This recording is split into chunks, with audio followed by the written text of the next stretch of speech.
eyes. So many people have not been, their eyes have not caught the Speaker's eyes for the 5 years. Others are kugamba sincerely. Kati, I'm saying we are going to give members the opportunity to represent their people, to speak the views of their people, to speak the will of Ugandans without lying on one political party or one side. Tetuina numbers. Bana abantu bina numbers. Tetufu tetuina numbers naye many wrongs do not make a right. Kubera nga tetuina numbers ng'okimanyi bulungi nnyo tuli mu democratic world. Democratic Uganda where we are talking about democratic governance. No gamba oli alina majority because they are majority so the minority should not come out. Ne mu parliament we twali to legislating ogenza olaba nti we have had very many minority reports naye nga zina reflecting the views z'abana Uganda nga the minority views are very right in the eyes of Uganda. In the interest of the public, in public trust. In the name of the Almighty God, we are going to preserve, protect the Constitution. Katife being view, kukubera batono. Balinga bangi tetugana kukola kigenda mukalukano. First of all, akalukale kagenda kubera secret ballot. Akayesade kabade ka primaries. Yero general elections bweriyo. Tusaba bakabona abenyaremu abali eyo bona tubasaba kalulu. Abo opposition watu basaba kalulu. Aba independent tubasaba kalulu. All the special interest groups in parliament representatives tubasaba kalulu. Tubagamba let's look beyond their political colors, their political parties. Chanso inazenkana ki okuwangula. Kikumi kukirala. Wanji? Twaze mukalukano kuwangula teri kugwa. Tugenda wangula taba baka abasinga batusubiza tugenda kola kibagenda tuwereza akalulu. Nga bwe nkugambya akalukano kali ka secret ballot. Sika ku mugongo nga bwe muze mulaba, sika gamba consensus, sika ko wasinga ba members tusazeyo kino obera bwe kiti kati ba members buli magenda akola kikutikinga wali. Okay. Yes. Kati honorable Maniyo, first time mu parliament nkulaba gwagezako kutembeeta omukyalo ono. Chance mwina zenkana ki okuwangula kalunga mukimanyi bulungi temina na numbers. Numbers tuzirina kubanga tuli mu kusaka kalulu tuli mu kawenja sawa zino okawenja tuli mu kwogera n'ababaka bannaffe regardless of political lines so tulabe tuvudde ku opposition side nga tugenda tubasaba abantu bano ba members bali independent balina minds eziri independent ojja kiraba toli wano ndi reporter ojja kiraba nti no bulowooza nti buli eno balina 400 and something votes tujja kufunako ng'ojjeko obwaffe obwa 48 tujja kufunayo imbalame ne kuba speaker mwaleso omwebomwe abantu balina bekubamu ebifaananyi bagamba nti busoga yakwata national unity platform nejo abaka kumpi 8 oli balina omu nga balowooza nti okufrontinga mwami Milly okumuwa chance okujja kuba speaker obanga amugyeko omukisa okulengera ku bwalo okwo ate nga bwe buli easily okuwangula okusinga obwa speaker kakati ekifo ky'obwa speaker abantu ba expressing interest ne ba nominating abantu neera buli omu yaleeta amanya including former law yaliko naye abantu fe twalonda honorable Mwiru nabagamba nti mrosi nalimu twasigamu babiri nze ne honorable Mwiru nimane ngamba kandekere senior engeri jinchali omupya kandekere senior ate ne tumwendosinga ne tumwamveilinga ne tukula launch kati wuno tugenze tuwenja akalulo tubugenda kubera surprised yes so okuimira mukyalo no honorable Sinasi ye candidate waffe ngowa opposition so nze ngo mukyala kinkola bulungi nnyo nga ndaba wagenda kubera gender balance obudda kyenwanirira okulaba nti tulinawo eddoboozi eri abakyala mu top leadership nga bwe kyali mu constitution nga bwakugambye ye kyagenda okukola mu parliament eno kulaba nga we protect defend the constitution of the Republic of Uganda ate nga mu constitution eyo article 33 akawayiro kokuna kakkiriza abakyala okubeera mu bifo ebyo ebyobufuzi at the different clusters of administration so nze nkowoola babaka bannange naddala abakyala you people constitution yatulwanirira naye tuteekamu lwaki ate twagala kwejjako omukisa guno naye buli omu bamusaba obwa speaker nowa deputy muba mugoyinga against M7 kanga M7 gwayagala yabeera strategy esize muyina ezawukana ezemwezo okuzakizoyita speaker tugenda mu kalulu kyovola electoral commission etaddewo obubox obwo M7 si yagenda okudetermining ekyo biri byabadde primaries nga bali mu kokasi ezenjawulo naffe twabeera ne kokasi yaffe ng'aba national unity platform n'ebibiina ebirala and for us working together tukola ne opposition groups endala nga UPC, PPF, Katinga, Asnas, Honorable Asnas, wa PPF, and we endorsed her because fetuli one block opposition. So, omukyalo ono nga bwolaba bamwembracinze Maso ku lutimbe. Maso ku lutimbe. Yazizanyo. Hoima West, Honorable Kasule, first time Parliament, tugenda kulonda ba speaker, okimanyi bulungi ebyofuzi badde obigoberera. Sekulabye gusooka. Ne M7 bintu byalina interest tulowooza nti akola buli kyetaagisa okusobola okubeera nga awangula. Opposition mwaleese mwiru ne mleta Nasinyasi Nyakato. Chances zimide ziki okusobola okubeera nga muwangula. Ekisooka kiri eri ababaka ba Parliament okutegeera mbu balina okununula Parliament eno kubanga tulina amasiga 3 aga government buli siga lyetengeredde kati bwe tunaleka executive etusalirewo ani anaabeera speaker then kiba kidde erifa ababaka kubanga nze nalondebwa mu Hoima West tebannonda mu kubanga oba nabalabikira bulungi bannonda nga balina ensonga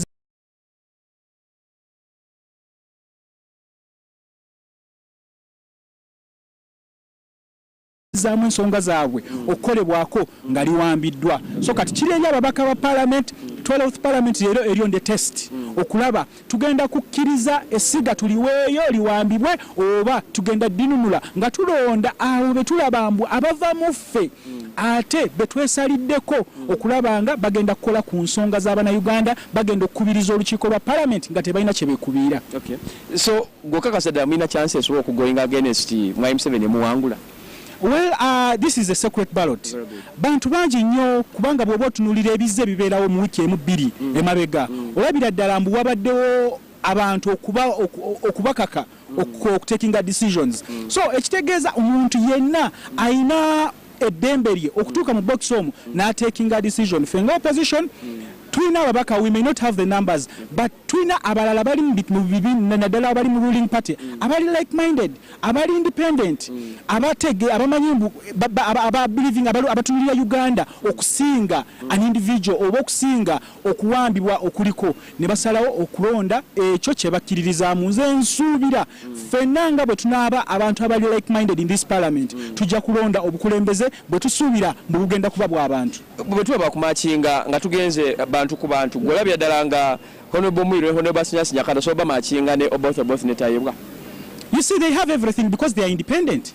They are independent. They've not been imposed.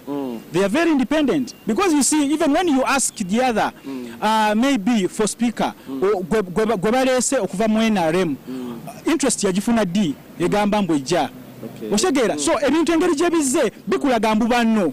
Beetengeredde. They are there for the people. They have not been imposed. Ate bagala kukolera abantu. So nsuubira ddala mbu Honorable Nasinyasi Nyakato owa PFF omubaka omukyalo wa Hoima City ayina obumanyirivu obumala okulabanga asobola okukubiriza oba okuba omumyuka wakubiriza olukiiko lwa Parliament. Kyekimu ne Mwiru, he's a lawyer, abadde mu Parliament ebisanja bibiri, ekitegeeza naye ayina capacity, ayina obusobozi n'obumanyirivu obusobola okukubiriza Parliament eno ate nga yeetengeredde nga teri abagambye mbwa bamuleese oba bagenda mu controllinga yeetengeredde ajja kusalawo ebyo byalaba mbu bigasa Bannayuganda n'okutwala Parliament mu maaso obulungi. Wagenda tula wali eri gwolowooza presence ya M7 terina kyekyusa mu kubeerawo bubeezi just nga M7 waali.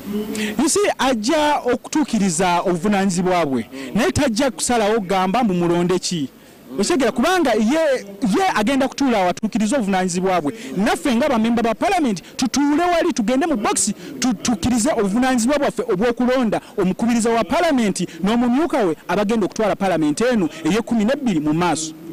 Tuyanze oye Kasule Ismail ava Hoima West bwati bagezaako okubeera nga akutegeezaako ku nsonga ezimu obendala nze John Bosco tukyalwana ku Parliament tugezaako okubeera nga tukuwa abantu abenjawulo n'okubaganya ebirowoozo ku nsonga nga bwe zitambula mu mbeera emu oba endala nano abantu abenjawulo tukyagenda okuba nga tubakutuusaako mbalengera Jengo ojja kusobola okuba nga omufunirako omukulu oli tusobole okubeera nga tusobola omufuna then tusobole okuba nga twogerako nabo mpola twetaaga okufunayo kuba NRM nabo tusobole okubeera nga twegatako tukubaganya ebirowoozo ku nsonga emu oba endala tubabuuzaamu nti presence ya M7 wano eno terina kyegenda kukyusa M7 wabanga atuuse okubeera nga ayimiridde wano eno kyayagala kisobola okubeera nga bakiwakanya bano banememba pa Parliament. Of course omanyi bulungi ne process mu bayise okufuna abantu baabwe wadde nga oba oli awo byebakozeeko babikoze naye mulimu oba oli abadde bakubaganya ebirowoozo nti bateekako buteesi muntu bamusanze busanze eyo na buli kimu. So kakati tujja kulaba of course walabye ebyabaddewo ejjo seke erina bwe yatuuseeko naye baako begezaako okubeera ng'etuukako seke bwe yamaze ne babatwala mu kokasi ne bakubako akalulu bali babakubaganyako ebirowoozo nabo ne bakkiriza kakati NRM nejja oba oli awo n'abakulu ab'enjawulo okuli both bw'atyo ne Thomas Tayebwa ndowooza tugenda tubasange muteme batudde tugezeeko okubeera nga tubabuuza bo kifaananyi kye balaba naddala ku nsonga z'obwa speakership nga zigenda okubeera nga zitambula bwekuba kulonda engeri gyogenda okubeera nga kukwatibwamu mu mbeera emu oba endala kuba TV ko batova wetula no ku parliament kwe tusinzidde okubeera nga tukuweereza ndowooza tugende tubuuze ku bali aba opposition benengerako be tubatusooka okubeera nga tufunako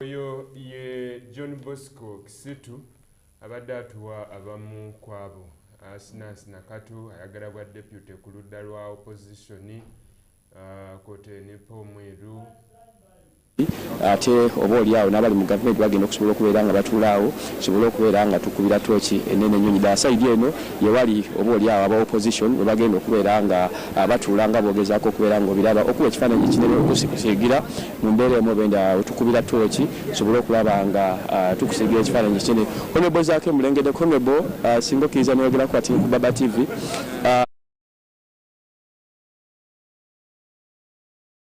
yalese owaayo then abayinaale mbaze bwabwe chances ziri ki nti owamu agenda kuyitawo wano tewaliwo byagamba nti opposition yono o speaker waffe ebbugu mutono wabulaba n'abeera bakyayera bwezi abalese kapeti balaba nga bateekawo nteeke kaakati obutebe obusinga obulabye nga bukalu eno si embeera Nicholas bw'obanga wagobererako okulonda kwa speaker ogwa 221 kiriza era talina nakubyenyigiramu ebyo byonna byonna byakola biri wabweru w'amateeka era kyakola kikyamu era mugamba you should stop being unconstitutional. You don't have a right to decide who should be speaker. It is the members of parliament. Kati ffe tulina okusalawo kati bwe nkugamba nti mweru towakana ogenda laba ebyamagero wano mwina mwiru ku mwiru mwina na serious Nyakato kuba deputy bano balina Thomas Tayebwa balina no both no wa UPC kuba deputy speaker bano balina both ne Tayebwa so bateka ku level yemu ate tunamanya baabwe tetunabamanya ffe tumanyi baffe tiwana ba process tena bakuvaayo nti kati gundi ye yesimbyewo abo boyogera nze sinnabamanya ukiri ludda wa ku procedure wano nze manyi bange ekibiina kyange kye bayisiza bano sibamanyi ono bo numbers muzina namba weziri you too confident namba weziri gwogenda laba bano abantu bakuyo bachunga okubeera ng'obwana obuto bakuyo bachunga kati balina okusalawo okubanga bakozesebwa ng'obwana bwa kindagateni oba okukkiriza okubeera bamemba ba parliament tweyanziza ono basanchu bijja kuyimirira muko twogereko naawe ogezeeko okubeera ng'otusigira ekifaananyi kuba deputy kuba speaker honorable abantu bekatikamu bandyetaaze speaker wa parliament afaanana atya tulowooza nti speaker wa parliament yasembayo oba yabeera ku ntikko y'olukiiko olukulu lw'eggwanga era yensonga lwaki ffe nga opposition kitukakatako okubeera abasaale ennyo okuwa alternative kye tulina okukola ng'eggwanga era alternative gye twaleese ya the honorable Paul Mwiru tulowooza nti ye embodies agatta ebintu bingi ebikiikirira bannayuganda era tulowooza nti ye mukulembeze asaanidde okubeera ku kifo ekyo.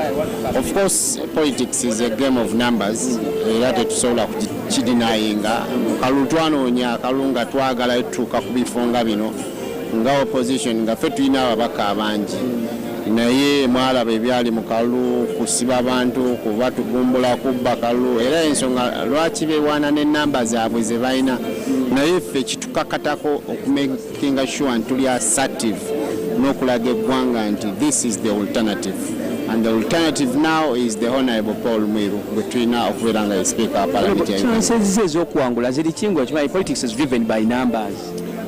Under circumstances like this, it's not about winning. Kuba n'omuntu ali ebweru akimanyi teri munayuganda tamanyi politics wa Uganda. era teri munnayuganda tamanyi nti mu opposition mu Uganda we are the oppressed. So n'okuleeta obulesi candidate tumuteekawo nti ono ewaffe, that is a point of resistance, it's a point of alternative okulaga bannayuganda nti ne bwe mutusaanyawo era tusigalawo nga weetuli era ensonga lwaki tulina Honorable Paul Mwiru, era ensonga lwaki tubagamba nti Mwiru ku Mwiru. Golabanga bana bantu bateeka ku mmeeza benkana bali be balina n'abamu bemuleeta. Come on, Honorable, do you know Honorable Paul Mwiru? He's a land friend, he's a lawyer, he's been in parliament, he's a seasoned leader. I think this is his second term in parliament. So omuntu waatyo tosobola kumukakkanya ku kifo ekyo ekyokubeera speaker. Tewali kyatamanyi, amateeka yagasoma, abadde practicing lawyer, he's been in parliament, he knows the in and out to be the speaker of the parliament of Uganda. Saagala kutunula nnyo bali be baleese, njagala nnyo tufokasinge ku candidate waffe, and that is the Honorable Paul Mwiru. Tweyanzanyo yo mubaka ava katikamu eyo Maserengeta gwe tugezaako okubeera nga tukubaganya ebirowoozo mu mbeera emu oba endala n'okusiga ekifaananyi mu mbeera emu oba endala. Honorable Kalwanga ngenda mufunako tulabe ava mu bitundu by'ebusujju okusobola okusiga ekifaananyi ekinene ku nsonga z'obwa speaker. Honorable Baba TV eyagala kwogerako naawe live ku nsonga zino ez'obwa speaker. Honorable National Unity Platform yaleese candidate mu parliament muno. National Unity Platform yaleese candidate mu parliament mwina abaka 48 tebasobola kuwanguza candidate wammwe. Omuntu akirowooza nti mumala budde. Njagala kutegeeza oyo yena agamba nti tumala budde nti sigwe kusoso okulya nga bakyogera bwe batyo. Naye ebintu bikyuka. Ekyokubiri akyogera yenna si ye Katonda. Enteekateeka za Katonda nzibumu. Saawa entwandibali tetuli wano nga tetulaba Anita Mongo nga yeesimbyewo. Enteekateeka za Katonda nzibumu za njawulo. So omuntu yenna agamba nti mumala budde akiwa obudde. Ate ekyokubiri, it is either nga ye atamanyi nsi bwetambula oba nga yatamanyi kigenda mu maaso. Naye ffe tugamba Mwiru ku Mwiru. Ndaba wali entebe ya M7 singa abazeewo agenda okutuula ne influence ya M7 mu byobufuzi bya Uganda ne mu byobubaka ba parliament nawe okimanyi bulungi. Gweweza M7 ayinza okutuula wali NUP negenda n'akalulu. Kakati ekintu kino kirimu ebintu bibiri. Kisookera ddala ye nga gyagenda kujja ng'omukulembeze w'eggwanga si mulonzi. Ekyo kimu. Ekyokubiri okubeerawo kwe waddembe ninja yakugamba tayinza kukyusa mitima gyabo abasazeewo abamanyi kye baagala era kye bagenda okukola. N'ekisembayo byonna keekana akaseera okulaga eggwanga nti abalonzi kabe mubaka parliament alina njawulo na mulonzi owa bulijjo. Tasobola kusalawo n'agamba nti banyala ndabe ku balonzi abasukka ku opposition. Tumanye nti ne mu NRM waliwo abagamba ku lw'obulungi bw'eggwanga kino kye kituufu. So kyenjagala nze okulaba. Twandyetaaze abantu b'ebusujju abakulonda bandyetaaze speaker afaanana atya? Baagala speaker ali neutral. Baagala speaker mu njogera ennyangu atalina ludda kwagwanga ensonga z'eggwanga zakulembeza. So omuntu bw'atyo gwe ngenda ogenda naye gwe ngenda okulonda naye omuntu gw'omala okulonda ligana tusazeewo ono gwe tuba tugenda naye naye nga bw'otunuulira ebyafaayo bye bw'otunuulira ebiri emabega we birimu kamunguze mungi olumu ayinza obutaba mwenkanya. Ate ekirala tugenda kuba nga aboozezza era tuwanike mu ttaka kubanga onenya oli kino ate nno alina ebizibu bino. So nze ŋŋamba tufune ku kifaananyi ekipya ekya parliament. Tweyanzanyo ye Honorable David Luchamzi Kalwanga ava busujju gwatyo bwagezaako okubeera nga akusigira ekifaananyi ku nsonga ye ngaagezaako okubeera nga azikubamu ebirowoozo. Agambye nti oba oliawo M7 atali mulonzi ate asobola otya okubeera nga influencing okonda. Honorable Baba TV esaa kwogera mukonaye waneeno negatiddwako omukulu okuva Nakifuma Kiwanuka Sulaiman Honorable tusanze okulaba kulika akalulu omuze mu first sitting ya mwesooka yakulonda speaker. Ekibuzo ekisooka nti aba NUP mu fronting owammwe naye gweyimirirako. Of course wanga ndi wa NUP ate fa tulina umbrella etutwala so twatuula ne twegeyamu nga bakulembeze ne tulaba nga yasaanidde. Tuli bambega wa Honorable Paul Mwiru nga tulooza nti byagenda okujja ekifaananyi kya parliament ekibadde kitandise okutattanibwa ate ababaka ba parliament. Tugende mu facts bino bya numbers mwina abaka batono okusinzira kwali abakulu ba numbers bayina. Omuntu ayinza kulowooza nti mwamala budde okuleeta oyo gwe mwagezaako okubanga muleeta. kituufu ebyobufuzi bya parliament bya numbers naye it is unfortunate nti omuntu ayemerera ku TV newankubadde nga etteeka limanyiddwa erya parliament ndotewe tolola mu speaker naye omuntu akeera ku makya nasinzira gyali n'agamba nti ntongoza ono nono so ebyo byebimu ku bitali bitatambula bulungi olw'ensonga nti parliament obuntu waba ayagala okunyigebwa okwata mukwate kati ffe kyatuleta mu parliament eno okutereeza amateeka ngaago nti twagala okulanga parliament eziddako mu maaso etteeka ligobererwa tujja wano ne tulonda naye twazze wano omu ku babaka bannaffe yayimye n'agamba nti ffe nga ffe gundi ne gundi tusazeewo ono yaba abeera speaker tekigobye tebitambula bwe bityo so parliament politics wa parliament wa numbers tukimanyi neteeka lireke likole mulimu gwalyo tuyanze kale oyo ye mubaka ava nakifuma otugezaako okubeera nga tutambula mu mbeera emubenda okubeera okutukusako abantu b'enjawulo katufune ku honorable tusaba kwogerako naawe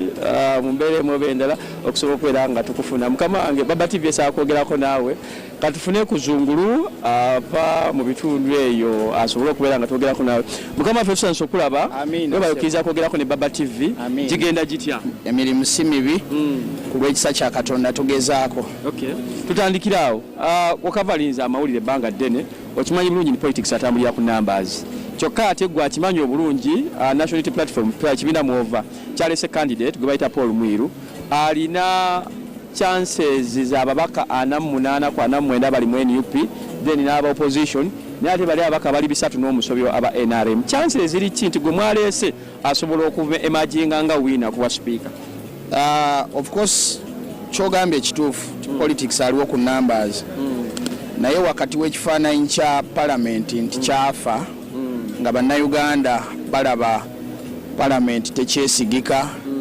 bannayuganda si bangi abeesiimye olwa parliament ya uganda obulyake obukenuzi obulabbayi n'okubulankanya ssente y'omunnayuganda bye bikyayisiza bannansi parliament yaabwe so nga opposition tugezaako okulwana ekifaananyi kya parliament kidde abantu bajagale abantu bagyesige obwesimbu budde obwerufu bwe tubanga ddala parliament fenna ng'omulamwa gwakuzza ssuubi mu bannayuganda nga basobola okukkiriza nti ekituufu ssente nga bweyisibwa tejaajaamibwa ssente tebbibwa okuyisa amateeka ku parliament tekugulirira babaka ba parliament tulina okulonda omubaka waffe honorable mwiru kubanga honorable mwiru ayagala bajeti ya parliament esalwe kubanga akasente ako akabbibwa kayisibweyo mu budget committees obuyinza bwa speaker bukendeereko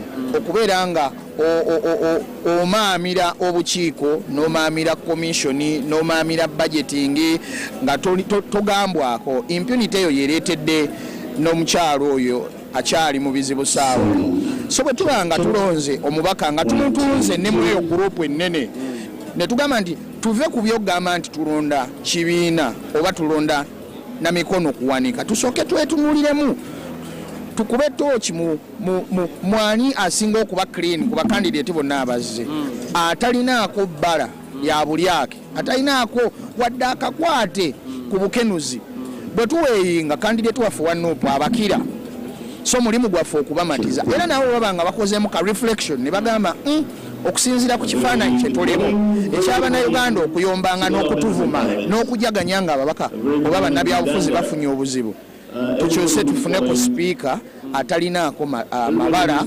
atalinaako history ya bulyake Mwalimu Museveni agenda tuwali singa aba atuuse kati influence ya Mwalimu Museveni byobufuzi bya Uganda ne presence ye tolowooza nti alina kyekyusa mu byobufuzi nze ndowooza ekyusa abantu abanafu ffenna twalibadde tulowooza ndi bakama baffe be balonzi naye bw'okeera n'ogamba ndi pulezidenti okutuula wali kigenda kanga n'okusanyalaza endowoozayo ove ku mazima amazima gali nti sipiika wa palamenti teyalibadde mukenuzi sipiika wa palamenti teyalibadde wa kibiina sipiika wa palamenti yalibadde wa uganda kakati gwe bw'ogamba nti okutuula kwe wali kitegeeza tuzzeeronda sipiika we sige mazima si bwe kirina okuba naye atutadde mu mbeera nti sipiika alondebwa wuwe ate nga wa bannayuganda. Palamenti si ya pulezidenti, palamenti ya bannayuganda, kubanga omusolo gwa bannayuganda abo abakyala abali mu butale, abo babodaboda, abo abasuubuza abali mu bizimbe eyo, ababonaabona n'amataba be baowninga palamenti, ne interest z'abo bannayuganda ze zaali badde zironda sipiika, ne sipiika yandirondeddwa kusaavinga abo abasuubuzi, abo abasomesa, abo abavubuka, abo abakyala be bannannyini sipiika. Naye okutuula kwa pulezidenti awo nga kwe kuleeta sipiika we kibi eri eggwanga, kyabulabe eri eggwanga, kyabulabe eri ensi yaffe. Abantu twandironze sipiika nga tekuliimu kutiisatiisa, nga temuli kuwanyisa kasente, ng'omuntu amaze just kusandabirwamu ku bantu bateereddwawo, biki ebibogerwako, baweereza batya, n'alyoka akola okusalawo okutaliimu kumanipulate. Abantu b'e Nakasongola bakusindika baagala sipiika afaanana atya? Abantu b'e Nakasongola baagala sipiika atabba, ate jajamya. Awo we bagenda ofunira confidence nti sente z'enguudo bwe zifulumizibwa zirondoolebwa n'oluguudo luzimbibwa ate luwangaala, nti sente z'essomero ez'amasomero ag'amabya aga gavumenti bwe ziyisibwa zigenda ne zituuka ku bayizi, ku basomesa n'abazadde, nti sente z'eddwaliro. Naye gwe omanyi nti waliwo Munnayuganda atamanyi nti emmotoka 11 ze baakawamba ku sipiika wa palamenti zibalirwamu amalwaliro agasoba mu 10 aga region. Ezo emmotoka zibalirirwamu omutindo gw'ebyenjigiriza gw'abaana baffe ababo, abange n'ababalonzi. Omutindo gw'abaana abasoma mu UPA gwa kibogwe kubanga sente ziino gagendamu, zeze ziguzaaga amamotoka amangi, amayumba amangi. Okwejalabya ku palamenti kususse. Enyumba 10 osobola zisulamu, emmotoka 11 osobola zivuga zonna. Kati zeze enguudo embi, beba abavubuka abatalina mirimu. Obwo bumbi n'obumbi bwali badde buli mu kunoonyeza bato baffe abali myaka 18 ku 3 ebyokukola, naye sente zijajamiziddwa. Kiruma era twali badde tukuba tooki ne tulonda mubaka palamenti ng'asobola okutema ensasanya ya palamenti. Tweyanze Ivan Chaine aba Nakasongola bwatyo bagezaako okubeera nga abikutuusaako, ye bwagezaako okubeera nga alabamu mbeeremu bendala. Kale tukomawo ko mu studio katono then twongere okubeera nga tukusigira ekifaananyi abaka ab'enjawulo bakyaliwo wano eno. Ndabyeko ku George Musisi, ndabyeko ku Paul Mwiru, ab'NRM bakyali eri bagezaako okubeera nga bakola. So simanyi oba nsooke ku George Musisi oba nsooke tudde mu studio. Naye gasooke tudde mu studio katono nnyo tukomewo tova ku Babati. This brings us to a total of 500. John Bosco Kisitu ababaka enjogera okusingira ddala abali ku ludda oluvuganya gavumenti mpulira boogeza maanyi bawaga mpulidde omubaka agamba mulinde ekinaabeera wano mugenda kulaba mirako bagamba nti bukyalubanga lwa Mindi negamba yayiseewo ku 2 ku luno tebalabangako. ababinali tebawa Mwiru ne tubaala ne tulaba nga balangira wano Mwiru ku bwa sipiika. Nakusongedde we yatuula wano n'agamba nti bukyalubanga lwa Mindi kano ke kalwa akagenda okubasingira okuba akangu. Ate Nicholas n'akikkaatiriza nti NRM gweyina yesi yasabye afuuke sipiika balagidde mulagire. Omubaka akibuuzizza nti yafuna ddi interest. Yaganya ekibiina kye kyasazeewo ye. Ate omubaka abuuzizza nti yafuna ddi interest okubeera sipiika w'eggwanga. N'ababaka tebannatuuka. Oli owa anti owa Hoima East abuuza nti diwe mwalabe ekirowoozo kyajjira ddi both nti anaaba sipiika tekyamujjira. So tusuubire nti waliyo agenda okuba sipiika nga si sipiika. Osobola okuba sipiika nga totudde mu ntebe ya sipiika. Nakyo kisoboka. Kitegeeza ki ekyo? Okuba sipiika nga totudde mu ntebe ya sipiika kitegeeza ki ekyo? Nga gwe sipiika nga totudde mu ntebe ya sipiika. Ng'oba sipiika okukolerawo yonna gy'obeera remotely. Oba sipiika busobola okwevuga bwokka bwe buti nga tewali atudde mu ntebe oyo. Ab'opposition batono. Ne olabye ab'NRM largely kumpi tebannatuuka. oba balina we bakeddewa tebabeeranga balina we basuze bonna mulundi gumu oba just lwakubanga bo bakimanyi nti kyebali kujja okukola bakimanyi, so they will just come to vote both netayeebwa bagende. ayinza okuba that bali kushiwa diiro eyo. So nga bwe twagambye kuno kulonda kwa sipiika kwa mulundi guno ndoza kujja kwa njawulo mukko okusinziira ku tuze tulaba bingi nnyo ebikikufuula nga kwa njawulo. First of all walabe nga bwe tugambye nti Jacob both tomuwulira nti no yennyini yawaze nti bannange n'aperereza agamba nti ekibiina kyange nze gwe kyasiimye n'akomaawo. Naye obaoliawo bwebyo birina okuba nga oli yali yatumanyiiza bubi nga tebamanyirira nga birina kuba bwe bityo nga bikakkamu, temuli nduulu, temuli kuba bifuba. Bade tunoonye ekigambo kya president yagambye obwa speaker si bwa mpaka kasi wakuwakanira. But it should be a contestation kubanga muli abaka ba parliament muli 555 I think number one Nicholas then bali abalala okay 529 so bwe mba muli abantu 529 bali 528 omulala aliwo by election esubirwe kalangala kale 528 bwe mba muli abantu 528 surely there should be a contestation why no kubeerawo okuwakanirwa okuwakanya ono ekyokubiri mwenna you are coming from different schools of thoughts lwansonga nti mulimu abali mu ludda olwa gavumenti abali mu kintu then eriyo abawakanya oludda luno kakati surely walina okubeerawo okuwakanya owaffe yasinga ffe katubalageko omutuwe tubalage so embeera eyo erina okubeera nga mweri munda. So Mwai Museveni ye jatasubira Mwai Museveni asubira embeera ekimpowooza ey'okugamba nti ndowooza ono mwenna mukkirize nti y'ono ayagala ebyo byampaka ebyo okuwakana ebyo tabyagala agezaako balaga the true ideology ya patriotism nti mutuula mwenna muli bannayuganda nemukkiriziganya ffenna twagala a broader picture tutunule Uganda and Africa azabibagamba wano. Mwai Museveni alina minisita we gwe bayita General Kahindo Tafiire abadde minisita we okuva nga bayingidde mu bukulembeze. Okay? Yes. Naye Tafiire yennyini yagamba nti ye takkiriza nti abantu basobola okubeera mwenda munanga mukanya kyekimu. Bwe mubeera nga mwenda mukanya kyekimu mwena muli basiba. Nga tugenda mu break atolash.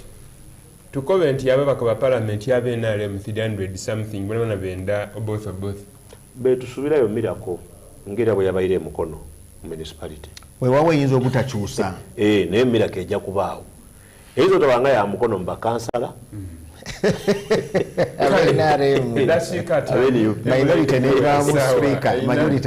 kasuumule mu katono tulijja kubatenga tukulaga ebiri wano mu studio tukulage n'ekiri ku parliament onakulalo parliament eri kulonda speaker okwetere n'omumyuka otava ku Baba TV tulikwira.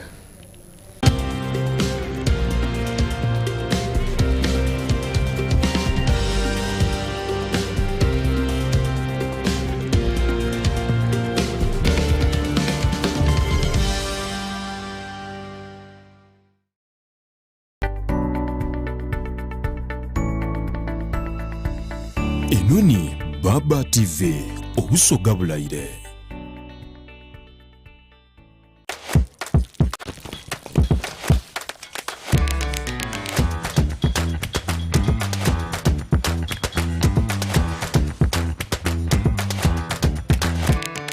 Bw'ozimba ne hima emirimu gyanguwa giba miyonjo ate nga myangu ate ekisinga osobola n'okwefunira ssente enkalu.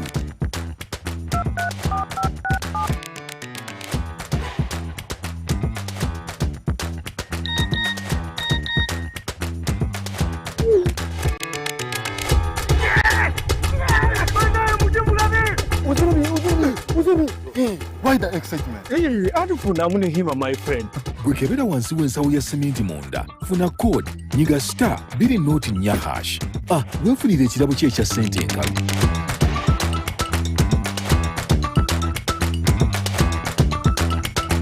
Funa mune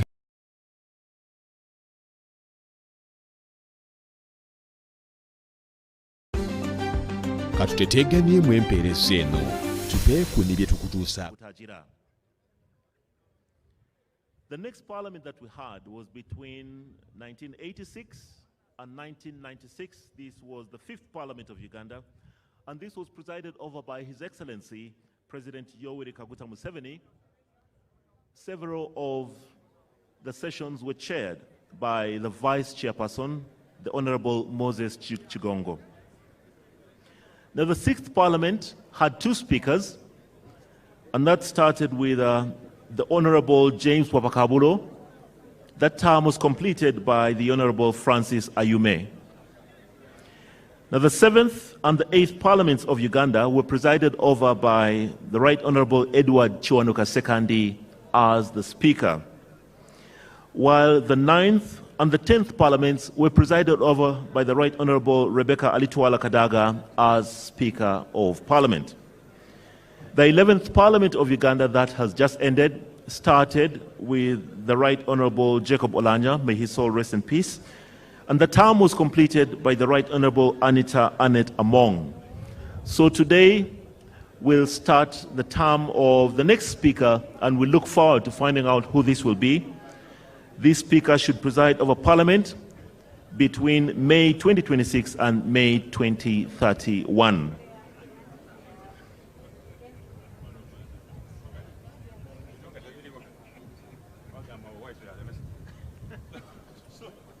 Just to advise you that we were joined by His Lordship, the Chief Justice of the Republic of Uganda, and we're only now waiting for His Excellency, the President of the Republic of Uganda, before we can constitute this first sitting of the first meeting of the first session of the 12th Parliament of the Republic of Uganda. Once again, you're most welcome. For those who are here in Kololo and those who may be following via television, radio, or the internet, we thank you for joining us, and we hope that we shall have a very successful day today. A reminder once again to our members of Parliament, we would like for you to ensure that you are properly registered. If you are not registered, you will not be able to partake of today's activities. We have got a registration desk in the main tent in the corner. You could ask any of the protocol team to guide you to this, and once you are there and you are registered, then you shall be properly attired for today's activities. Now, if we have any persons, if there are any persons who are seated within the chairs that are arranged for members of Parliament, this is just to inform you that that forms the Parliament of Uganda. So it is only elected members of Parliament that are allowed to sit in those chairs. If you are not a member of Parliament, we kindly ask that you step aside, ask the protocol team to guide you on where you can sit. Otherwise, you are seated in the chamber of Parliament, and that is not allowed.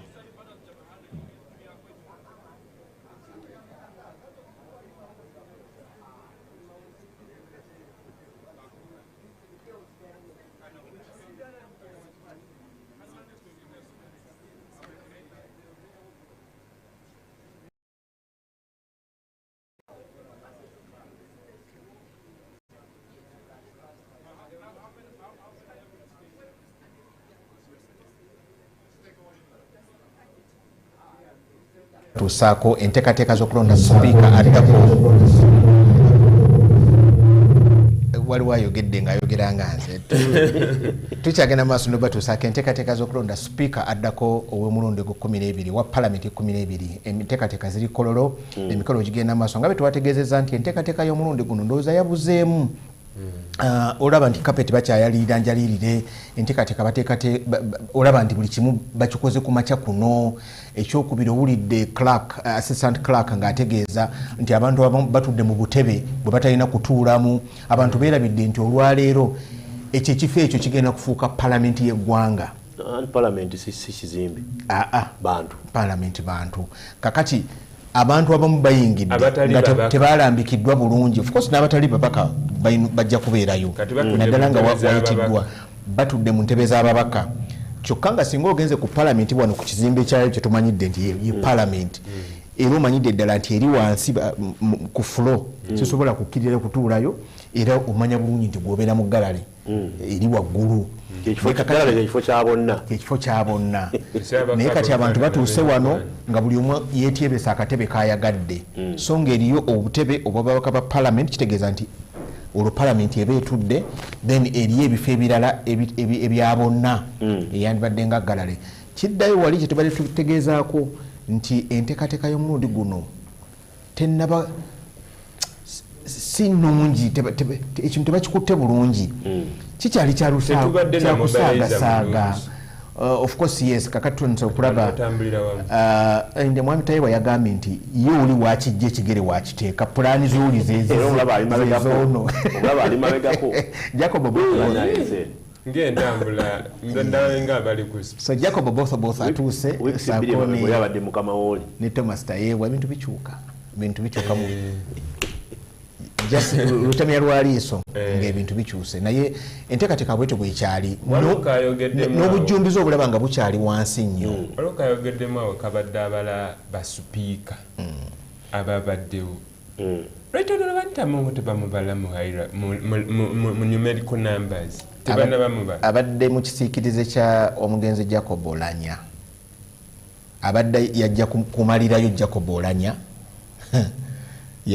kisanja kye so kitegeeza nti kati tulina waliwo kye bayita distinctive I think distinctive mu njogera ennyangu kyandibadde nti eyalondebwa mu kisanja ekyo oba mu palamenti ekyo olwa palamenti zirina numbers esooka eyokubiri eyokusatu eyokuna kakati mu abo mulimu ba speakers kyola nti tulina palamenti 10 kati negera kuba ya mulundi gwa 12 naye ate ba speaker era nabo bali 10 tubala 10 kati bw'oyongerako bw'oyongeddeko Anita Among baba 11 naye mu abo mulimu abasavinze palamenti zitya kati nga Edward Kiwanuka Sekandi yasavinga palamenti 2 ey'omunaana ey'omusanvu n'ey'omunaana emu nga deputy zonna yali yasavinga ebisanja 2 nga deputy ebisanja ngamba nga speaker full speaker bisanja 2 kati ne right honorable Rebecca Atwala Kadaga nasavinga ebisanja 2 mu parliament 2 ne kati yotubala nti yasavinga nga speaker atya speaker omu yotubala nti ba speaker 2 we count the person of the speaker Kadaga yaliko speaker regardless yali speaker so yambadde mbasomako wano between 62 and 63 twalinawo omukulu John Bowes Griffin kati 63 to 66 Narendra omuyindi najja amala ekisanja kyoli okitegedde oli teyamalako kisanja teyamala emyaka gye tejyaggwayo yali mu palamenti yasooka kati palamenti eyokubiri Narendra Patel n'alyoka ate abeera speaker kyekimubazisa nti naye muba speaker akola ki si lwakuba nti yaweereza wali naye lwokuba yajja n'akola ki n'aweereza mu parliament eyokubiri of course awo 71 79 tewali parliament Idi Amin Dada yali speaker parliament eyokusatu eyo National Consultative Council eyali ekulemberwa omukulu yali chairman no teyali speaker Edward Rugumayo professor 79 paka mu 8 ogwo mwaka gusya mwaka gumu kati ne tufuna Francis K Butagira okuva mu 8 paka 85 eno yali National Assembly Parliament yali Parliament eyokuna eyokutaano tulyoke tufune omukulu Yoweri Kaguta Museveni nga chairman 8 paka 85 balinga mu nsiko ne waliwo Moses Kigongo yali speaker anti awo awo mu National Research Council National Research Council kati kyobola bayete bamubala kubanga yali wansi yali wansi wa President Museveni President Museveni yali speaker naye ate entuula nga zikubirizibwa deputy we kati olwo abantu baali balowooza nti oli ye speaker nenga President Museveni yali speaker era mu kuweebwa obusiimu Haji Moses Kigongo exactly yali mu kufuna obusiimu era bwe baali bagaba emmotoka era bwe baali bagaba emmotoka ez'abaaliko ba speaker Museveni naye bamuwa that was never oba bamuwa that was because it is President Museveni yali speaker owa National Resistance Council naye ng'omumyuka we naye ng'omumyuka lwakuba already yali president omumyuka we ate yali most of that parliament ey'omukaaga 96-98 ne tufuna James Wakapabulo atamalako kisanja Francis Ayuma alyoka ajja amalayo ekisanja ekyo then tulyoke tufune mu parliament ey'omusanvu Edward Kiwanuka Sekandi n'ey'omunaana Edward Kiwanuka Sekandi ey'omwenda Rebecca Itwala Kadaga n'ey'ekkumi then ey'ekkumi n'emu Jacob Olanya kakati sinjagadde okulaga nti wano kati Francis Ayume ne James Wakapabulo they served the same ngera bwolaba Jacob Olanya n'Anita Among nti ekisanja in the same term that is when they kuba oli amala kufa ne balyoka olonaalyoka afuuka bawala eyalondebwa mu kisanja ekyo kati nga tubala nti sipiika w'ekisanja ekya palamenti ey'omulundi ogw'11 is Jacob Olanya naye ekisanja yakimalayo olwokuba nti oli teyakimala Anita Among so bwobala wano basipiika basukkamu ku namba gye bakuwa bw'oba okola research basipiika basukkamu tulina 10 basaba ne banyabo alaba ku lutimbe lwo Jacob Oboth yoyo omulaba asuukidde mu tenti ya opposition ndowooza kutandika kuperereza bane njagala kalulu kamwe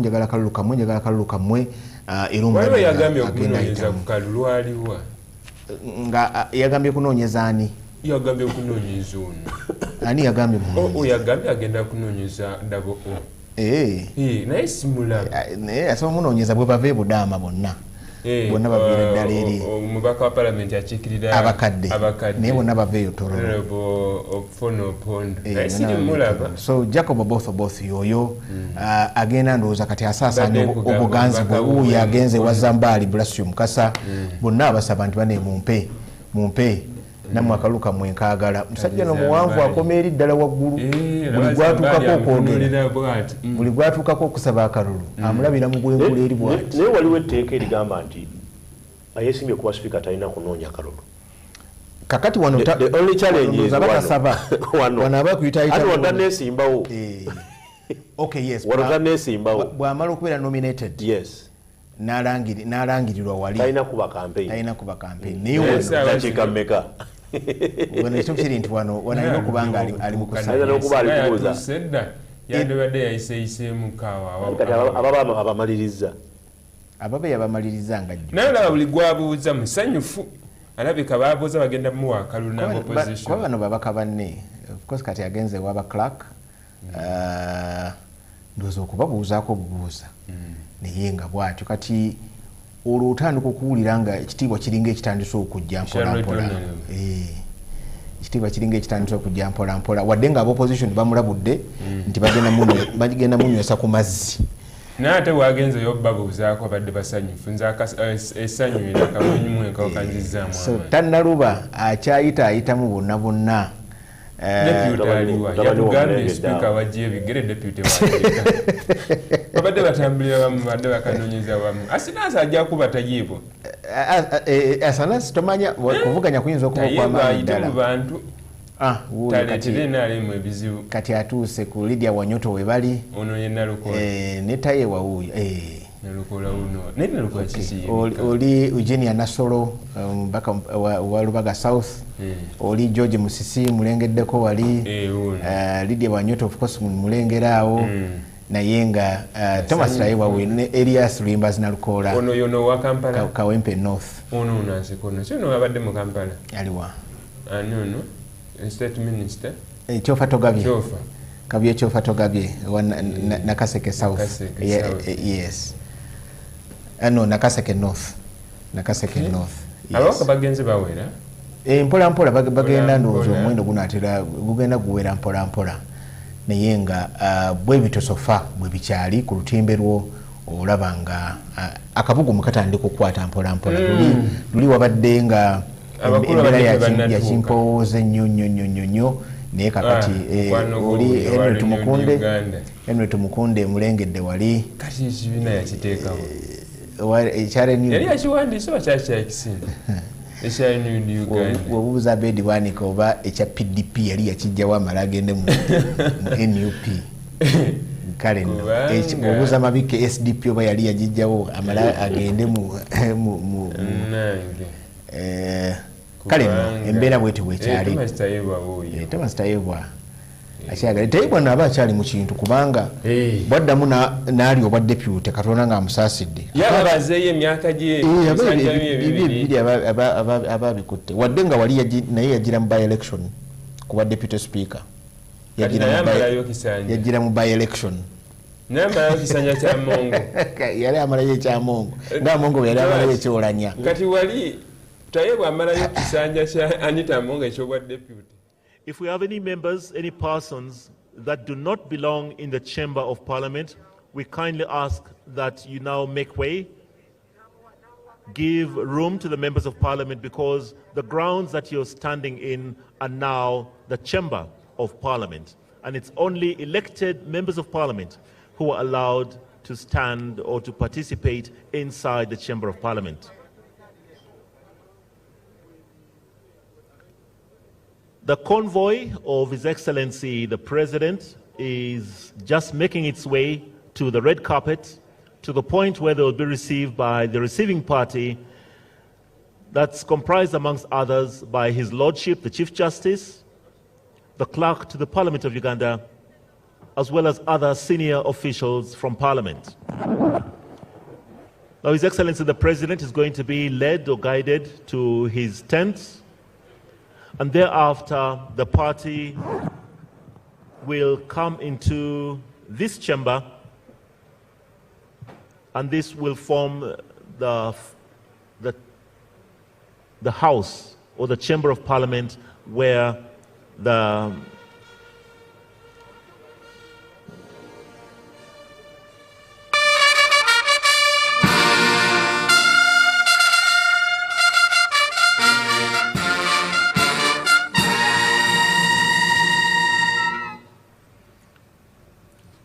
that was to inform you that His Excellency the President has made his way into the precincts of Parliament. He is now being guided by His Lordship the Chief Justice and the Clerk to Parliament and other senior officials as he makes his way to his tent, to his sitting area.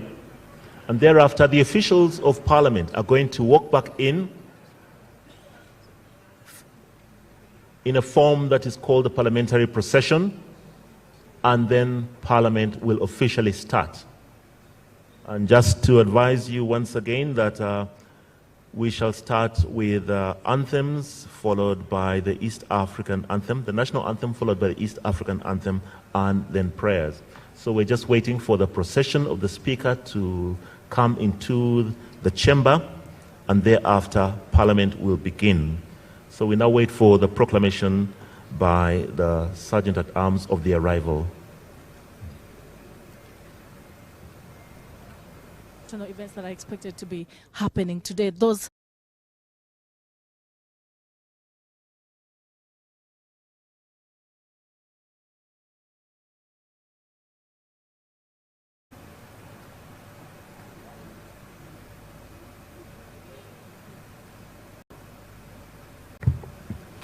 the anthems.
Almighty God, who in your infinite wisdom and providential goodness have appointed the offices of leaders and parliaments for the welfare of society and the just government of humanity, we beseech you to look upon with your abundant favor these your servants, whom you have been pleased to call to the performance of such important trusts in this land.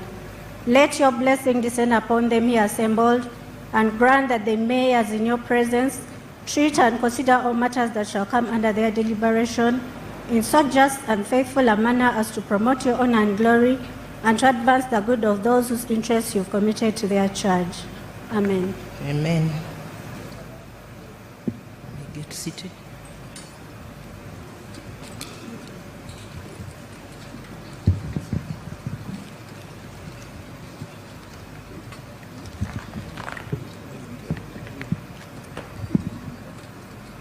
Item number 3, proclamation.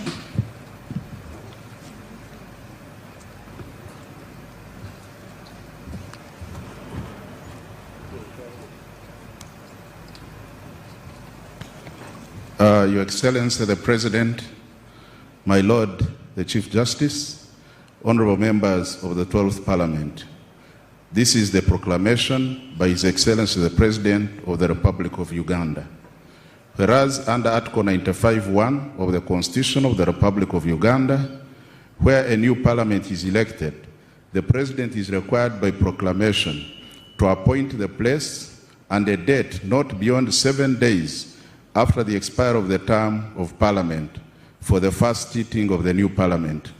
Aware that the election of members of Parliament to the 12th Parliament was concluded, and in accordance with Section 78(1) of the Parliamentary Elections Act, Cap 177, the names and constituencies of elected candidates as members of Parliament were published in the Gazette. Noting that under Article 77(3) of the Constitution, the term of Parliament is 5 years from the date of its first sitting after a general election. Further noting that the first sitting of the 11th Parliament was held on the 24th day of May, expired on 24th day of May 2026. Now, therefore, in exercise of powers conferred upon the President by Article 95(1) of the Constitution, it is aimed that the first sitting of the 12th Parliament be held at Kololo Ceremonial Ground on the 25th day of May 2026 at 10 a.m. This proclamation was given under the hand and public seal on the 8th day of May 2026 by His Excellency Yoweri Kaguta Museveni, President of the Republic of Uganda. Your Lordship, I beg to submit.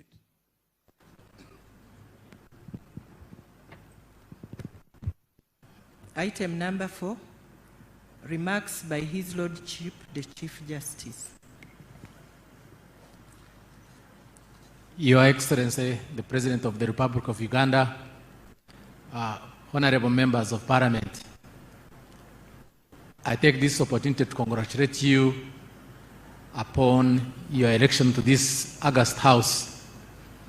The journey to this point has undoubtedly required commitment, resilience, and the confidence of the people of Uganda, and will remain grateful to the Almighty God for enabling this achievement.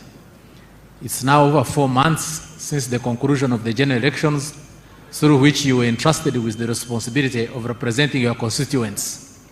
While some of you return with prior parliamentary experience, many are here for the first time. Together, you now constitute the 12th Parliament of the Republic of Uganda. In accordance with the Constitution of the Republic of Uganda, I'm here in my capacity as Chief Justice to preside over the election of the Speaker of Parliament. This function is a constitutional duty entrusted to my office under Article 82(1) of the Constitution, which provides for the offices of the Speaker and Deputy Speaker. Clause 5 of the same article further stipulates that the Chief Justice or a judge designated by the Chief Justice shall preside over the elections of the Speaker, and thereafter the Speaker shall preside over the election of the Deputy Speaker.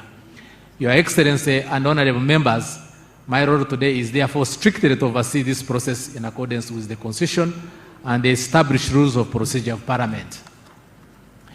I'm informed that all honorable members of this parliament were furnished with copies of the honorable members of this parliament were furnished with copies of the parliamentary rules of procedure. I take it that you have read and internalized the Speaker. However, for avoidance of the doubt, I hereby request the clerk to Parliament to read the rules of procedure applicable for the election of the Speaker and Deputy Speaker to refresh our understanding of the process to be followed. I thank you.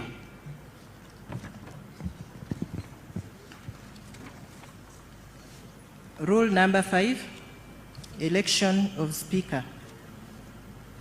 The Speaker shall be elected by members of Parliament from among their number.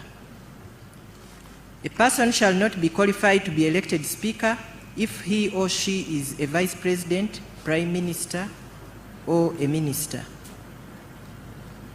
A person who publicly campaigns or causes campaigns through his or her agent in a manner which is in breach of Rule 91 shall be subject to the Code of Conduct for members. No business shall be transacted in Parliament other than an election of the office of Speaker at any time the office of Speaker is vacant. The Chief Justice or a judge designated by the Chief Justice shall preside at an election of a Speaker. Subject to Rule 11, the election of a Speaker shall be by secret ballot. A person presiding at the election of the Speaker shall invite nominations from members present. Shall invite nominations from move a motion that so and so do take the chair of this Parliament as the Speaker, and shall give a brief statement of the background and qualifications of the nominee. Nomination of a member for election to the office of Speaker shall be seconded. A person nominated as a candidate for election to the office of Speaker shall give his or her consent to the nomination. Where one person is nominated, he or she shall be declared elected and conducted to the Speaker's chair.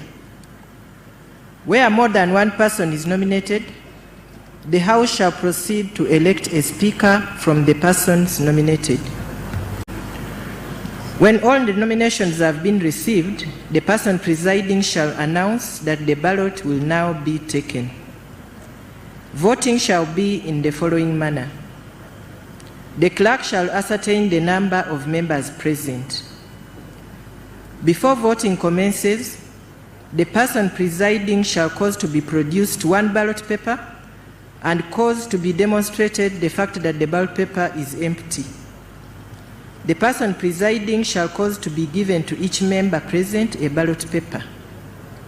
A member who wishes to vote shall proceed to a booth or an area designated within reasonable distance of the ballot box for the purpose of voting, and shall, while in the booth or designated area, write the name of the candidate of his or her choice, fold the marked ballot paper and drop it in the ballot box.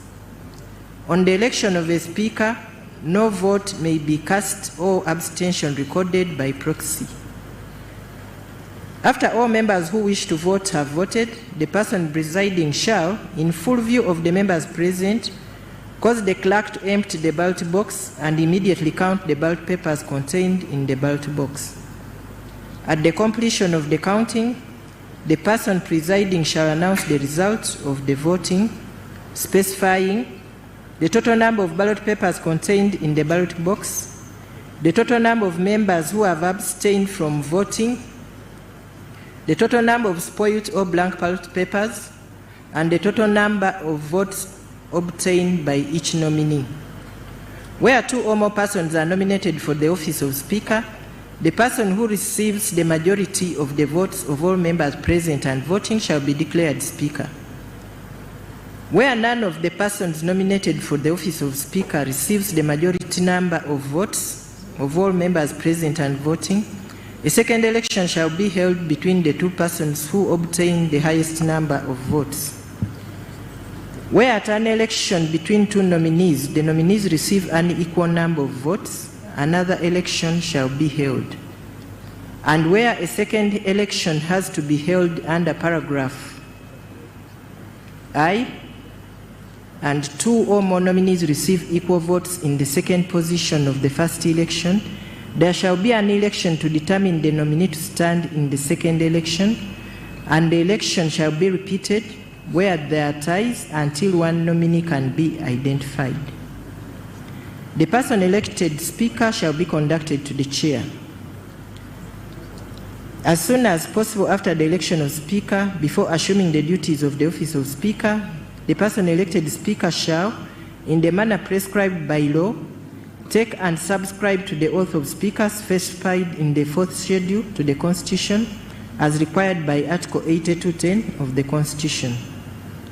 In this rule, person presiding means the Chief Justice or a judge designated by the Chief Justice under Rule number 5. The oath of Speaker or Deputy Speaker shall be administered by the President or a person authorized by the President. Thank you.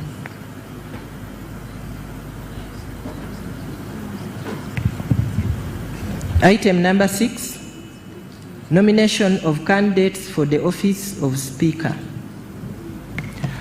I now invite nominations from honorable members present in the House for the position of Speaker. A member making a nomination will have 5 minutes to propose a candidate and provide a brief statement of their background and qualifications. A seconder will then have 2 minutes to second the nomination. Thank you.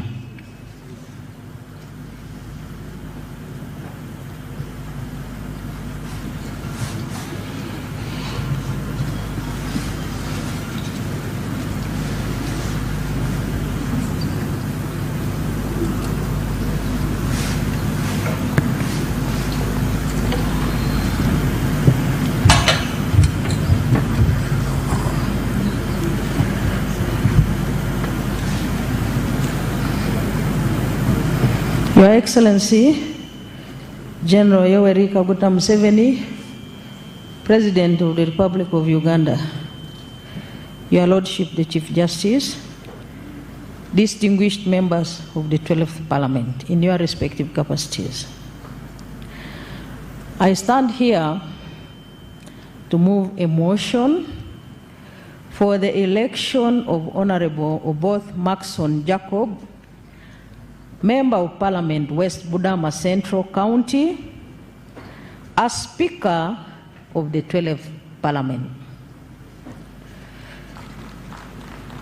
And I proceed to move this motion under Article 82 of the Constitution of the Republic of Uganda and Rule 5(8) of the Rules of Procedure of Parliament. Your Excellency, Your Lordship the Chief Justice, whereas Article 77 of the Constitution of the Republic of Uganda establishes the Parliament of Uganda, and whereas Article 82 of the Constitution provides that there shall be a Speaker of Parliament and no business shall be transacted in Parliament other than an election to the office of Speaker at any time the office of the Speaker is vacant, and aware that in accordance with Article 77(3) of the Constitution, the term of this Parliament commences today, the 25th day of May 2026. Noting that Article 82(2) of the Constitution of Rule 5(1) of the Rules of Procedure of Parliament provide that the Speaker shall be elected by members of Parliament from among their numbers. Now, therefore, I beg to move that Honorable Oboth Maxson Jacob, Member of Parliament, West Budama Central County, do take the chair of this Parliament as the Speaker. I beg to move.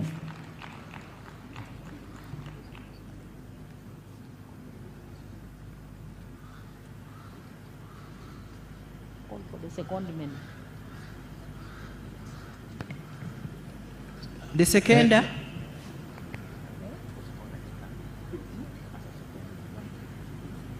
You should call him, not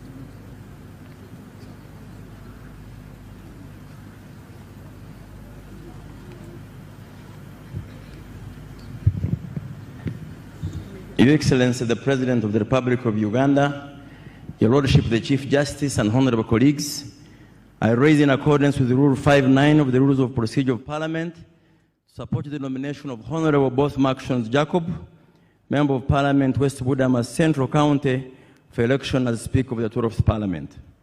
Your Lordship and honorable colleagues, the person I have the pleasure of seconding his nomination for election as Speaker of the 12th Parliament of Uganda is well known to me, having worked with him in the 9th and 10th Parliament and in Cabinet during the 11th Parliament. During my close interaction with Honorable Obos, as he is fondly known, I found him a capable leader who possesses qualities that make him suitable to lead this House as its Speaker. Honorable Both Maxons Jacob is academically astute, impartial, knowledgeable in law, parliamentary procedures and processes, and is fair, firm, and a strong communicator, bold, decisive, goal-oriented, even-tempered, resilient, and emotionally intelligent. Those characteristics will enable him easily command this august House. He will maintain order, facilitate debate, enforce rules of procedure, navigate governance issues, make firm, decisive, sound and rational decisions, manage crises that may arise, and navigate complex political and diplomatic relations. The personal traits that Honorable Maxons Jacob possesses make him a breath of fresh air in the office of Speaker and will make him a successful Speaker. Honorable Both Maxons Jacob is known for being a gentleman, calm and measured, an advocate of good standing, which reflects commitment to the rule of law, a capable leader, a patriot, owing to his service in public service of Uganda. He's good at engaging. He's a political moderate. He's a modest person, having risen from a humble background. He's disciplined, composed, and respectful in parliamentary engagement, patient and neutral. Your Lordship and honorable colleagues, basing on the above rich competencies of Honorable Both, I hereby support the nomination of Honorable Both for election as Speaker of the 12th Parliament. Honorable Both will leverage his more than 15 years in Parliament to building the necessary administrative and governance structures to steer Parliament to greater horizons. I therefore implore you, members, to elect Honorable Both Maxons Jacob as the Speaker of the 12th Parliament of Uganda. I beg to submit, Your Lordship. I now call upon the nominated candidate to come and present his consent.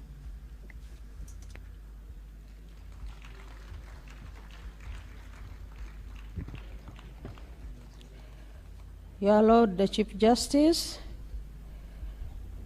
I would like to make this statement in support of the nomination of Honorable Both Maxons Jacob, Member of Parliament, West Budama Central County, for election as Speaker of the 12th Parliament.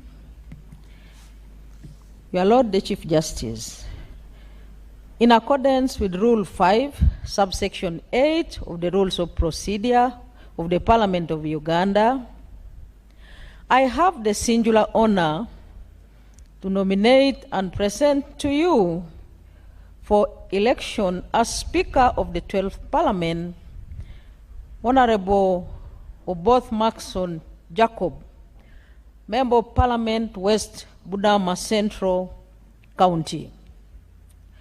The Honorable Both Maxons Jacob, fondly called Oboth, was born on 13th April 1971 in Tororo District.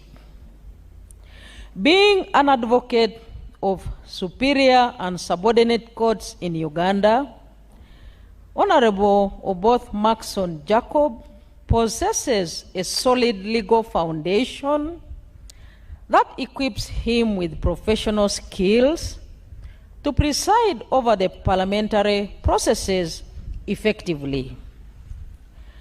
Honorable Oboth Maxon Jacob possesses various academic qualifications, including the following: A. Master of Laws, LLM, University of Minnesota Law School, USA, August 2006 to May 2007.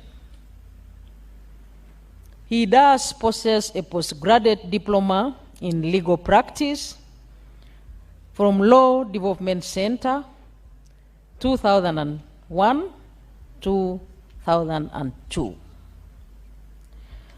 In addition, he has a Bachelor of Laws, LLB, from Makerere University, Kampala, Uganda, 1997 to 2001.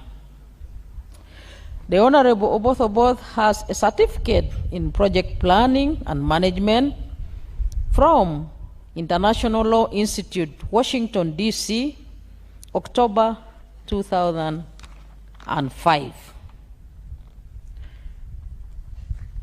He too has 2 certificates in procurement and international property enforcement from International Development Law Organization in Rome, Italy, 2003. He has a certificate in management from Uganda Management Institute, Uganda, 1999. The Honorable Oboth studied and acquired Uganda Advanced Certificate of Education from Tororo High School in 1995 to 1997. He was kindly wind up St. Denis Sebugwao School kindly wind and up. Acquired his Uganda Certificate of Education. My Lord the Chief Justice, this varied background coupled with vast legal expertise gives Honorable Oboth Maxon Jacob deep understanding of the constitutional governance, parliamentary procedure, rule of law, legislative drafting, and conflict resolution, making him the best suited member to lead the 12th Parliament as its Speaker. Furthermore, Honorable Oboth Maxon Oboth has had an illustrious and distinguished career, serving in various key positions in the political and public service of Uganda, including Minister of Defense and Veteran Affairs, 2024 to date. He was a State Minister for Defense and Veteran Affairs, 2001 to 2028. He was a Member of Parliament from 2011 to date. He was a Chairperson Legal and Parliamentary Affairs Committee from 2016 to 2021. He was a Chairperson Committee on Rules, Discipline and Privileges in the 9th Parliament. And finally, he was a Chairperson of the Committee on Natural Resources, also in the 9th Parliament. Lord the Chief Justice was a Chairperson of an ad hoc committee investigating the energy sector in Uganda, 2011 to 2015, and a member of the Parliamentary Business Committee in the 9th and 10th Parliament, where he was also a member Commonwealth Parliamentary Association from 2011 to 2021, and the National President, Parliamentarians for Global Action, Uganda. And your Lord the Chief Justice, he was indeed Acting Principal State Attorney, Head of Mbale Regional Office, Attorney General's Chambers, Ministry of Justice and Constitutional Affairs, overseeing the eastern, northeastern Uganda, covering 24 districts of Iganga, Kaliro, Namutumba, Bugiri, Budaka, etc. He was a Deputy Attorney General for Tiengadola Cultural Institution in 2003 to 2010, and a part-time lecturer at the Islamic University in Uganda, the Faculty of Law, 2007 to 2010. He was a board member in several civil society organizations between 1999 to 2010, and he was a founding member and board chairperson, Community Aid, CAN Uganda, an NGO serving the people in Eastern Uganda. Your Lord, the Chief Justice, distinguished members, the Honorable Oboth Maxon Jacob is a diligent leader who has immeasurably participated in shaping the destiny of Uganda and served Uganda with dedication and patriotism. The past leadership positions held by Honorable Oboth Maxon Jacob as Cabinet Minister, State Minister, Member of Parliament, Chairperson of committees, and civil servant have significantly shaped Honorable Oboth Maxon Jacob and prepared him for service as Speaker. Honorable members, the person I present to you today for election as your Speaker in the 12th Parliament of Uganda, Honorable Oboth Maxon Jacob, has been endorsed by the NRM party and His Excellency, the President of the Republic of Uganda, and other senior national leaders, and has, since his announcement of his candidature for the office of Speaker, received support from amongst members of Parliament across the political divide and the general public. This endorsement reflects confidence in his ability to lead the 12th Parliament effectively. I therefore have the honor to nominate Honorable Oboth Maxon Jacob for election as the Speaker of the 12th Parliament of Uganda. And I do this for God and my country. Thank you very much for your kind attention. The candidate nominated, and now I now invite you to make a statement accepting the nomination, and you have only 1 minute to do so. Let's adhere to the time. I don't have the privilege in Parliament to switch off the microphone, but I hope we stick to the time. My Lord, the Chief Justice, honorable members, it is with deep humility, a profound sense of honor, and unswerving resolve to uphold your trust that I accept this nomination to serve as Speaker of this august House.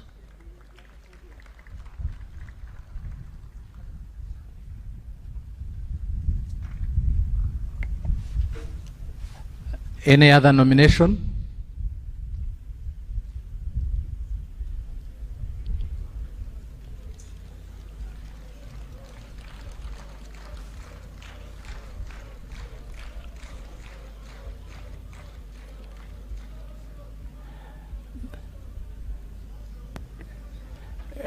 Kindly, when you propose, continue to make the statement about your candidate. Your Excellency, the President, my Lord, the Chief Justice, and honorable colleagues, my name is Chirumira Hassan, Member of Parliament representing Katikam South. I stand here to move a motion under Rule 5 of our Rules of Procedure that the Honorable Mweru Paul, MP Jinja South Division East, take a chair of Parliament as the Speaker. I beg to submit.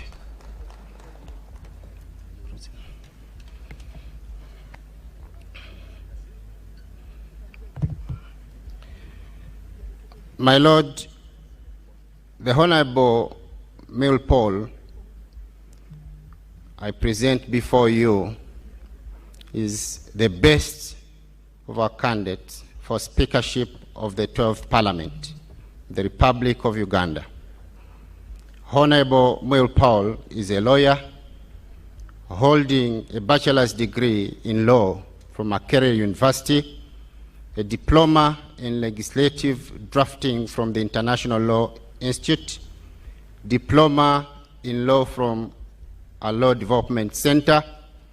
The Honorable Muel Paul was a member of the Legal and Parliamentary Affairs Committee in the 9th and the 10th Parliament of Uganda. He served as the chairperson of the Public Accounts Committee in the 9th Parliament. The Honorable Muel Paul served as the deputy spokesperson for the Forum for Democratic Change and is now the focal person in the National Unity Platform for Busoga West. His candidature is premised on 4 pillars, but I'll deal with the 2, and the remaining 2 shall be dealt with by the seconder. First is the restoration of the rule of law in Parliament. Honorable Muel Paul, our candidate for the position of Speakership, will uphold accountability and the rule of law by ensuring budget discipline, stamping out wasteful expenditure, redirecting money for donations and corporate social responsibility to parliamentary committees where members actually do the work for Parliament. This will be done through internal resource reallocation without increasing the overall budget of Parliament. To ensure accountability to the public, he will ensure adoption of the public disclosure policy where Parliament will periodically publish its output and attendant costs so that the public can appreciate and hold their leaders to account. Secondly, equity and inclusivity. The Honorable Paul Muel I present before you, his candidature is premised on treating all members of Parliament fairly and equally. He will ensure that there is equity and inclusivity in the welfare of the members of Parliament and staff of the Parliament and standardized benefits. I present before you the Honorable Paul Muel for God and my country. I submit. Thank you so much. Let me have the seconder.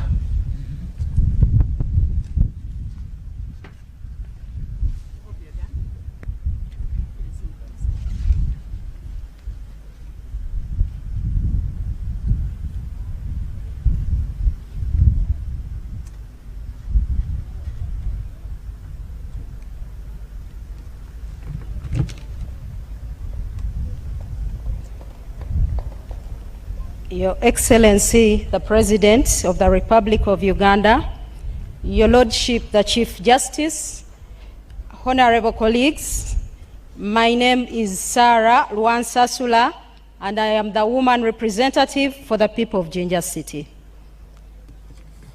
In accordance with Rule 5, Clause 8, I also associate myself with Honorable Chirumira, and I am here to second Honorable Muel Paul to be the Speaker of the 12th Parliament. In addition to what the nominator has said, Honorable Muel will be responsive of the aspirations of Ugandans, and this he will do by ensuring that funding of government programs is increased to match the increased population growth. He will also ensure that the talk about the 10-fold growth strategy is matched with resource allocation. Honorable Muel is competent, is exemplary, and accountable, so he brings such leadership to the 12th Parliament as a Speaker. Under his leadership, he will cause the reduction of funds consumptive expenditure and invest more in capacity building of members and staff. In addition, resources will be reallocated to parliamentary committees so that members are adequately enabled to conduct oversight at committee level. Honorable Muil will cultivate a habit of budget discipline to ensure that funds are spent only on what they have been budgeted for. All members will be aware of what has been allocated to specific activities so that they can hold his leadership accountable. Dear members, Honorable Muil is a man of integrity. He's a man who does what he says should be done. I urge you all to see Honorable Muil Paul fit to be our Speaker for the next Parliament, this Parliament, the 12th Parliament. I submit. Okay, let me have the nominated candidate to step forward and state his consent to the nomination. Please note that you state the consent and nothing else, according to the rules.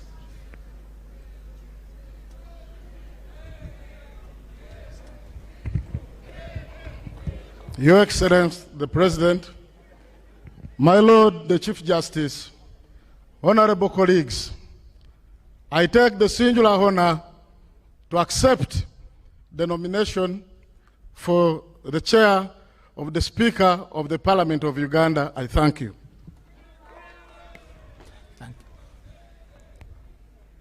Thank you so much. Is there any other nomination?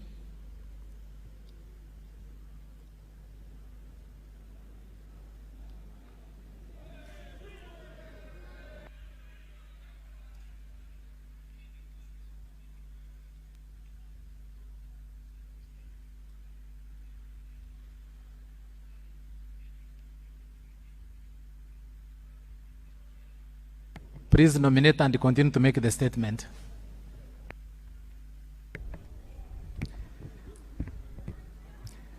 Your Excellency, the President, my Lord, the Chief Justice, my name is Okot Peter, Member of Parliament for Tochi, County Inomoro District. I rise under Rule 5, subsection 8 of the Parliamentary Rules of Procedure to move that the Honorable Norbert Mao, Member of Parliament for Laro Peche, do take the chair of this Parliament as the Speaker. My Lord, the Chief Justice, and honorable members, let me give a brief background and qualification of the Honorable Norbert Mao. Norbert Mao was born in 1967 to a mother from Isinjiro and a father from Gulu. He spent most of his formative years in Jinja and had most of his secondary education in the central region. That is why he is commonly referred to as Uganda made simple. My Lord, Norbert Mao had a humble childhood in Lacho and Bobo, where he benefited from the kindness of many. Some of them were total strangers. As a little boy, he had goats, helped on the farm, and worked as a cobbler, bicycle repairer, and as an apprentice to a tinsmith. His primary school then had no P7 class, but on account of his natural brilliance, he went on to do his primary leaving examination at Magwa Primary School, from where he moved on to Wairaka College for 2 years, and then went to Namiliango College, where he sat for both his O and A-level examination before joining Makerere University. His exceptional communication and interpersonal skills, leadership skills, were recognized early by his peers. While in primary school and even at secondary level, he participated in many debates and seminars where he excelled on account of the courage, clarity, and conviction with which he presented his case. At Makerere University, he was elected president of the Student Guild at a time when coming from northern Uganda carried a big stigma. He overcame that stigma and rallied students to champion a campaign against the World Bank-inspired policies, referred to as structural adjustment program. But in reality, it required government in underdeveloped countries to drastically reduce spending on health, education, and livelihoods. The bywords of those policies was cost sharing. The fierce disagreement with the government led to a strike in which 2 students lost their lives and many were seriously injured when the police was deployed on campus on the 10th December 1990. One of those who was seriously injured was our own late Speaker Jacob Olanya. May his soul rest in peace. The Honorable Mao is ever a bridge builder and peacemaker. Norbert Mao, at just 23 years old at that time, reached out to State House and secured an appointment to meet President Museveni, who received a student delegation led by Mao to discuss how to balance other national priorities with the need to ensure access to higher education for students from poor families, the so-called needy students. That conversation laid the foundation for continued government sponsorship of students in universities alongside private sponsorship.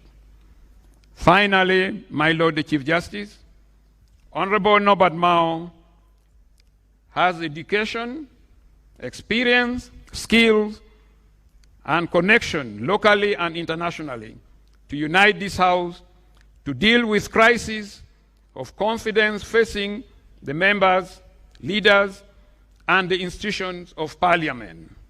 Norbert Mao is a senior advocate of 32 years standing. He has an undergraduate law degree from Makerere University and a postgraduate diploma in legal practice from the Law Development Center. He has an associate Bachelor of Arts degree and a Master's of Arts degree in Development Studies from Uganda Matters University. He has a Master's of Dispute Resolution and a certificate in International Commercial Arbitration from Pepperton University, USA. In addition, he was a 2003 World Fellow at Yale University, USA. My Lord, the Chief Justice, Norbert Mao is the President General of the Democratic Party and until recently, Minister of Justice and Constitutional Affairs in the government of Uganda. Having been appointed following a cooperation agreement between the National Resistance Movement and the Democratic Party, Norbert Mao believes in managing our differences through concessional democracy, where we use points of agreement as footholds to find consensus in areas of disagreement. The candidates I present to you will guarantee the privilege, immunities, and independence of the members of Parliament. There is no better prerequisite for guaranteeing the freedom of debate that representation and oversight demands. You should be winding up. Most of like, than having a presiding officer who does not have an overbearing or coercive influence on members and is himself not under the overbearing or coercive influence of anybody. Norbert Mao is a patriot and was a firebrand legislator in the 6th and 7th Parliament.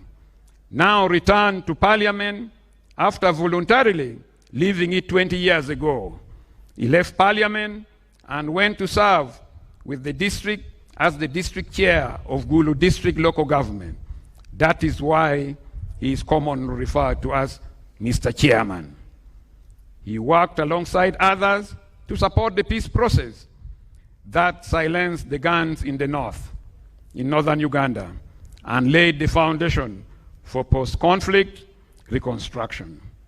God has preserved him through many life-threatening situations in order to serve the country he loves for such a time as this. As Minister of Justice and Constitutional Affairs, he has been a champion of alternative dispute resolution, the protection of the intellectual property of the creative and promoter of access to justice in collaboration with the judiciary. As the political head of the Ministry of Justice, he supported the completion of the new building housing many of the justice, law and order institutions, saving governments over 30 billion shillings annually in rent. Surely, he will quickly ensure the completion of the new parliamentary chambers so that we don't have to come to Kololo every time we have a grand sitting of Parliament. My Lord, Chief Justice, and honorable members, in conclusion, Honorable Mao, as the current chairman of the Summit of the Inter-Party Organization for Dialogue, IPOD, understand what is at stake over the next 5 years and beyond. But at a deeper level, honorable members, Norbert Mao as a candidate for Speaker is not the issue. The issue is what is at stake as we elect the Speaker. And what is at stake is bigger than any candidate. The NRM has lived with Norbert Mao as Minister for Justice and Constitutional Affairs for 4 years. Surely, colleagues, NRM can live with Norbert Mao for 5 years as the Speaker.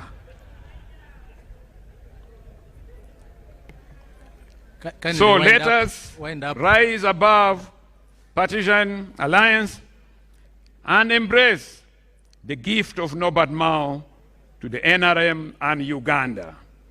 Don't ask why Mao, but ask why not Mao.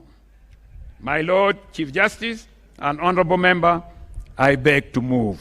Thank you very much.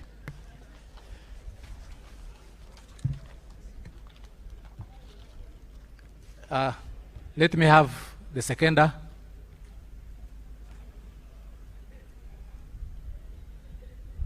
Please, you have 2 minutes. Don't use more than that.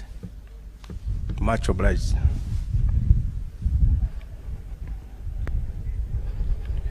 My Lord, the Honorable Chief Justice and the honorable members, as per the Rule 5, Clause 9 of the Parliamentary Rules of Procedure, I, Patrick Okello Onguri, the Member of Parliament representing Aswa County in this 12th Parliament, rise on a motion to second the Honorable Norbert Mao to take the chair of this Parliament as the Speaker.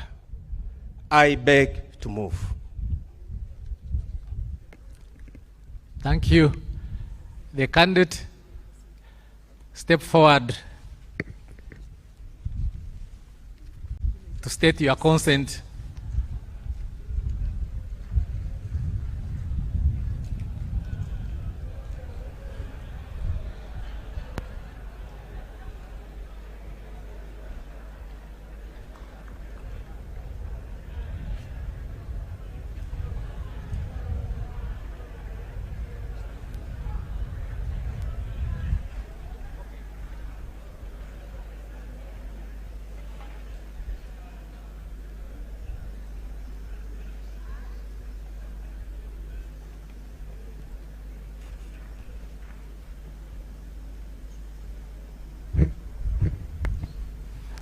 Please note that as per the rules, you only state your consent to the nomination and nothing else.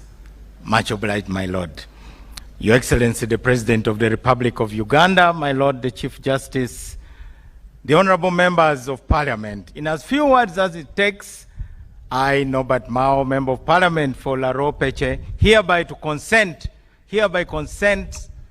to my nomination to take the chair as the Speaker. Thank you very much. May God bless you.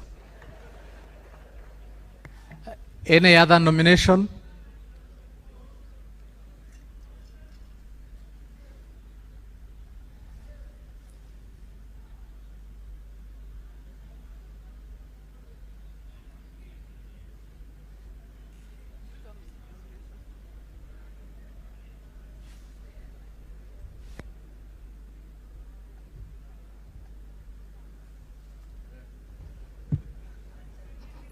Your Excellency, the President of the Republic of Uganda, Your Lordship, the Chief Justice, colleagues, members of Parliament, I'm here on two folds. One, to close the nomination. Two, to move on a matter of procedure under Rule 17, Sub-Rule 1. My Lord, Office of the Speaker carries immense responsibilities, and the 11th Parliament has been alleged to have been the epicenter of corruption. Therefore, I move under Rule 17, Sub-Rule 1, causing for the suspension of Rule 5, Sub-Rule 3, and Rule 10, and Sub-Rule 10, and to allow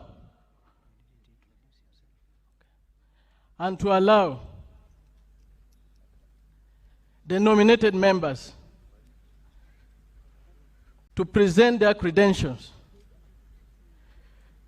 such that we are able to assess whether they meet the requisite governance qualities that can restore public trust in the institution of Parliament and to protect the gains so far achieved. My Lord, it is of imperative necessity that you allow this proposal and you suspend Rule 5, Sub-Rule 3, and Sub-Rule 10, and grant the nominated candidates 15 minutes to address the House such that we are able to make informed decision. My Lord, the right to be heard before a decision is made is constitutional. Even in the Bible, when Adam and Eve sinned in the Garden of Eden, God first called them to defend themselves before he passed judgment onto them. So today, we are going to make decision to elect Speaker of Parliament. It would be good for us to hear from them and we make an informed decision. Your Lordship, my name is Uchenn Geoffrey, Member of Parliament representing Kyoga North constituency in Amalata district. I beg to submit. Let me first of all begin by overruling you. Sub-Rule 3 you talk about actually prohibits campaigning by the members nominated. Secondly, Rule 10 only talks about consent. So can we then proceed? In view of the fact that more than one members have been nominated, I now announce the ballot will now be taken. My Lord, I mentioned Rule 5, Sub-Rule 3, and Rule 5, Sub-Rule 10. I've already made the ruling. I will not go back to it. No more procedure. Can we please close the nominations and proceed to take the ballot?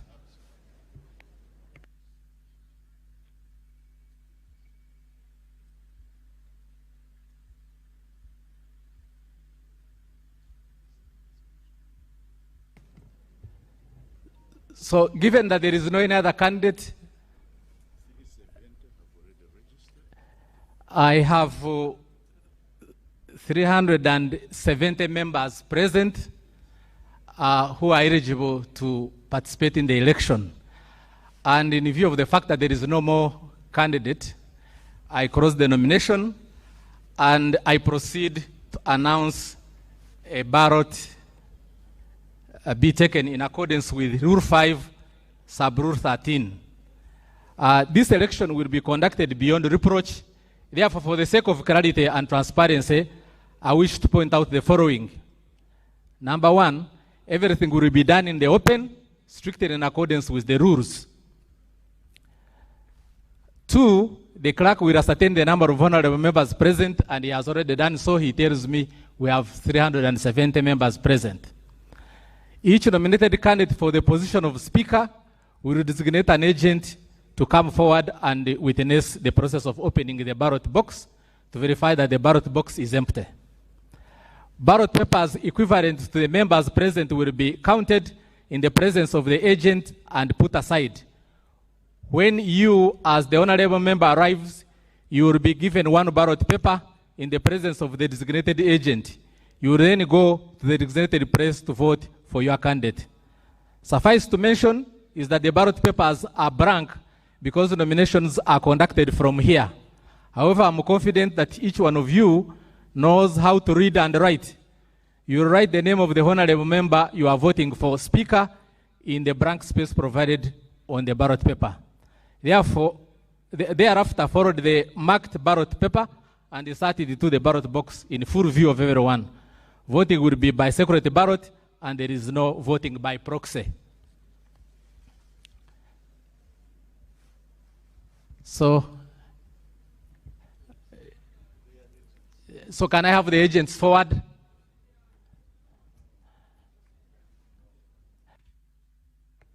I'm not allowing procedure. Can I have the agents forward?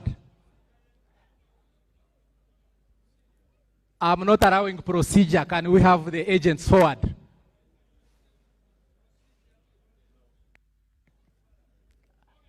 I'm not allowing procedure. Can we have the agents forward? Agents of the candidates.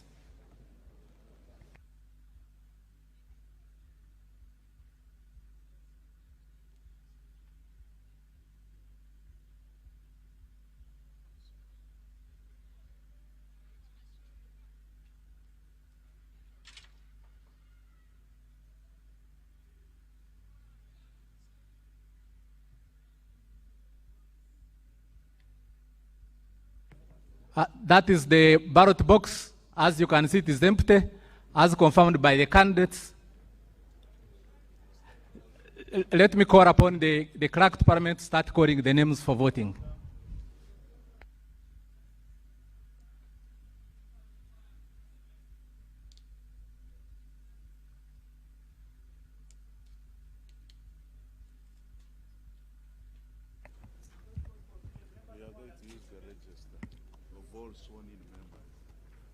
No, we are going to use the register of all sworn-in members to call the names. But as at the time when I was talking, the number I had received was 370. So that should not be a problem. Yeah. So we shall use the register of members. Ayo Joyce Makomoy.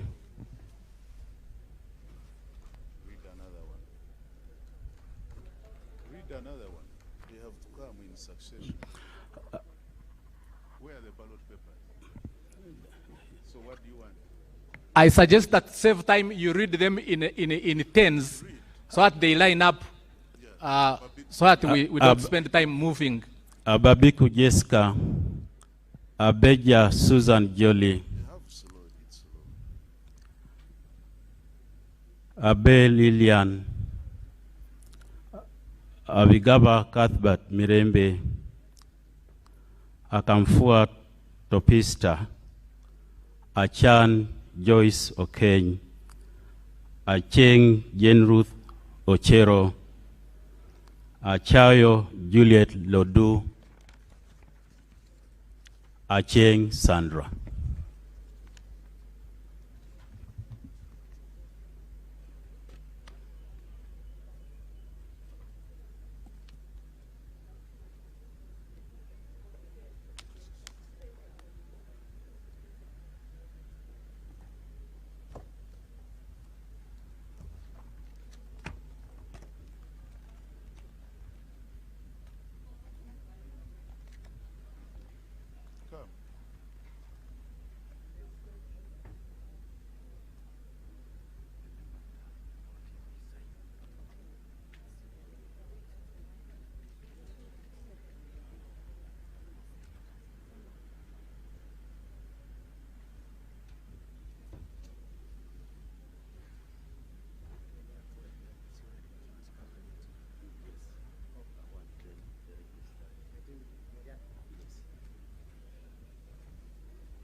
Achia Kathe, Achia Lokiru Gabriel,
Tabazinga tukajja maaso n'okuleka ntukutuusaako ekijawale maiso wale ku kisaawe Kololo awo tuli kubonerera nti akaseera kano tuli kwolekera okuboneka nti abaka batandise okuboneka nti ate balonda speaker naira ku owa parliament ya 12 nza Simeon Owen Kaswabuli ni munange turachi tujja maaso n'okuboneka nti tukutuusaako embeera era mabwe kyatandise kuva ku nkyo embeera etebwe wale ku kisaawe Kololo kulingira nani kwabo abafudibwa kweruso okuboneka nti anabitawo ku nsonga eno ewa speaker tukali ku mutendera gwa speaker ate tunamalirizawo tujje ku mutendera gwa myuka speaker wa parliament embeera batulira kugoberera procedures n'endala oba enteekateeka n'endala tuboneke nti olunaku olwaweerako nga tutegeere ni baani abajja okulira paalamenti yaffe y'omulundi ogw'ekumi okumala emyaka 5 edo.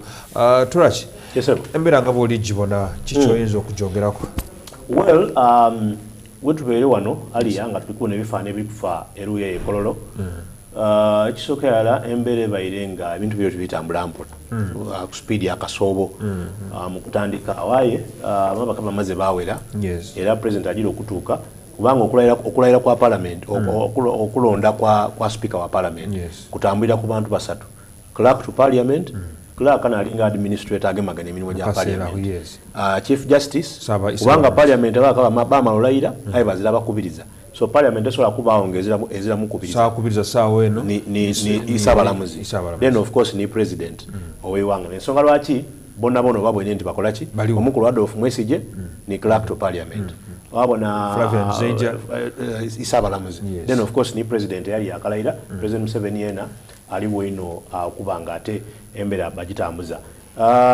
Tikirwireewo ino ekyokunominatinga oba okusunsulamu abali betusuubira okuba nga bajja kwesimbawo ku bwa speaker kubanga amaanyi amangi gaide nga gawulikika kuva yala enumeere ati ono ole balaga nti bakyenda ekintu aye tugira okumaliza nga amaanyi nagali 3 erisooka n'eri oyo NRM gwerese both oyo nga naba minisita wa omuto wa defense oyo ebyokwerinda mu iwanga mu kisande ekiwaire ate ng'era NRM ng'ekibiina gwe baleese obwene vice president namunominate nze of course Mr. Frank Mwebaze yaida yabanga sekonda era bamwogera ku bebakoze eki ebamwogerekwawo ebyafaayo bye looza tudda kubanga mu maiso eyo tubikuwa bonabona abeesimbyewo ndakubanga mbawo ebyafaayo bye then of course owokubiri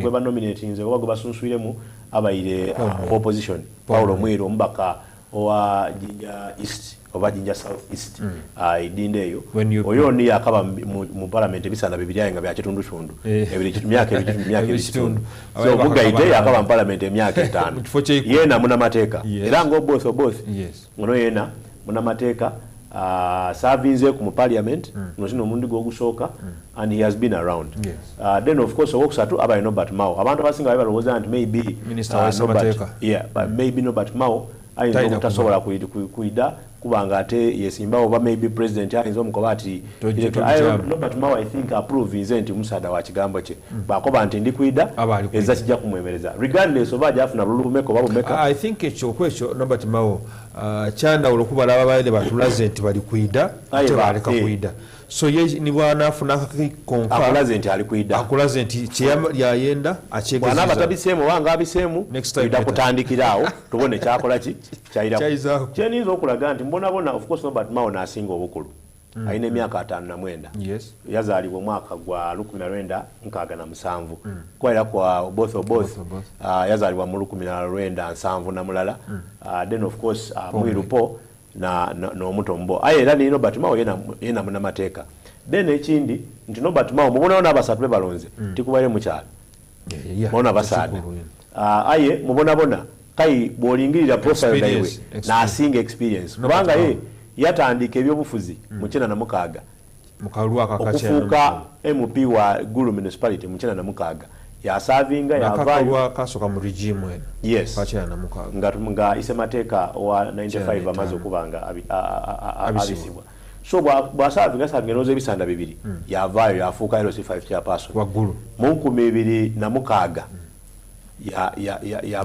yava parliament yaja yafuuka LC5 wa Gulu district mperano emyaka 2 later aize oluvannyuma lw'emyaka 2 aize mu parliament yesu akuza kuya ku MP era wairire wali kulamuliza ekyo bwa speaker yes buti mukwira oidukira nti Norbert Mao yali wakwira yayenda okwesimbawo ku mu ndowooza mu 2016 aye ebiseera ebyo ndagamuntu dalida akaida if you remember well yafuna ndagamuntu yali mu opposition abaako abali baliwaka n'ekya ndagamuntu era yavaayo kunalola yakoba nti aba Besigye ne yatukoba vergulago byati mutewandisa bibre ye mbw ate baamala bamuwandiisa so Nobert Mao waide ngabaawo n'omuntu gwoyinza okuba nti alinga bakoba nti mu luzungu a cat has 9 lives gyoluiso oyinza oti awoireyo kabiri yabo nigine emiso tejetulako olususu so bwine nti aide nga yeyubula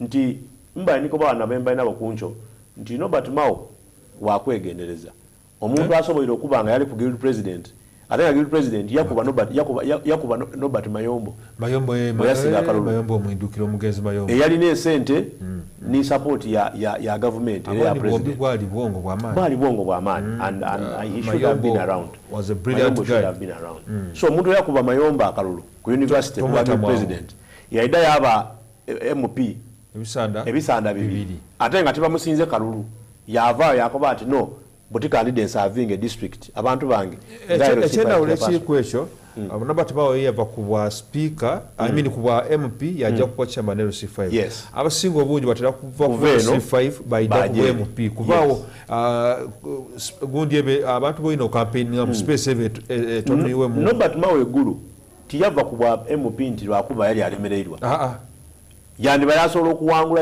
yawangula paka wakola kikuba abantu support agirina but he came ya serving yamala ya serving kisana kirala kyona yakireka after 20 years I think Maono credit ya single kuba nayo ne okuboneka nti ya negotiations mu lutalo lwa Lord's Resistance Army chemba ndi kulaga ekyo nti omuntu okusobola kubanga tuboina abantu banja bali mu opposition babasavinga mu government ainga they don't hold places edawego kubweno honorable Betty yali minister wa lands Betty yali wa UPC Betty Among yes ali mu UPC ali minister now for Nobert Mao president wa Chibina wa DP president wa Chibina yakulaga nti aingira mu negotiations ya serving nga state minister he's one thing I know about him no musada atajja na buntu butono ayenda kinu kinene kuba yandi bayana negotiate ka kwa mumbo ba state minister oba commissioner oba yali kuba minister ali assured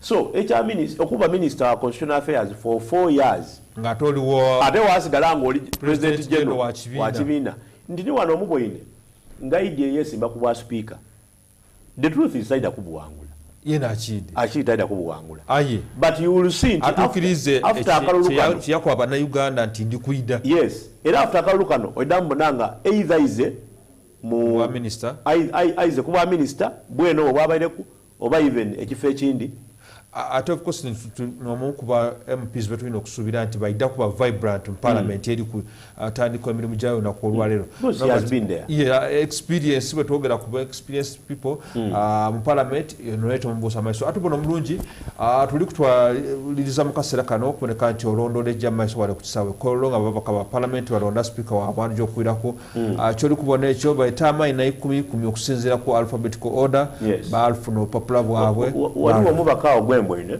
aba yaligezaaku okubanga araises on a procedural matter nga alikubiriza olukiiko buti chief justice ali mukoba nti batole wejise mateeka tabayikiriza muntu abaire nominated wale before babere baidembo okuja bayogera n'ababaka bakobera byali kujoba engeri byabakwenda otambuza mu parliament but once you are nominated and you accept oba tokasobola campaign because you offer a candidate so mubaka aba yali saba nti am 8 ke lisoke oyi parliament osobola okusaba speaker 8 ke yaba suspended temporarily mwasobola obisawo temukola ki temubisawo aye speaker w'olukiiko butyaliwo alobye yakoba nti atujje mu maiso I think they are trying to do everything mu bwire kyemwenewo ekindi nti ababaka abalayira bali 528 waliwo ababaka 307 so the question would be where are the 158 MPs yes abandi bayinza bakatuuka butuuke because bakobe baliko ekitabo register yaba abalayira bafuna order paper tikusawa ina lwenolwo ng'omubaka bw'alayira olukweta ina n'olayira ekiyiraku kukuwansawo ensawo egyo wabona aba MP gye babawanga mwabanga mu constitution mwaba mu parliamentary rules of procedure mwaba mu ni order paper eyolwaleero nga bali bakoba nti esaawa diti kino ekijja okwogerwaku era mwidde nga mweteeseteese ababaka 158 ku saawa dina 5 nga bakalituuka mu parliament abona ababaka abantu bebalonda by the way omuntu sawa nali kufollowinga asobola okuba okutegeera nti omubaka wange tiyalonda speaker because this is a very important order of business okulonda speaker awona wali obuzibu tekitwizaayo okubibayirewo bebikaja mu maiso nti oba bano babairemu okubangi kuba babaire eisubi lyabwe liri kwole abaire asubirwa okwesimbawo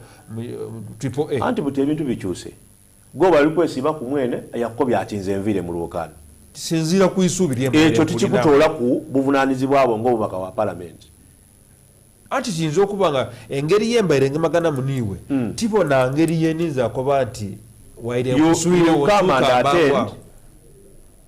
waliwo opportunity gyebeeta ey'oku abstaining era niwale bakiwandiika nga bamaze obala nti ababaka babaire bati bakina abalonze abasatudde yabstain wabamu abo kuba bakaba n'abasatu tikubula ku mulala gw'oyinza akoba oti nono because at the end of the day gw'oyenze yaviiremu era obusungu bwe kinajja okulembera parliament kirabyo kyaba nti yaviire mu mbeera ki muntu ye tiyatukobeera embeera gye yaviiremu ye mwene yakobya ati naviiremu ati tusome embeera era wansi wano yayikiriza atya nkaali muwuliza eri ekibiina kyange ekyenaremu era ndakuwagira oyo naye nanakola ki anaabayetebwa ku bwa speaker surprising eni mwene azirawo but that is the story of another day ababaka bano ekikumi kale kanumutoleku maybe n'omwami katwale 15 na mukaaga 15 bazirawo oleka tumutole kuba okobya oti embeera n'omwami we katukoleki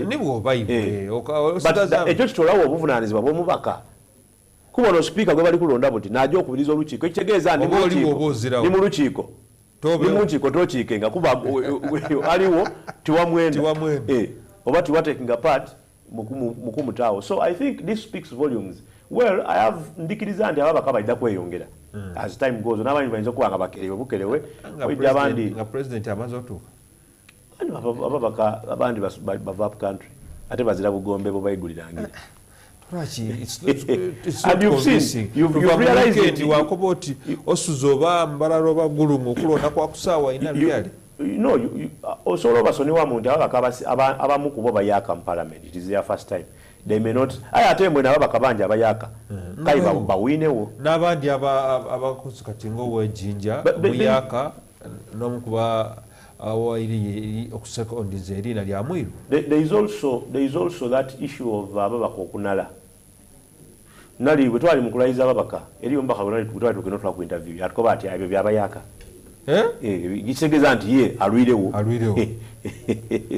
olikitegeera so ndowooza waliwo n'okunalira eno nti ati n'ekifo kyaife this is not my first rodeo oba tino omulundi gwangusenga nalondalonda baye ba speaker so eza ino kiyaka kyenja ate n'okulonda kulwa abandi bayinza okudda deliberate late ng'akidi kulonda kujaja because bali kweta liina kuliina yeah so atubona mulungi tukaja maiso abalanda oyo amaze okulonda honorable n'abandi bali kwidda balitaliina kuliina oyinza okuba olibo n'aba opposition n'aba NRM bali kulonda bali kweta liina kuza ku bibiina betaliina alphabetical order nga bwe balayira because register eri kusinzira kwe balayira okay wanaona wosinza okuboneka nti tubona tukaja maiso n'okuboneka nti tukutuusa ku ekiri kujja maiso wale ku kisaawe ky'ekkoolo olunaku olwaleero nawe nasaawa edira mu maiso tunaba tutegeere speaker parliament nani kutegeeza nakoba nti basooka kulonda speaker tosooka ekya deputy speaker omumyuka wa speaker alinda kutumaliriza kino speaker n'alondesa olumala awo ng'alayira ng'atwala chief justice avaawo alekera okuba speaker ng'olayira mu ntebe ng'akubiriza okulonda omumyuka we abo tikyo okutambula olunaku olwaleero kino ekiriwo ekijja mu maiso results waliwo ekyewuunyisa mu binaava mu kulonda really waliwo ekyewuunyisa kyobona a miracle that can happen speaking of miracles eriyo miracle yabaire emukono ku municipality tinda kugisuubira wano but abakansala bantu buna abasinga obungi mukaaso kyetuyinza okubona nti obululu obwa speaker buyinza okuba obutonoku as compared to the support obululu bwa speaker ajja okusinga omuwendo guyinza okuba omutonoku as opposed to what you expect. Kubanga speaker ikkiriza loba speaker ajja okusinga if we are basing this on numbers NRM werese. Ekyokubiri NRM ena bakabameka baswika ebisatu n'abaswikamu ayiduka erina ba independent kumpi 10 bona bali okwo aye nze kyendi kubona based on statement ere gyokoze aliya nti abayi abantu bayinza okubanga koba nti fo waife getwayenda mwamutola mu ngeri y'amankwetu ate nga tebasobola kuidamu opposition kuwagira opposition. So some of them either may decide to support a third candidate which may not be Norbert Mao because Norbert Mao already abali kubole oba basala okuyita bwite kalwako akoba nti katukawo ono waira ajagwa oba abandi basala okwabu. So kyosubira nti omuntu nga Mwiru waire opposition ayinza ofuna oba oli awo obusinga ku opposition because kino twakibona ku mukalu lwakawere nti it was the opposite side. Bible under Deputy Speaker, who was Right Honorable Anita Among, Annette, yasobola kuidanga Deputy Speaker. Nga yafuna obululu bungi obusinga ne ababaka b'NRM abali muki. Kitegeeza n'aba opposition abandi bakola ki bamulonda. So ni wano oba oli awo kiyinza oba kityo olw'ensonga ere owaabwe because ikkiriza loba parliament nga bwe tubaire tujogeraku ebaire influence ebaire kalimu even up to today tolowooza nti influence ejja buje overnight. By the way okoba ku influence enyinza okwizayo nti n'abaali ku ba speakers mu parliament bakalina influence mu parliament. By the fact nti sekandi yaliyo ku wayi wakali abakaba they made some people there. Yes. So katwalako bati singa osekandi naaliwo waliwo abakalozo batyo. I was at parliament last week. Omusada yankoba not an MP but one of the people there abali yankoba ati singa Jacobolanya akali wano. Nozo bona. Oli yava ni kunsi ayi wakaliwo abakamwikirizamu. So that syndrome tesobola kuboneka nti eva mangu. So but batwogera nga bwokuba nti kukyolanya waba wabakaidusolanya waliwo abakuba nti singa sebazanyo muboyina. Ekolo bazanya matayo banumirwe kintu so tusubira nti ona kulwairo nga luboire ona kulwairo abakulu batandikirewo emirimu kiyinza obutaba kityo kuba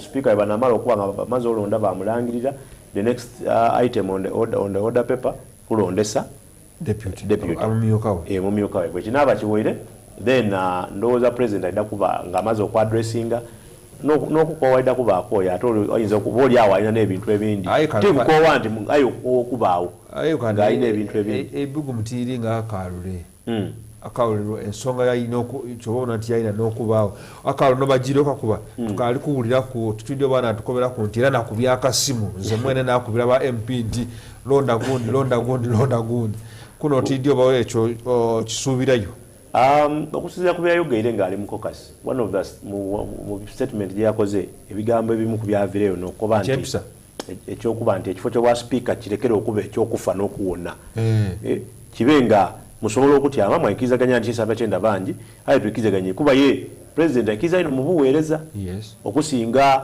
ku ndowooza ye buli lwabona nga waliwo embiranye waliwo entakedo abanalanga bali kukyenda bali kwenda kufunamu byayibwe kuba bwoyogera ku kyokufunamu nakitegereku nti olukiiko lweno olwateme olwa kukasi ya NRM abamu kuba abaire basimbye benda okwesimbawo bamaliriza nga ate bali kusaba mirimu ekyo nkyogeire obwa minisita obwa commissioner nga bali busaba president era nakitegereku nti response yabaire nti timufaayo mwenamwena ndabaaku nikyembakolera kati kyewuunyisa ekibuuzo kyalina nti ono omuntu atyo yabaire aidde ng'ayenda kituufu bwa speaker oba abayena byeronezanga bibye. This is what I will tell you. Abantu bonka bentwala nga bali serious kwalukano n'abantu abaidda nga embeera eneka ali kuidda we ya AAA because alina kuweza wiki 3 eri kuweza wiki 2 eri kuweza wiki eyokubiri erikuweza wiki eyokubiri incho because all thing started happening ku lunaku lwakusatu bwire nga ababaka batandise okulayira. So abantu bonka betwala serious n'aba abayidde balaga interest yaibwe mu bwa speaker ate bakituukiriza nga Anita Among akaali mu race. That is Mao in this case ni Mao. Yes, ni Mao. Yes, abayidde balaga ki interest era bonna nti mubona it is only Mao that is still there. True. Mubona abavanga ni so olebwakoba nti bali abandi bana abayidda batugumaza abo abayidda after batugumaza after Anita Among okuba nti nvire mu race bonna bayiti bali kwenda bwa speaker. Either abandi bali bakwenda bwa deputy speaker ayinga balamulizeere ita already bwoli kulamuzo olukoba olamulizeere wata nti bajja kuyisa aye kantewa ampanike so bawanika nga bakiri tibasobola benda babayize wano abandi bali kwenda kufuna liiso ya president appointing authority kubanga okumunonya kizibu wasana watubayiriza kino ekyolwaleero tutandika kulingira cabinet exactly wetuiza amaiso buti okunonya president kizibu bayo osobola otaawo embeera mwene yabanga naalikola ki naali kunonya so batayewo embeera yabanga naali banoonya era yabaagana mukakasi baatyama yabasuubiza buti wekasi omufunanga okoba oti aye munatutairemu buti ife bwa minisita yafunirawo commissioner kikiso era baida kubawa maybe ntibonabona aye abandi kubo tukitwale nti buti NRM emenyewo endagaano yayo etali mpandiikeeko banti speaker edatwala zanga emyaka 10 tukitwale tutyo status quo yemenibwa olwaleero andi buti forces of nature da dictatinze aye nga kishobwe kyabaire up until enaku ntono inuma nga niwe nize kyetuli kuyikiriza nabe nalemu abasinga nga that is what they are believing nze ndokomera olwisa tubeera otwalowooza nti abantu ababeeyo waigulu olwisi bona baba maybe they are privy to certain correspondences aye bona olwisi baba tibaidi tibaagaana bwagaane. So kino kyawona kyabagwire ku bugwe. Yes, kyabagwire ku bugwe. Ekyokuyugumya mukama waabwe. Forces of nature da dictatinze nti awo ndowooza ife abakkiriza mu Katonda tukobera nti Katonda abadde mwene n'asalawo. N'asalawo. Tozi waffe yasalawo. Because all of us knew that Anita Among, right honorable, woman MP wa Bukeddeya, abaire speaker wa 11th parliament for the last 4 years, n'alikwirawo nga speaker. Fena.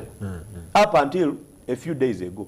Buti byakyuseemu so ekyo ekyendagaano and I think people can even use that abendo bwa speaker obundi maybe mu 2031 they can use that bakobandika kule twagobera myaka 10 wabewo but one thing I loved about it nti wechaja museke seke ya pronouncing it ye pronouncing ya kobanti katu abendo bwa speaker muleta amaina olisege baleta amaina on Saturday and on Sunday amaina ago gabanga agasobola okusigalawo gajja maize agatasobola of course babatoolako but bakitawo balaga nti it is free, it is fair, people can come. Kirenga kyokubya kandagulu nti mu 2023 namulala banji baida kuiza ensonga eyo nti nga kuluno titwago era nga baba bakozesa ekyemyaka 10 nti speaker asavinga 10 deputy we then deputy we.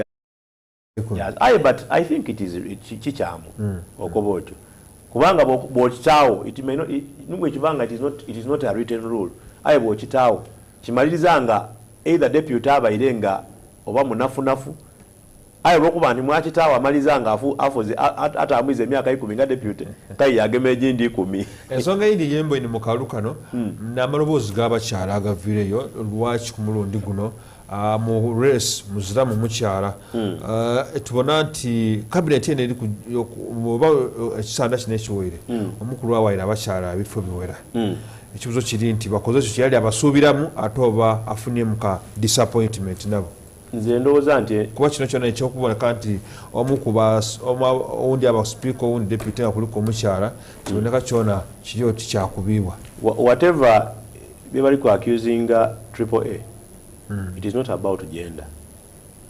Kiziramu. Kiba ku muntu. Kiba ku muntu. So asobola okuba omusaada bamu accusing of the same thing. Asobola okuba omukazi era yena bamu accusing of the same what. So the gender card wano te playing. batuufu okwogera kuba bona balina okwerwanako aye nkuwaire ekyokuboneraku mu kabinet ewe mu kisande ekiwaire prime minister n'abamyuka batya and it was okay oyitegera bakulembere bulungi dokete bagitwaire mu maiso bulungi ino and they have been active obona nti mama Kadaga emirimu gyaba yagikola bulungi nga East Africa agigemaganye ministry yaira mu kulikana East African affairs mama Nakadama Lukia Isanga yena ng'emirimu gyagikola ki obaire omubona nga atambuza ate nga ni mama Nabanja yena emirimu gyagikola ki agikola ekikulaze nti bakoze ki bakoze in the same way ng'omusaada bwasobola okuba nga basaada babiri ng'olede speaker era nga ne deputy speaker muki musaada basobola okyambuza era nga bakyandibaire nti omukazi asobola wa speaker nga n'omumyuka we speaker batambuza abakyala bakibona bundi abonanga nze ndibalengeza lyabwe erinza okuba waliwo olijja okuwagalira IDG abaire mukyala era akali mukyala n'abamyuka bababiri bakyala oli kunfuna bukyanga KCC etondebwawo bakyala n'abagikulembeire aye asooka lwaki yavaawo that is the question omukulu yali amwemulugunyako tinikyo yayizaawo mwami era yayizaawo ekikulaga nti kiri kugenda n'owokubiri ye bamugema bamutamwitudda oli kunfuna aye era yavaawo kaye bayizaawo muki ekikulaga nti kiri kugenda it is about the person so nga bwe kiri kityo ni wano tukirekeka kiri ku merit as long as speaker wano mbaye ndi kusoma ku mateeka ag'okulonda speaker wano olina okuba member wa parliament eyo ey'omukuzi ogwo 2 olina okuba n'omuntu akunominatinga 3 olina okuba n'omuntu akusekondinga nekyo bwe bakunominatinga ne bakusekondinga nga niwe wenka obita mwana opposite webayo owundi nga bajja mu kalulu nga batuli ago n'amate tebakoba nti omumyuka ekyo parliament si yenaalemu parliament is parliament in fact it is even assumed nti speaker bebamulonda waliwo NRM alina kuba impartial bwabafuuse speaker we assume so it is assumed okay kale tukajja maiso kuboneka tukutematema ku nsonga bwetambula lwaki embeera etuuse wano weeri okuboneka nti mutisaawa eno mu lwokaano lw'obwa speaker nga bwobala ku lutimbe lwolwo muziramu mukyala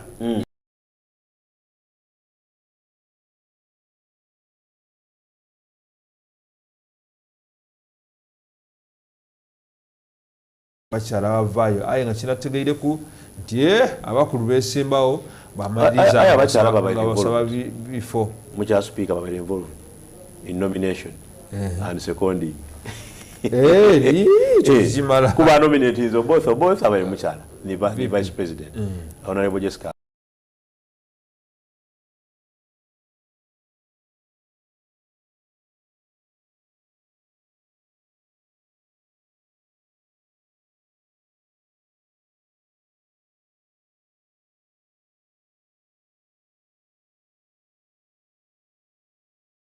jayo nga bana Uganda baliji bana bundi kikyosuubira mu parliament eno bwe ndidye mbaye nabanye ndikola ku research akatono ku parliament edidye nga dibaawo okuva mu 96 mpaka nimpegano buli parliament kyenzwire ezimbira kweri buli parliament ezimbira kweri ino parliament gyoli kubona eweire eri amateeka agasigala mu parliament ey'omwenda ey'ekumi nga tigabisibwa nga gali gamaze okubakanyako ebirowoozo agamu kugo gabisiibwa mu parliament ey'ekumi n'omulala so ni parliament eno ey'ekumi n'omulala eri amateeka gerese nsuubira nti amateeka ago begabanga ababaka abayingire parliament baboine nga amateeka ago gagasa abantu balina kuba nga ate bagabisa oba nga bagataamu amaani ekyokubiri parliament ngiboinemu ababaka abayaka bangi nga tebabanga ku parliament it is a cocktail mulimu ababaka abaaliyoku bavaayo okumala ebbanga butingano batimawo bayira bwire mboinemu ababaka nga they are historicals mu NRM nabona General Tumukunde nabona mukyala wa Honorable Jacqueline Mbabazi mukyala mama Mbabazi nabona Honorable OO Pondo wa Bakaire taweerezanga in fact namubuuza n'ekibuuzo Yakoba kwatize tyegomba kuba member wa parliament abali akyogerayo namukoba ewako kubanga oti kiwegomba kuba member wa parliament yakuba ati bwe nali ndowooza nti kyetaaga kuba member wa parliament aye najjo kizuula nga constituency yange eno gye ningiremu ey'obukayire yeetaaga representation wa n'okulira n'esimbewo mbe MP w'abakayire kuba eno constituency byonna byogeranga nkaali jingireyo abakayire mutinjingire so nsuubira nti ebidduubo by'abantu abali mu biketeza ebyendawulo in terms of age, of course in terms of gender, kuba abakyala abo bakaalimu affirmative action eyo bagikubako nyakunya ebirowoozo buli kisana lwekiwaako babona oba ekeetaagisa oba tiyeetaagisa. Ekintu kyesuubira okuboneka nti kyewuunisako ku myoyo y'akalulu kano okuboneka nti tulida afunamu singa tufunamu valid votes obululu obufiire kida kuba kyewuunisa kubanga nti wali bali kuwandiika mayina niwe wandiika liina irala liti kaba kalulu katuufu. Chief Justice akobye ati nsuubira nti mwena mwena abali wano musobola okuwandiika amayina aye mu kalulu akaawa waliwo obwafa awo nenda okubaamu kuno okubuusabuusa oba kubanga mukulayira naliyo n'abo nabo bakaabamu kubo tibonabona aye abatono kubo nga tibigayita bukalamu andi budi parliament yaife akasengedde okaini senior 6 ya mukaaga you have dealt with the people aye senior 6 eri relative eriyo senior 6 ey'omu Kampala wagati yabayo senior 6 eyo yetajja kwogera ate batamunika it's equivalent akokona kaleeta embeera buli ate equivalent eyo nabwonoone iyo ngazoja nibapima ebitabo byo nibabigaita balance minzaani ebalance nze okolaki buti abamu kwabo tuyinza ofuna obuzibu. So bana kyetukirindirire ku nkomerero y'akalulu kano okubona oba mu palamenti eno I think kuleba wali obulobanga busatu wali invalid wali invalid tulindire okubona oba tunafunayo invalid votes n'omuntu ayinza okwonoona ng'akigendereye atola kibebe nga yakuba ati kuno batimawo timuwagira obothi timuwagira kankonoone you know Uganda because just imagine singa MP owundi awandiika nti nze eno nze Mao Oboth oba nitamu ako sinza okasuubira wabonanga abaana nga bawandiika ku ayo bayinza obutaka tusomera bakoba just invalid of course bakoba invalid but tubifunire eno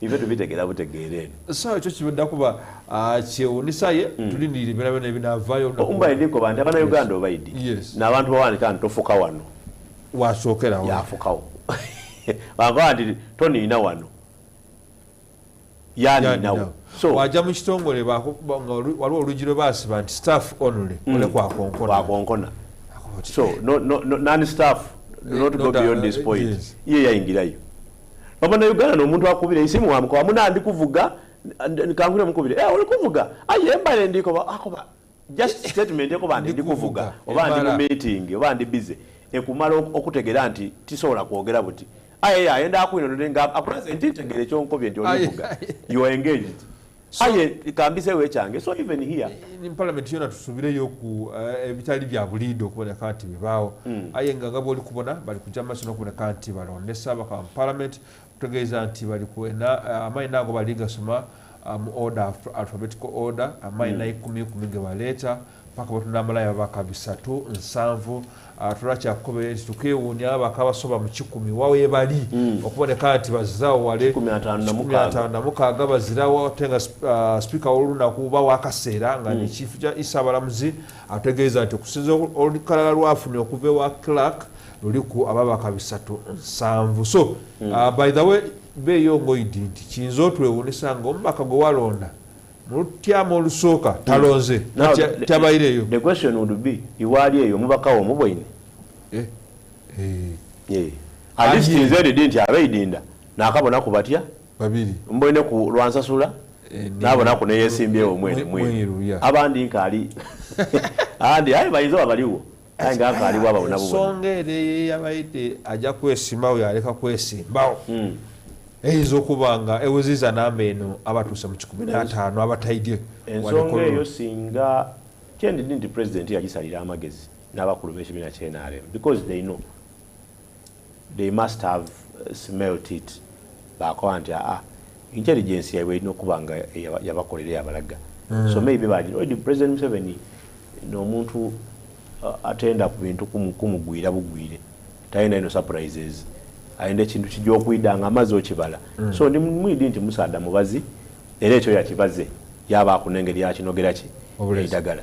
We hear stories in Mukaluka 2021 there are people abali they were sworn nga bakoba nze ndi kuwagira mama kadaga we unia president yabakyusa atya kudatika semba yabakyusa atya era tujowera nti abandi bafuna bwa minister state minister no like that so waidengo abandi bwabalokera ebifo byabafuna byabalokera but president watukira ovaya akawa nakuba amasimu paka bwire bona nganigeza kukyusa even right honorable Tayebwa mwene yali timu mama Kadaga mu 2021 kuba ne yali ajoba deputy speaker aya ate kudakika semba yo yala message yajiwandika bwire baluwa yafuluma bwire ngencho kulonda ati nvire mu kalulu and some people are not even sure bana awandise ba opponent be nabakoze eki so ebyo nembera nchoboni bweri aiwe tekiteke tukobye nti watumaliriza ensonga ino yo wa speaker tutandika okulingira mu office ya president olukala waba ministers wanatuwa kuno idugula nti tubaye tulitambula ni cabinet y'abavubi omukulu yakaza kwe y'abavubi iwo jibono tengeri je kuzema emirimu je iwanga ate butinga tulindira okubona nti tufuna cabinet empya ka mu kisanda kino omukulu kya senti ezira kulambala okuveera mu 2021 President Museveni bwa appointing a cabinet yajeta y'abavubi. I think it was symbolic. What? The symbolism in that is that the symbolism in that is that omuvubi kikyakola. That is one. Omuvubi you can take it in a way nti muntu wa bulido muntu wa wansi oba bajja kuvuba balete bajja kujja basake bakoleki balete and bwekiba in both ways oba ine nti bantu ba bulido bwene prime minister ngali buli wamu mu bantu ba bulido yakyusa office omutafaananaku nibaleba predecessors we mama Mbabazi Gunda Professor Apollo Sibambi omugenzi Apollo Sibambi actually uniqueness ya muliku Apollo Sibambi yali nti yali minister aleti yali MP so no muntu nga aida alini standi nga tajja kweguya nti abalonzi mu nankobaki ayo nenda ulo ya muliku prime minister Apollo Sibambi nti akwira kwawo twabonanga koni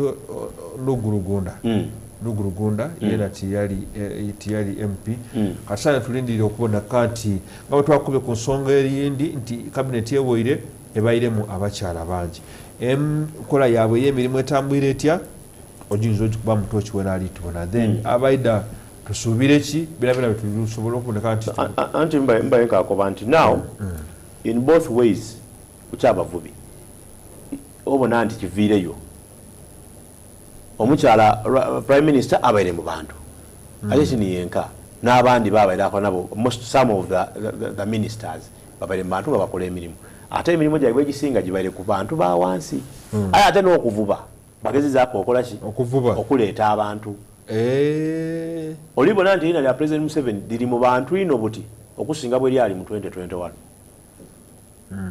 ni numbers edo obululu we yafuna mu 2021 tuwe yafuna wano eriyo n'ebiketeze ebindi nga NRM yali tiyawangulayo era nga mu abantu bali ngoti bakobe efiri tukabenda imwe NRM mu constituency da ifedino wabona nti kabiri mu kisanda kino kabiri baize ona honorable Judith nabakoba aize olibona ewa Hildamani Amelia Chambade aize olibona Masaka nebifebi not other things notwithstanding but obwene nti at least ni mu Buganda bagire nga bayira mu bafu naki wano mu Kampala mukalulu akasembayo NRM yali igeza wali mu bakamulala wati wairati sad ni naba baka kumpe bagabana nakawa ina baka babiri ti babiri basatu actually central Kampala Central and that is honorable minister ina kawempe south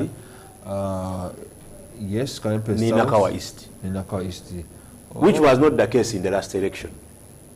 Olichibona. Ere watu akagabo nawandi.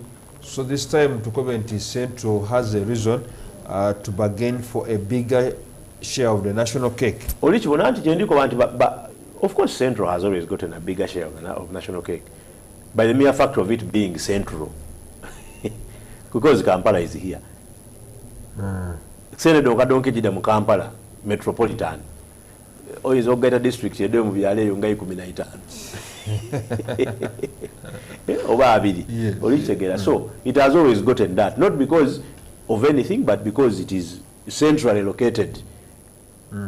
Kubange buti wano sente ninje diva wano okubanga tisasula emisolo na bichira. So it has always gotten quite a big share of the national cake. Chini in parliament kuboneka nti akaluti kabamu kwibira. Kano kebali kulonda. No, kano tikasobola kubamu kwibira. Why? The numbers are controlled, they are known.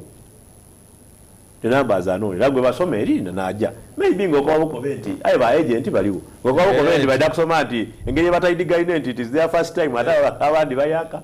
Bada kusoma ati honorable Owen kaswabuli zenje. But still tusobola kujamira ndi emeka ebiri. Ate nole yena aliga bobululu tutumusubiza kwanula bupapula buti. Tuida babubala. Babubala nti machinga nina honorable kaswabuli afunye buti. Honorable Torati afunye buti. Invalid buti totally etya. Okay, awo niwe tuli olunaku luno olwalero tukajja maiso munango okuboneka nti kulingirira ensonga eno paka bwe twagitandikira okuboneka nti abakulu balayira ku bya president yetwatandikira tweyama okuboneka nti kutuusa ku ensonga nanga bwe gitambula paka twaja kubawuka ba parliament bona balayizibwa paka bwe bawaayo twakuleeta buti kunaku olunaku olwaleero speaker wa parliament y'omulundi ogw'ekumi kyetuli kuyigala olunaku olwaleero ate nga bwe mutegeezezza nti oluvaawo tulingirira cabinet. Tulina kubayo ni state of the nation ngenda kuno mwezi ina. Mwezi ogwida. Yes. State of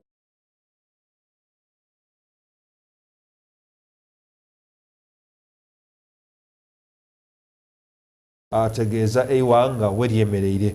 Olunavaawo enkeera teba budget. Yes. Enkeera eba budget. Awo tutegeeza nti munakudi nedisigaire mukulu ayinza otuwa cabinet. Not really. Kuba ni last time tiyagituweerawo yatuwaayo ba minister awo Lugolobi yasomako wawo budget ebisigaye twabirinda.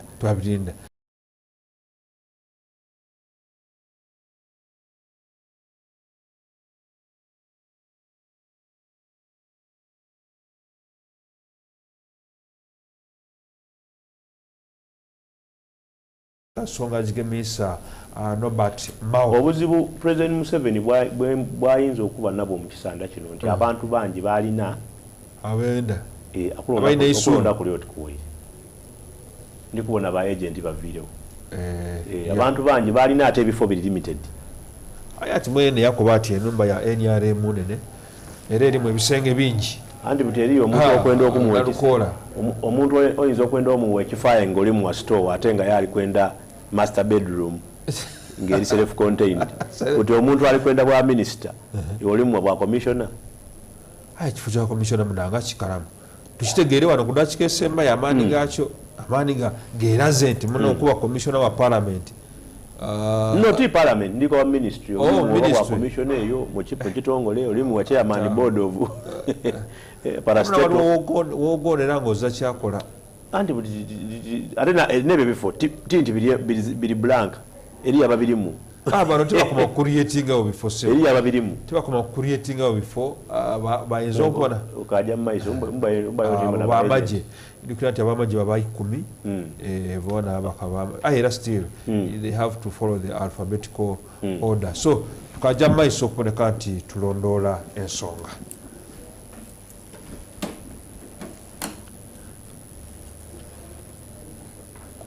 Parliament wetuli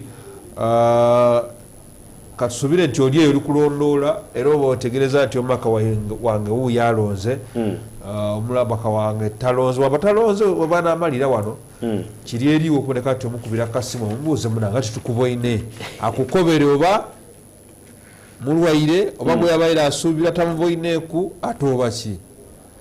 So nenze kufuna ku wano profile aba beesimbyewo okay. Mbe nga tudibitamu ndowooza tutandike ni omukulu Jacob Oboth. Jacob Oboth nini Oboth kino erina lye lyene erina lye ni Jacob Maxon Oboth. Yes. Aye bankoba nti etololo eyo obanga ni Oboth nga ni baba ono Oboth. Oboth mutabani wa Oboth ekitegeeza kaswabuli ng'omusiraamu oba omwarabu bwanakoba nti okay yakyeta ataawo nti oba Owen Mbini Kaswabuli nti Owen mutabani wa Kaswabuli. Yes. So anyway, so Oboth yazaalibwa mu district y'Etololo omwaka gwa 1970 kyo kitegeeza nti alina emyaka 55 1970 ngenda kuda mwezi 13 April era nga ono eddiini gy'asoma ya Anglican. Ono yasomera ku Muwafu Primary School yavaayo yajja ku St. Denis Sebugwawo Secondary School yamalira O level ate bwe yavaawo yajja Etololo High asome A level era nga yagimalira mu mwaka gwa 1997 1997 yajja okusoma amateeka awo ku Makerere ku University y'e Makerere era nga mu 2000 yasobola okuba nga ate atiikirwa ne degree y'amateeka ku kasozi kabeevu e Makerere. Mu 2022 yasobola okuba nga ate ajja ku LDC okuba nga ayongera okuguka mu mateeka afuuke asobola okuba nga ate awolereza abantu mu kooti. Awo we yava yajja ate yasoma mu 2007 yasomayo degree eyindi eya masters in mateeka ku University of Minnesota eyo mu America. Oboth bwe yayira mu buweereza bwe yaweereza ku nga deputy attorney general owa Tienga Dollar Cultural Institution nga bonako ba deputy attorney general wa Busoga oba Buganda buti Tienga Dollar Cultural Institution ne ndoza n'omuvanga n'okugayita abajapa dola abeeru Etololo banaife betwakazaako eri abadaama. So yakusabinga ku nga deputy attorney general ate era yakola ku nga state attorney mu district y'Embale. Eyo yaviire okujja okusoma degree eya masters in mateeka e Minnesota. Mwaka bwaveeyo yayira mu 2010 idukira nti Oboth ono ne yatolayo oba idukira state minister wa Labour gwe bayitanga Dr. Emmanuel Otaala ne yamutolayo mu 2010 yamutolayo mu parliament era ate bwafuuka MP atikira abantu ba West Budama Etololo eyo wabula nga Dr. Emmanuel Otaala ono yakitwalanga kya bulido yajja mu kooti yawaba omusanga ati embe obululu oba okuba imagine yali ntono ino yafuna obululu emitwalo 2 na lukaaga natana busatolo yafuna mulala kenda. So a difference of only about 1,000 something votes. Aye Oboth omusango yasobola okubanga era aguwangula ate nga mu 2016 yasobola okubanga erize entebe eno oba ekifo kino ekya MP wa West Budama nga n'omulundi ogwasooka okubanga incumbent aizeeyo bano baali balonanga bakwasana kirala so ne yasobola okubanga ayirayo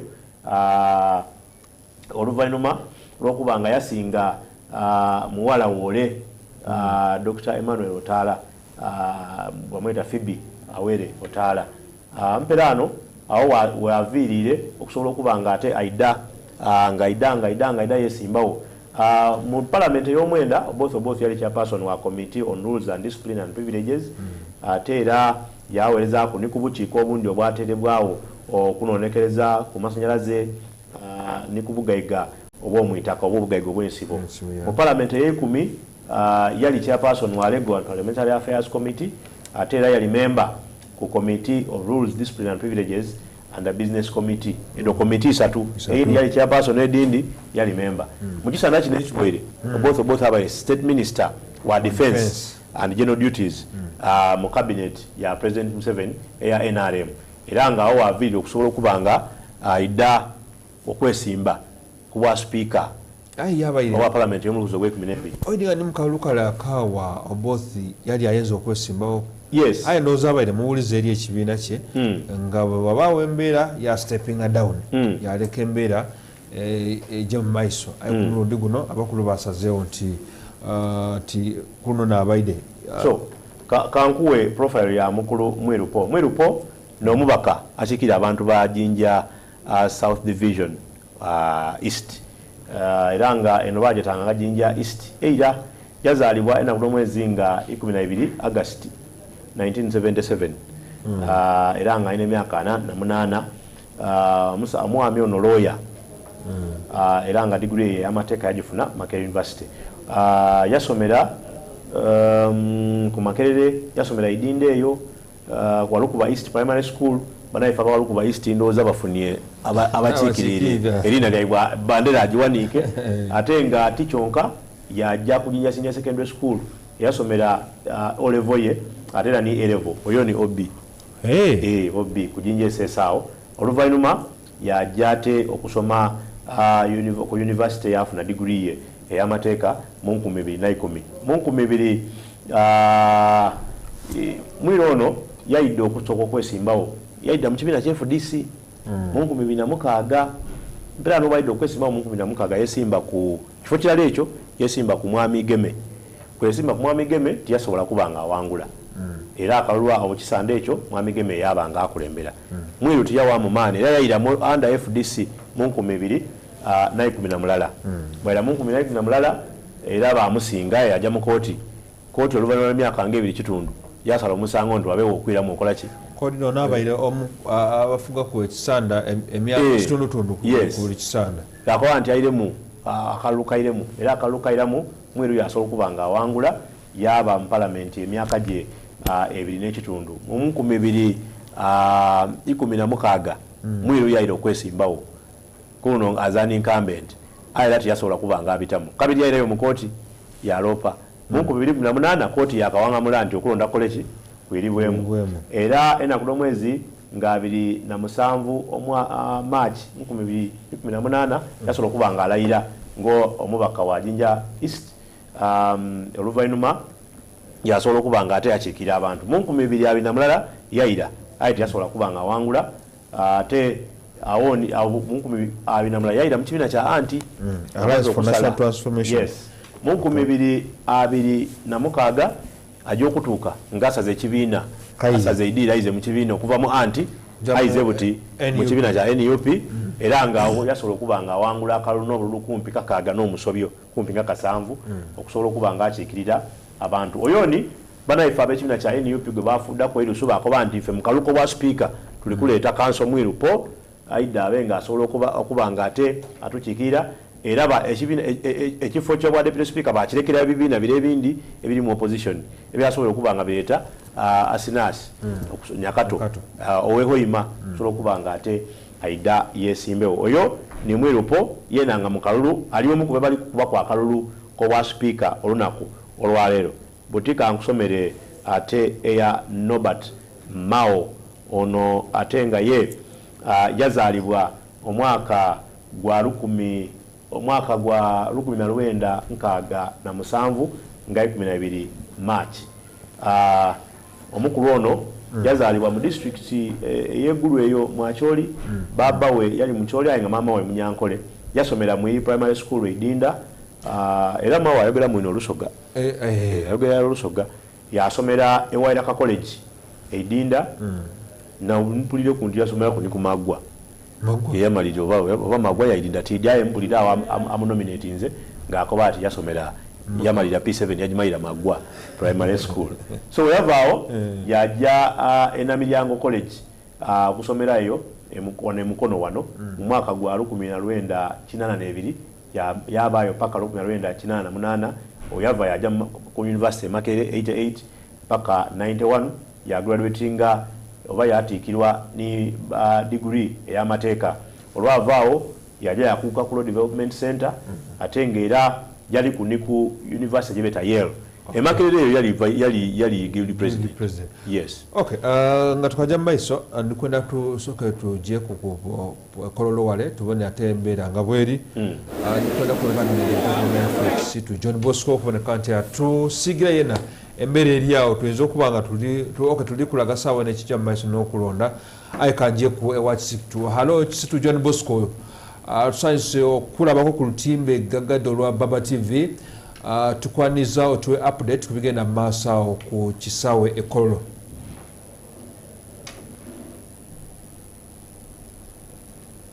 Mugalali TV tukyali wane Kololo we batadde parliament otusinzidde okubeera nga twenyigira mu kulonda speaker ne deputy speaker parliament abagenda okubeera nga batambuza parliament ekisanja ekiddako abaka bangi kati omulimu gwe tuliko basoma ali omubaka n'agenda wali n'agenda n'alonda bakusoma erinnya n'ogenda mu box n'ogezaako okubeera nga okuba akaluluko of course nga we kiri tukakasiza nti abeesimbyewo kwe kuli Oboth kwe kuli Norbert Mao kwe kuli ne Paul Mwiru bawaliwo abasakendinze n'abanominatinze kakati omu ku balonzi ndi naye wano Honorable Shamim Malende mubaka mukyala owa Kampala era nga asavinga essanja kye ekyokubiri omujjukira bulungi mu kiri essanja agezaako okukola ebintu bingi nnyo omwali okubeera nga abeera mu kooti mu kutaasaako ba foot soldiers mu kubeera ku palamenti bingi byagezaako okubeera nga kwasaganya kakati ne mu kisanja kino nakyo asobodde okubeera nga akomawo asobole okubeera nga akola emirimu gye gy'omubaka palamenti. Honorable Malende gw'omu ku balonzi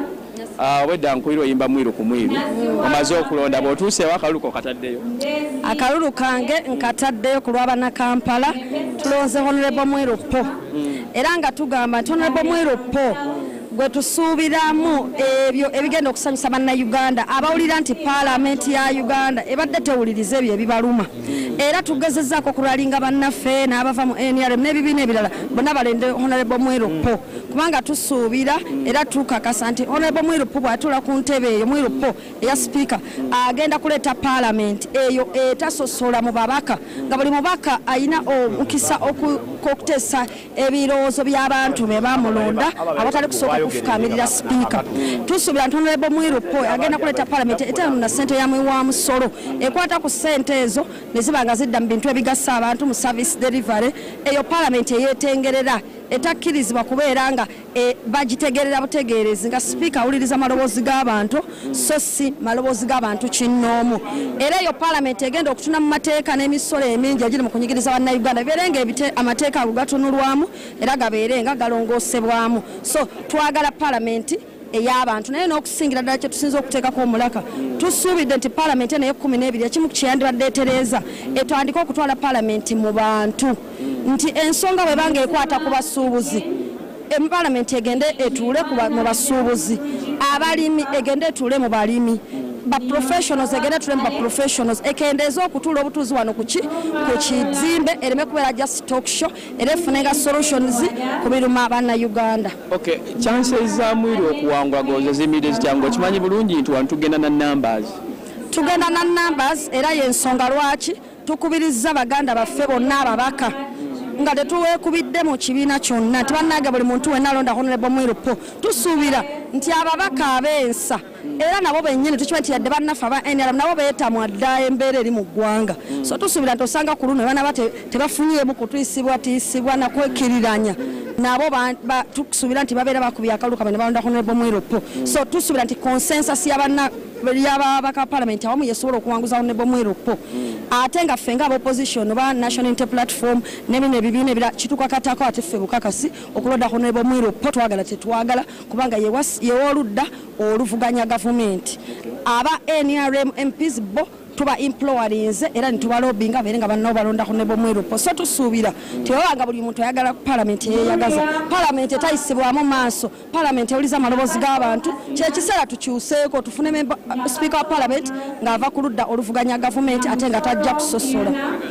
Gwe tolowooza mu presidency ya Mwami Museveni omulengeddeko wali ng'atudde ng'olowooza presidency ya Mwami Museveni tena kyekyusaamu mu bwongo bw'abaka ba NRM ne basobola okubeera nga babeera forced okulonda omukulu gw'ayagala ayitewo?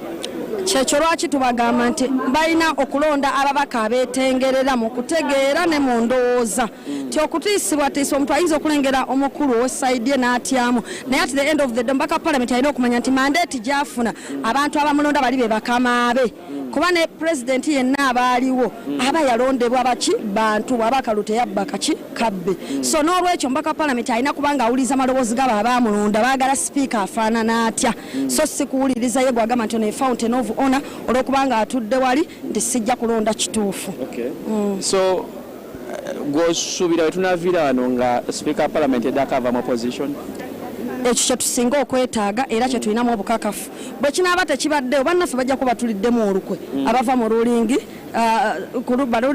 ruling party oba aba opposition amba yana sawo ne batulyamu olukwe tujja kwa tuliddwamu olukwe ngaffe abaagala enkyukakyuka ennungi mu parliament abaagala okuzza ekitiibwa kya parliament waggulu. So kati parliament etandise tukusuubiremu ki parliament eno?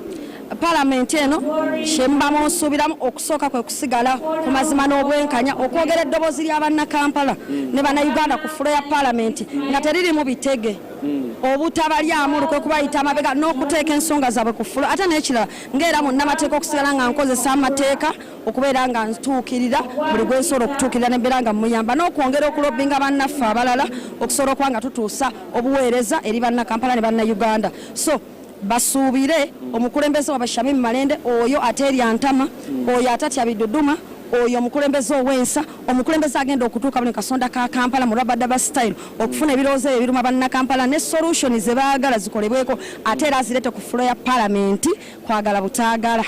Yogera ku bantu abali balowooza nti obuzi kakati okomye mu byobufuzi. Njagala kubeebaza nti ebintu ebisinga obungi bannakampala ne Uganda bamanyi ebyantukako ku bulamu era babadde nga bansabira era treatment nziriko era nga olumu ofunamu treatment breaks naye ng'ekyo tekiŋŋaana kuweereza bantu bange n'olwekyo mbeebaza bannakampala ne bannayuganda okunteekamu obwesiga ate n'okunsabira obulamu bwange ne buba nga at least nkyali mulamu n'embeera nga nzira engulu n'olwekyo mbasuubiza nti nange sigenda kubayiwa nkyaliwo nnyo ate era ku mulamwa okulaba nga buli nsonga yonna etuukibwako mu bwesimbu mu buli mbeera yonna. Yembaka omukyala oba oliawo owa Kampala Shamim Malende y'omu ku balonzi amaze okubeera nga akuba akalulu ke asobole okubeera nga ateeka akalulu mu mbeera emu oba endala. Kakati mu mbeera emu oba endala tukyagezaako okubeera nga tukuumye wano ebigere byaffe ku paalamenti y'eggwanga naye lwakuba tugitadde eno kololo kwe tusobola okubeera nga tukubaganya ebirowoozo naddala mu nsonga ezigenda maaso mu ggwanga abaka bagezaako okubeera nga balonda era abalala bakyagezaako okuba akalulu. Muna tukobe olusoga tulina kuwa olusoga naye nze ndukake lwekakasa sirwekakasa bulungi tolwekakasa nze ndwekakasa kati kankubuze mu Luganda nga gwe otukoba mu lusoga. Honorable omaze okuba akaluluko?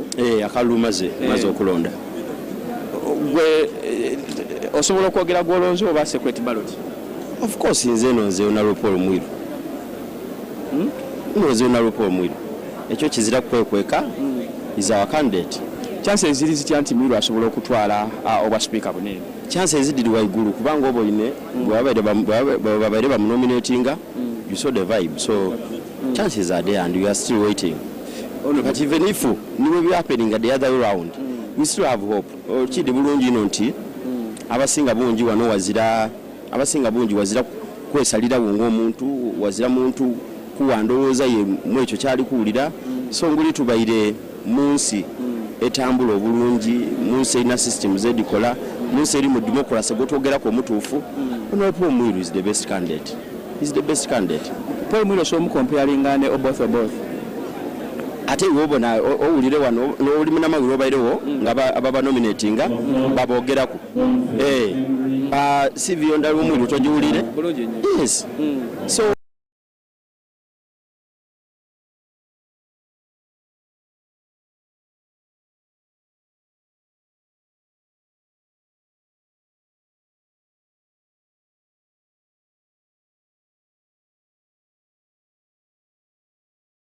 balowooza nga bakuba ne debate nti okufrontinga Mwiru Paul one of the most experienced MPs okuva e Busoga nti kiringa ekimu ekiteekawo ekisenge ekinene ku bwalo ate nga kwabadde alina okufuna enkizo ez'amaanyi ez'okuwangula okusinga obwa sipiika.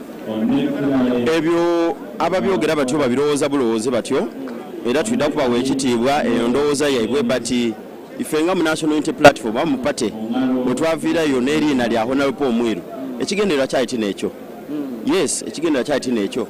Lero tilwa leader of opposition, lero lwa speaker.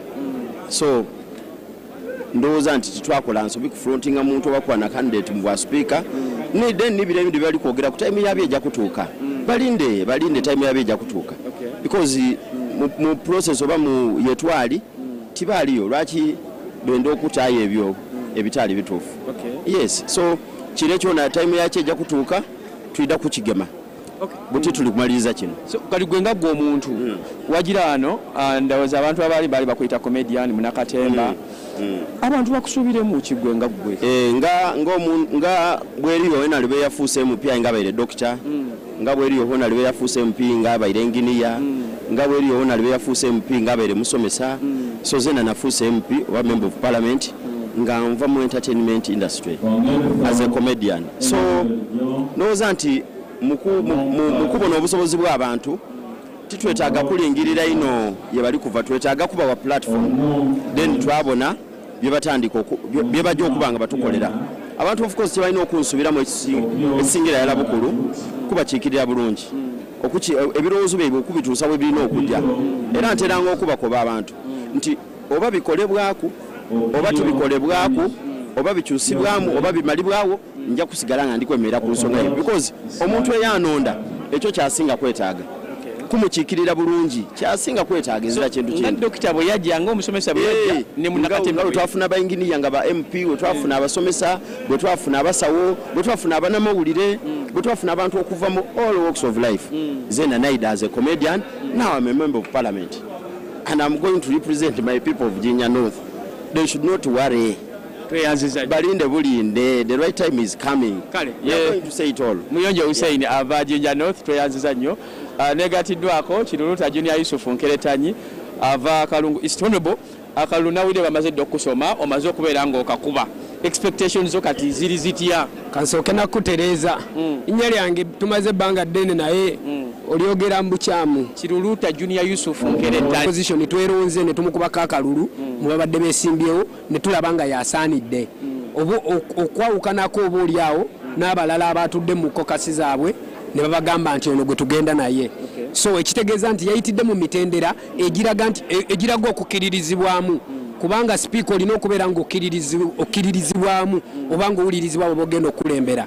Ate ekyokubiri for the issue of impartiality gundi Honorable Paul Muil by virtue of the fact that yaliko ne mu FDC yaliko mu kibiina ekirala najja mu NUP nsuubira okubeera nga ebibiina byonna asobola okubikwata kyekimu ng'ali mu parliament nga taliiko kyekubiira nga taliiko luyiiro nalwonna lwe yeekubidde ng'atambuza emirimu gya parliament nga constitution y'eggwanga bweragira. Kankuuzeyo kino lowoozaamu abalowooza nti Honorable Paul Muiru the best legislator okuva mu Busoga mu NUP nti okumufrontinga kuba speaker bwatagenda kuwangula emanyi obulungi nti wabaddewo chance okubeera nga balinga gwe bateekako ekisenge ku bwalo bwe yandibadde atwala amangu ennyo. Sijja kitunuulira nnyo naye era tukimanyiiko wano omu ku ba speaker era ne mu Busoga abaali bavuddeyo Busoga yeyina talent era mu kuleeta mu baspiika era nsuubira abantu omu Eastern bonna bakitegereko kubanga twabeerako ne Right Honorable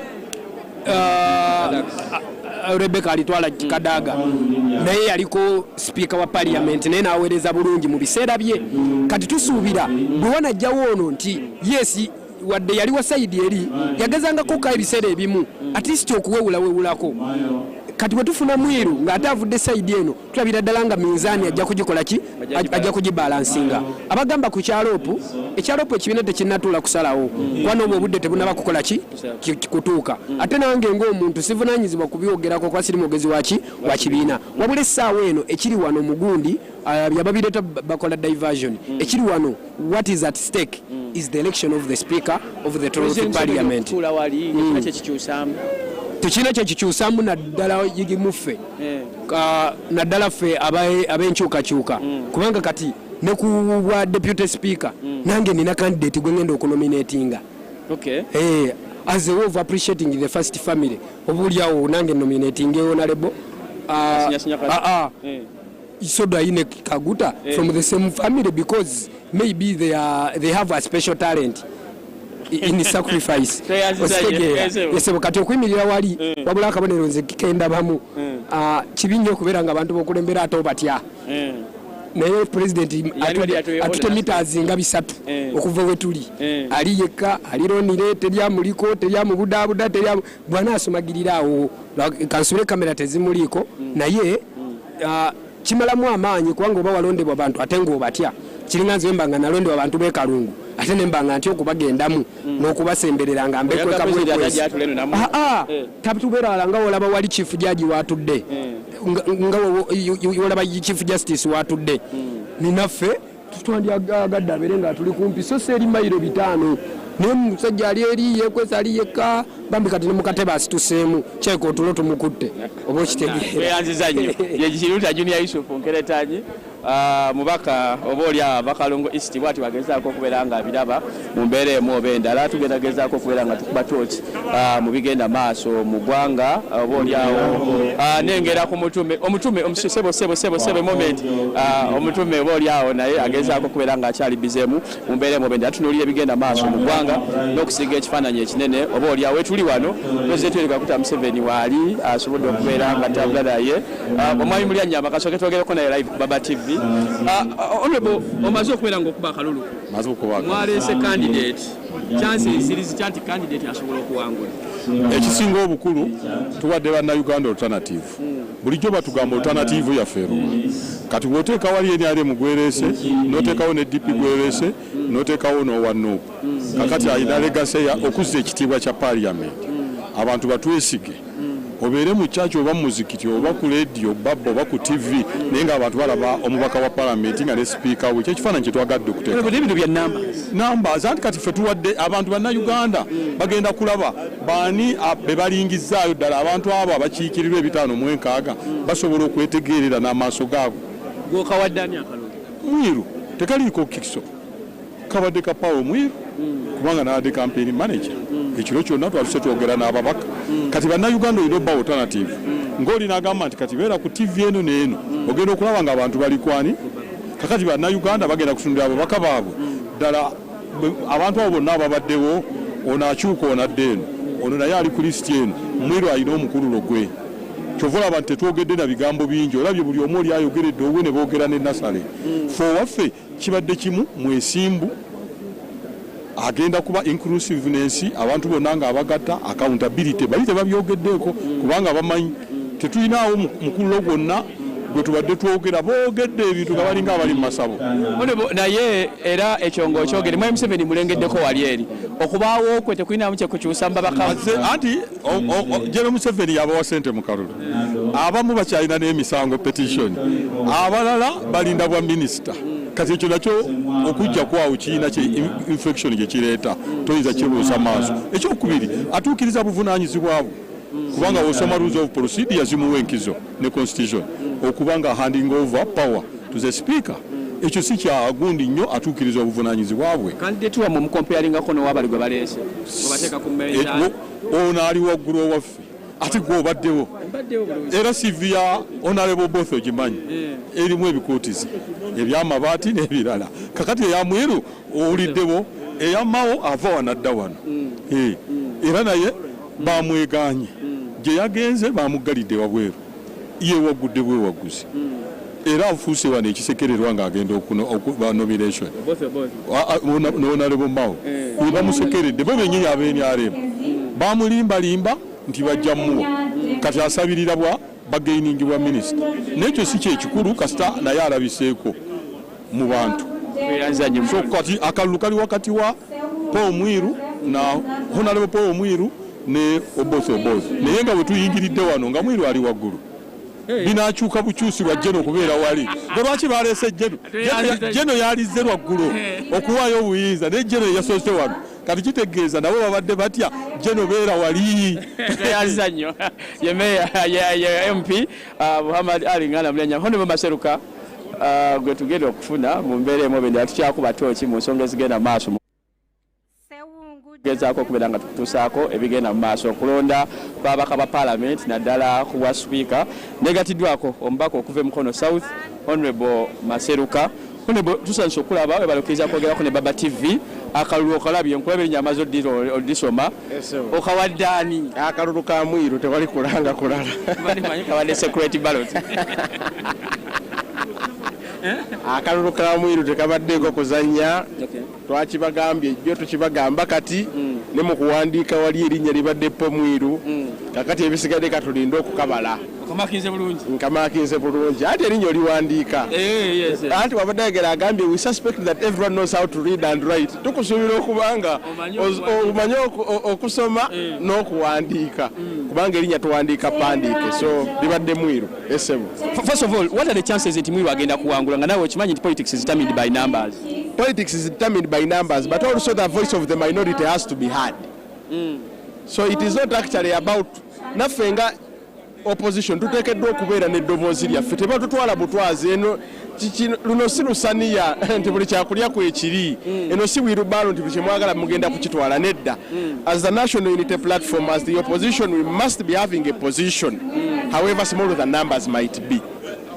Naffe tulina okuba ne standi yaffe olw'okuba numbers nti nigwe toteekeddwa kutuwa babo nti naffe tubeegatteko olw'okuba ezammwe nnyingi.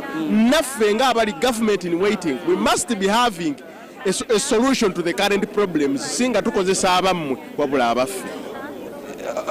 The presence of President Yoweri Kaguta Museveni wali eri namulabyeko nawe dda waali era kiina kyekikyusa bulungi ajidde babe omanyi ababe tabeesiga ne waba wa ssente bakyuka betakutiisa kati alina okubeera kati ffe oba waali oba taliiwo akalulu kaffe ka Mwiru.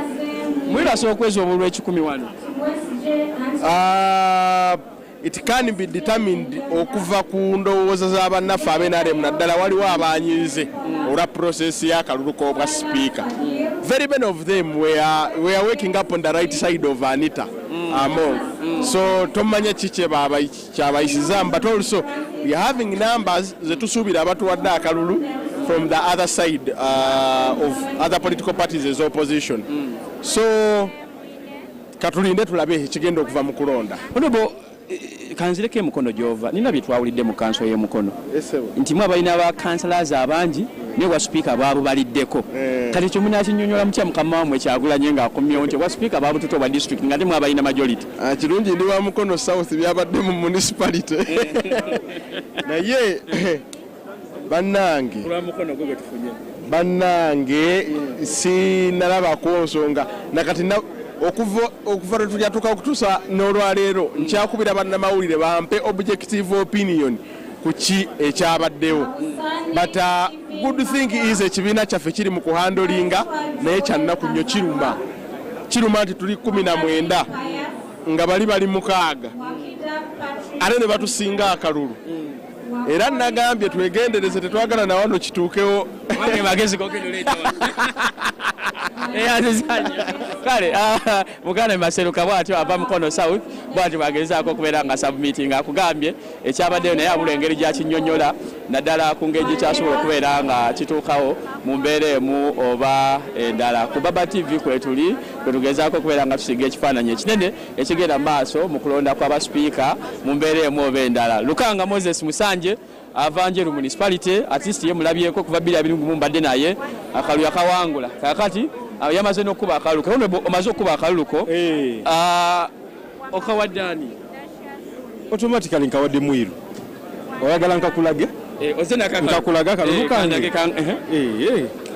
okakuye n'ekifaananyi nkawadde Mwiru aliwo ye okakuye n'ekifaananyi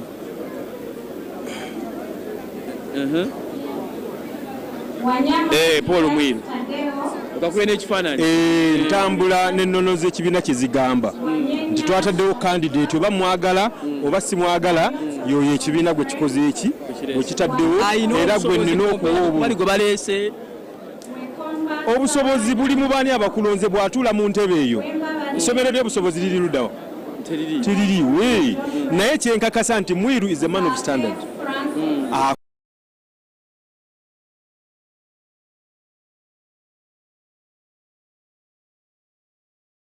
Kukumpanya Mwiru musajja ali very straight era feno mu national unity platform gwe twalabye nga yasinga okuba n'embavu kubwa speaker bwa parliament olwakuba ekizibu ekiriwo mbu eri side y'abalala babalondera bulondezi ate be batusinga obungi ne tukkiriza nti ewaabwe bwe batwe babikola kubanga pate yaabwe bwetyo bwe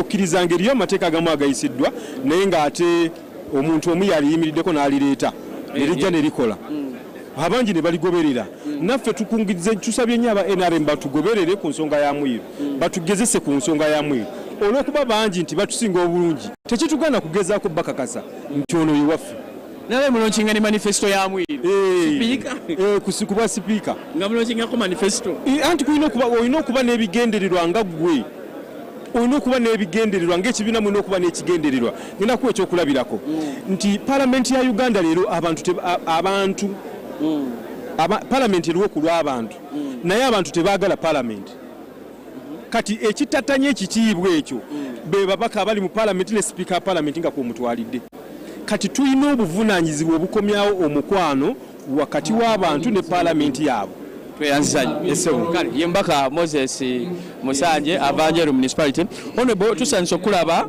ndowooza engeri gy'ova ebusoga nze njabuuza mu Luganda nga bodda mu Lusoga tekirina buzibu kole abantu bajja bajukiza amanya ne gy'oviira amanya Namulondo Sarah woman MP Buyende District NRM akalumu kajjayo mateeka akalulu tugenda kajjayo lwansonga nti fe abasinga obungi mu house so kitegeeza nti buli omu ayagaliza mwana we tuyinza kuwa wa neighbor nga owota nalya so ffe ng'aba NRM akalulu tugenda kukawuuta buva batugenda babalondera babategeera butegeerezi nti gwe babagamba muwe gwe mugezaako okubeera nga muwa kali naye bakutegeeredde naye ate ngenze mu kaboxi ngenze nzekka teri muntu yenna amperekedde anti kokasi yagambye kaakati gwe bw'obeera ne famire yo obaako n'ebintu byemukkaanyaako nga famire oba ng'ekika bw'ogamba nti ndi wangabi bwe bakuwa engabi ogirya oba toyinza girya so kiri kika kyaffe ebiteesebwa mu kika ky'abalangira oba abayisemu yingo nga nze gyenva ate gwe atali wa kika ekyo lwaki ononooza nnyo nze ngamba nti ebya NRM babitulekere kubanga byaffe ng'aba NRM ekyokubeerawo kwa president kirina kingeri gye kikutawaanyaamu oba gye kikyusizaamu ennondayo okubeerawo kwa pulezidenti tekuntawaanya era tekulina kwekikyusizza ezira kyekikyusizza era bwakuguma n'akoba nti yes NRM tuliwo ino oba tabeesiga kyekimutuuzizzaawo nti muyinza okukyusa kyebagambye tekisoboka tasobola kutyamawo nga mweraliikirivu idea kubaawo to witness kyo ekiri kujja mu maiso n'okutegeera abaana be basoma abaana amayina nga yeena aliwo ategeere nti baana bange bano nina Mulondo Sarah yeena ow'ebuyenda idea era aliwo honorable candidate gwe baleese abantu balowooza nti bamulonzeyo bulonzi ne bamubapatiikako mbuna mwe mwalina gwe mwali mwagala nawe walina gwe wali oyagala ne bakuwa ono mbiraano ekyo akandidate okuba nti yaveere baida bamututaako ne last time yali ayagala ekifo ekyo ekyobwa speaker kitegeeza ayina vision eyiye ng'omuntu ate n'abeera n'okwagala eri parliament n'okwagala ensi ye patriotic yesebo teri nti ate ono kino oba kiri nedda yesebo nze asinze neyanza nnyo neyanzege aye ng'okusingira irala ndakwongera okutumira abannayuganda abali kubona TV saawa eno abannayuganda mwena tubenda ino tujja bateeseza tujja babagira amateeka ago geena agasaaniire omuntu omunabuyenda omudyope n'endobeewo nga oli mwikaikamu kubanga walonda omubaka asobola okuteesa ajja okusakira ate ajja okwemeera niiwe buli mu mbeera katonda n'ensi yange Namulondo Sarah Hassani ow'ekitambaala okuva e Buyende kale tweyanziza nnyo omukyala avudde Buyende eyo negatiddwako omubaka wa Lubaga North Constituency Abubeka honorable akalu kabadde ka private kakwekweka goso tubulirako gokawadde byakwekweeka mwiru ku mwiru abaana beidinda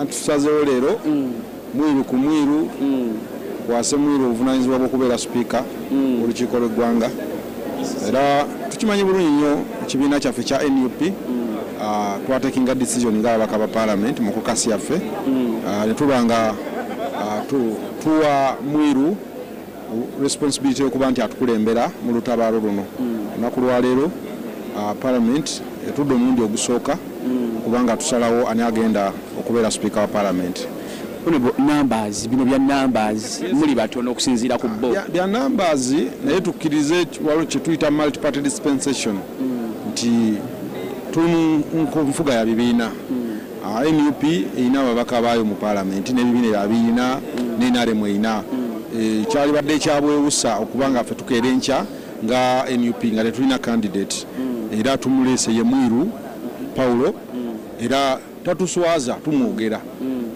bw'awangula agenda kutuweereza bw'aba tawangudde ajja kusigala nga waffe mu alternative government gye tuba nayo mu parliament era nga omulala tuba ne leader of opposition tulina aba shadow ministers aki tulina okuba ne alternative speaker era nga yoyoyo ye Mwirupo era ndi musanyufu nnyo nti position twagiguze ababaka abali ku ludda oluvuganya gavumenti abasinga obungi era buli agenze tugenda kuba enamba zituziwulira ekitabadde kya bulijjo abajjukira mu 2021 waliwo okubagana empawa kifo ekyo naye omulundi guno ng'opposition twagambye no let's have our own and our own is honorable Mwirupo tukugenyekasa nti tumubuusabuusa olwa credentials ze is a senior lawyer abadde mu parliament for some good years alina experience when it comes to legislation amanyi kiki kyalina okukola okulaba nti administratinga parliament y'eggwanga so ffe twawadde omuntu omutuufu asobola okuba nga engato ezo zimujjamu ne zimutuuka bulungi nnyo because bw'onaayogera ku professional wise is a lawyer also noli a lawyer naye nunu lawyer tumulabyeko mu nsonga z'okuba n'eddembe ly'obuntu na biki bano gwe balese sirowooza nti alina issues eri avuddemu kubanga tuba n'eddembe ly'obuntu abadde tabeerayo so fe omulundi guno tulese gutumanyi nti otwogera ku human rights ani ogenda okubanga olaba abaddewo ng'alaba eddembe ly'obuntu terityoboolwa ate abalowooza nti okumuleeta kuba speaker mwegase kumuma bwalopo ate obwandibadde obwanguko ennyo not really because who tells you nti bwesimba kuba speaker bwaba banako obwalopo ate bagenda bokuwa and that is ignorance bibaddewo yes tetugatta bintu bibiri kiri kijja kujja at its own time olwaleero tulonda speaker wa parliament so biri ebirala time yabe ejja kutuuka and I think tujja kufuna obudde okubanga sobola okubanga tu debatingako issues ezo sizaakakati oyo ye muganda yenge Kawalya ava Lubaga North negatiddwako agaraki mukuve Jamal ava Bukoli County North yakuba ekyeyaligo kati balojja bokubagamba mu Lusoga yaffe nze nja kubuuza mu Luganda mwalese Paul Mwiru nakulabye ne mpate gye wategese wawanise nnyo ekipande kya Paul Mwiru kati awolowooza nti NUP eriwadinze bulungi abasoga ku numbers yagezaako okubeera ng'ebawa naawo oba koolingiriire obuzito bw'ebifo ebiba bifo obwa sipiika n'obwaloopa ekiriga ekikasinze kuba kinene ekyoba speaker kisinga obunene okay kati ife Katonda gatuwa kano omukisa kuba alegaza kamera abo bakabona babona baga busoga obwa speaker tuba tutuziza mama kadage ebisoga tutuziza kitibwa ekyo tutuziza ekitibwa ebusoga kubanga NUP bawa ne muvuganya ku bwa speaker yes ebe tuweire ekintu kinene ino akakyo yatuweire omukisa munene ino era tusaba busaba ente abakabana na parliament abali wano bagemo obwa speaker babuge Paul Mwiru busoga benge at least eziza eisubire liralinga nalyo obukulembeze buyalinga nabwo obwalinga bwogera on behalf of busoga omaze okuba akalu oli convinced nti Mwiru kati batandika okubala asobola okukawangula ndi convinced no mirundi jona omutima gwange mugumwino Mwiru alikuja kuwangula akalulu kano alikuja kuwangula kana akalulu kaweire with the presence of President yes yes ate tatema mutentere lwakuba timu bwenenga ida kulonda aye okutema mutentere kibakiraga nti alikuwa observing embera yo ifiche tuli kwena kile kintu kyakyonka batatu bakalulu balungi bino mukwiba akalulu ate bagenda kubbi obaka ibeke ne kana kaseke bakaiba butikano akako omugongo so batatu bakalulu ife tuidinga akalulu ka ife tumanzo kawangula tunotukoze omulimo munene ino tuloniza akalulu togezgera nababaka batuwera assurance nti bali kutekinga Paulo Mwiru okay then izenga nabati muina numbers dilina numbers dilina ate dynamics edira ndine dileda edale da 2021 dynamics edira no danda uloino nti wale galiwo akalulu akali between Anita Amongo ni mama Kadaga kalimu ebintu bingi ino dynamics dali ningi nelitali bano saga dino olikukitegera sende dai dogera yin kali kubona kwano sende kaditambula yani babaire mukokasi yawe bavire na bisawo byagwe bino ngamuzamuki muzamu serati likubona kumubakali ana ali kutambula nga gaba sende bona bali kuno nanga betuli kuno na kibakitegeza nti tuli equal okay so akanavayo ke katu batatuiba Banatu bakaluka ife tubazo kunonya akalulu abasoga kisoka abasoga bona amakumyata n'ekintu basaze bali kuwa akalulu ate abasoga bena balikola omulimo ogwokutambula mubenaare mu badipi mu baki okuboneka nti mwira agazaaki akalulu. Yes, so there are chances by one ninjino chance ninjino okuja kufuna akaluka era abasoga mutandika okutereza embuutu buno obugome buli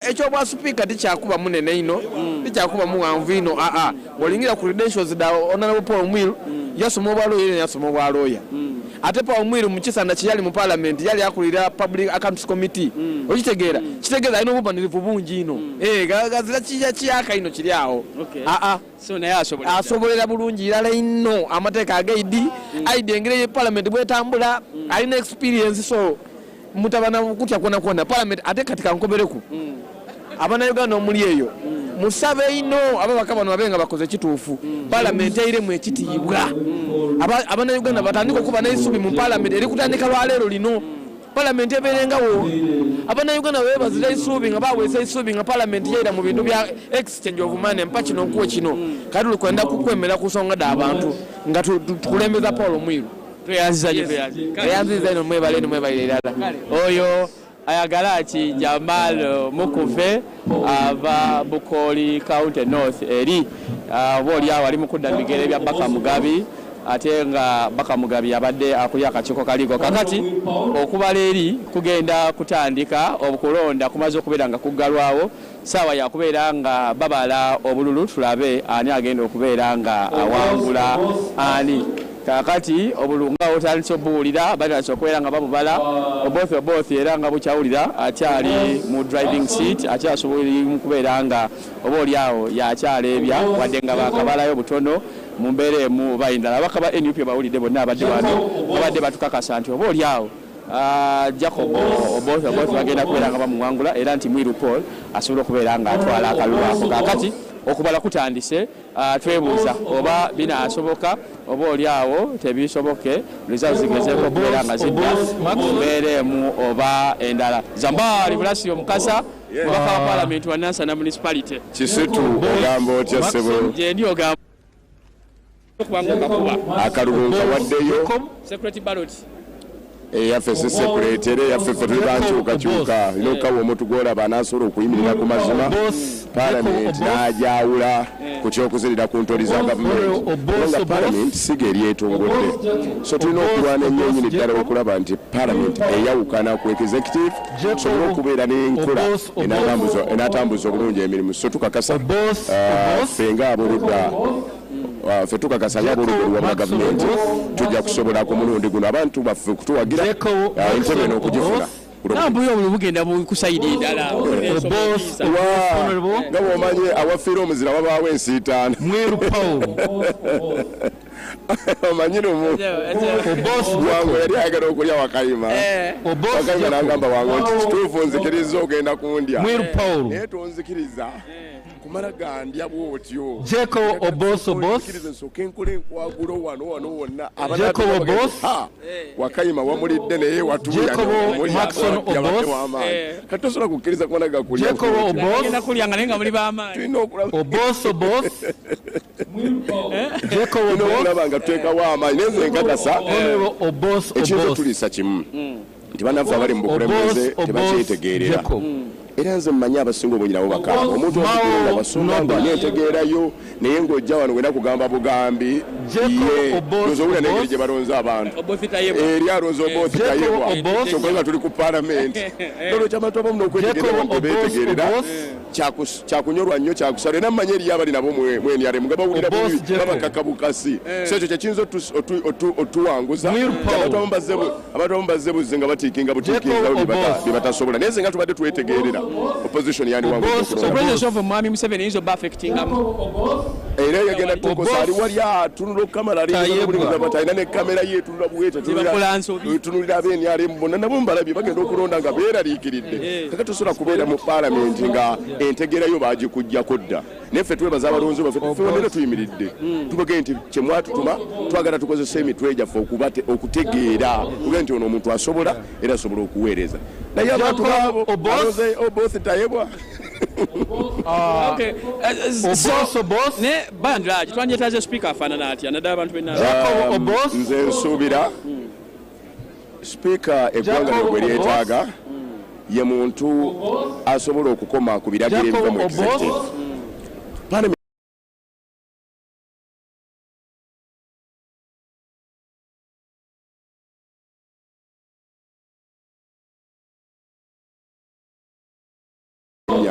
abantu banane bagamba nti ye nze nsuubira eggwanga tuba tulyonoonye twetagawo okwetengera twandibadde ffe paalamenti nga tuweebwa omukisa abantu abeetaga obasipiika ne tubakuba muttewe paalamenti newankubadde ekibiina ekiri mu bukulembeze kirina namba ne majority ne wandibaddewo abantu bo bennyini okwegwanyiza ne basaba ne babatunulamu ne babakakasa nobulekwa bulonde so si kuva erino gamba I appoint ndoza wensi wetuuse tulabira dange eggwanga lituuse mu kaseera akazibu era kyetusaba bannayuganda okwongera okutusabira ennyo n'okunywera ennyo fe abayimiridde okulaba nga tetuggwa kubanga obirabo ebiri mu ggwanga gwewabirabo ebyaliwo nga 12 kisitu pulezidenti Museveni ng'afuna obuyinza bw'eggwanga lino naye ng'ani amuwa obuyinza CDF yani mutabani kakita wetuli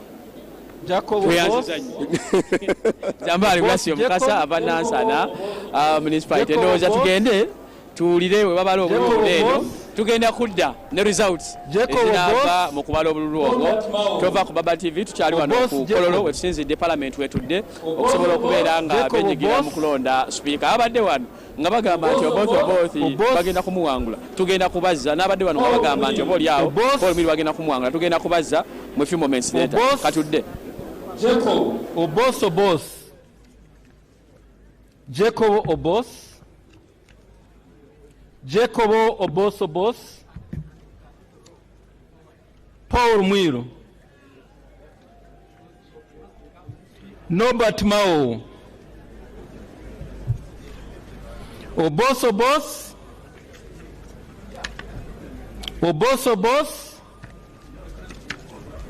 Paul Mwiru Jacob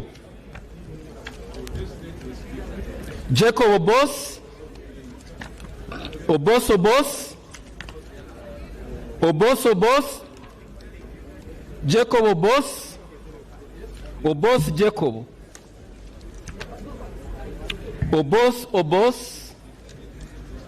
Obos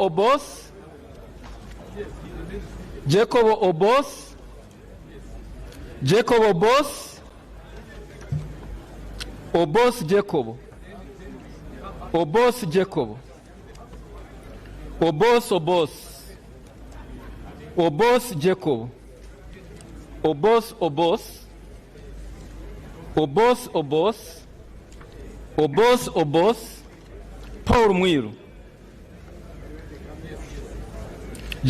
Jacob Obos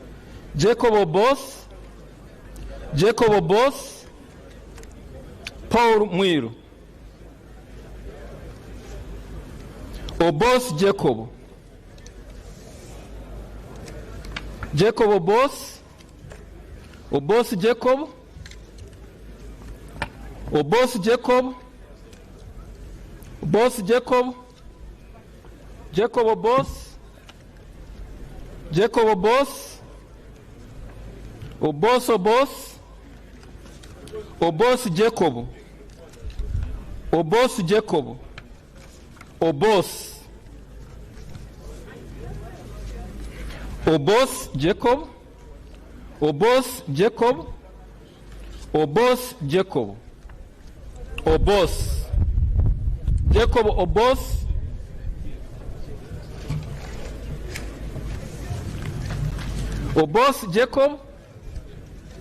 Obos Jacob Obos Jacob, Obos Jacob, Obos Jacob, Jacob Obos, Jacob Obos, Jacob Obos, Jacob Obos, Jacob Obos, Mao Norbert,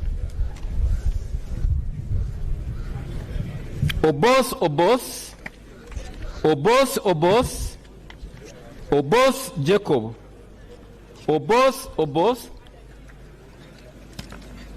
Obos Obos, Obos Obos, Paul Mwiru, Maxon Obos, Jacob Obos, Jacob Obos, Tayebwa Thomas. Spoiled vote. Obos Jacob. Obos Jacob. Obos Jacob. Obos Jacob Maxon Obos. Mwiru. Mwiru Paul. Obos Obos. Obos Jacob. Obos Jacob. Jacob Obos. Paul Mwiru. Jacob Obos. Obos Jacob. Jacob Obos. Obos Obos. Jacob Obos. Jacob Obos. Jacob Obos. Obos Obos. Obos Obos. Jacob Obos. Jacob Obos. Obos Obos. Jacob Obos. Obos Obos. Obos. Jacob Obos. Obos Jacob. Obos Obos Jacob. So, Honorable Jacob Obos. Jacob Obos. Jacob Obos. Jacob Obos. Jacob Obos. Jacob Obos. Jacob Obos. Jacob Obos. Jacob Obos. Jacob Obos. Jacob Obos. Jacob Obos. Mao Norbert. Paul Mwiru. Jacob Obos. Jacob Obos. Jacob Obos. Obos. Jacob Obos. Jacob Obos. Obos Maxon. Jacob Obos. Jacob Obos. Obos Jacob. Paul Mwiru. Jacob Obos. Obos. Obos. Obos. Paul Mwiru. Obos. Obos. Obos. Obos. Paul Mwiru. Paul Mwiru. Jacob Obos. Obos Jacob. Jacob Obos. Obos Jacob. Obos Obos. Paul Mwiru. Paul Mwiru. Jacob Obos. Jacob Obos. Jacob Obos. Jacob Obos. Jacob Obos. Jacob Obos. Paul Mwiru. Obos Jacob. Obos Obos. Jacob Obos. Jacob Obos. Jacob Obos. Obos, Paul Muir,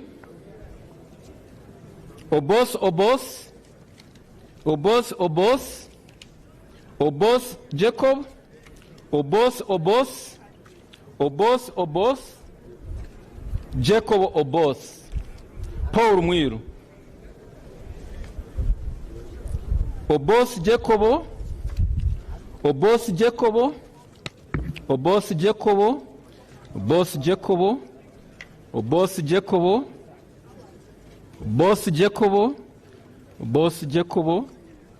Jacobo Boss, Obos Jacobo, Obos Jacobo, Obos Jacobo, Obos Jacob, Obos, Paul Miro, Jacob Obos, Paul Miro, Jacob Obos,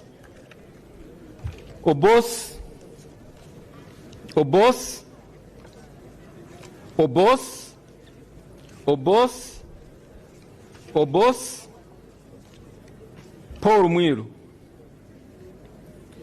Obos,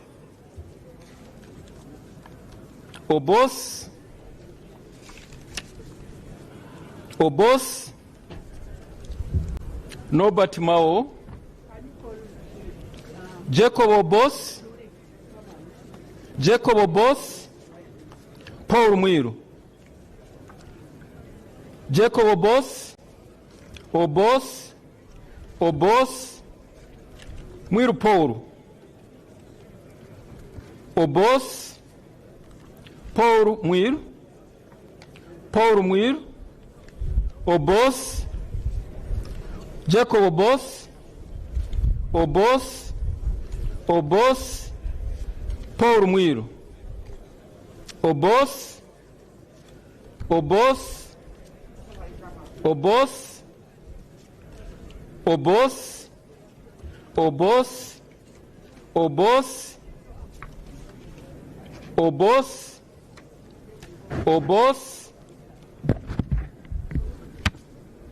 Paul Muir,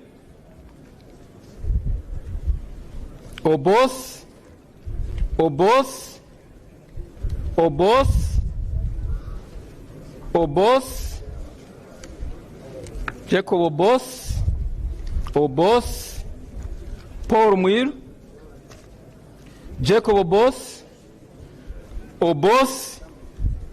But that's Obos. The intention is Obos. Jacob Obos, Maxon Obos,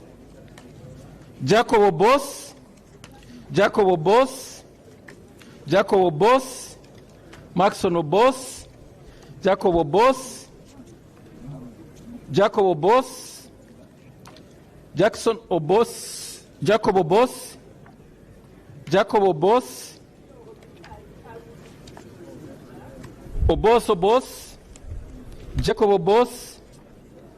Muir Paul, Jacob Obos, Jacob Obos,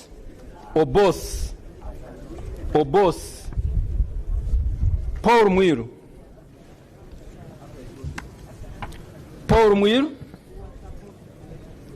Obos,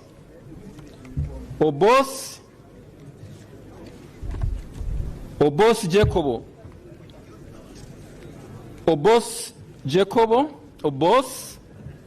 Paul Muir,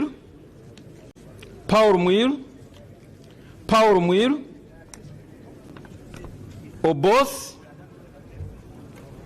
Jacob Obos,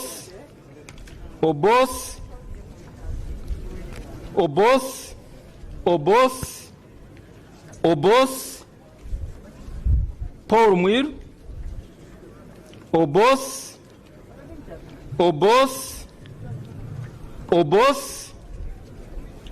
Paul Muir,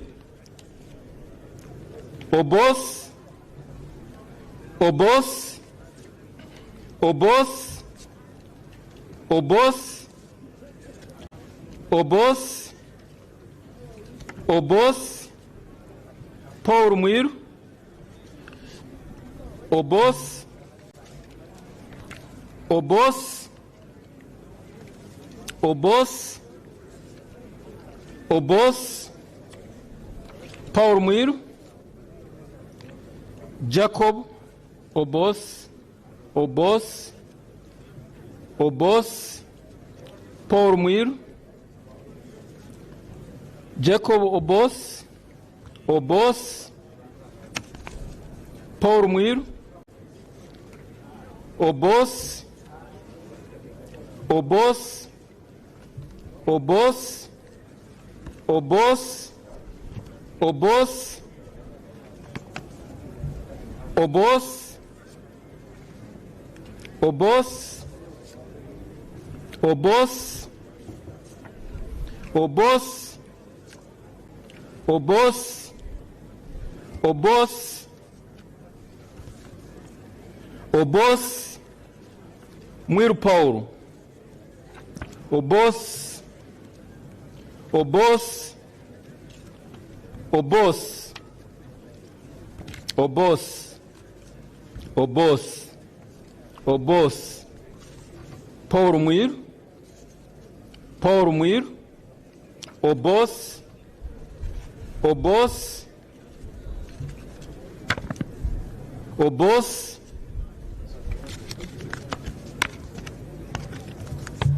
Mao Nobat, Obos Nobat Mao, Mwiru Paul, Jacob Obos, Obos Obos Jacob Obos, Obos Obos Nobat Mao, Obos Obos Obos Obos Obos Obos Paulo Mwiru, Obos Obos Nobat Mao, Nobat Mao,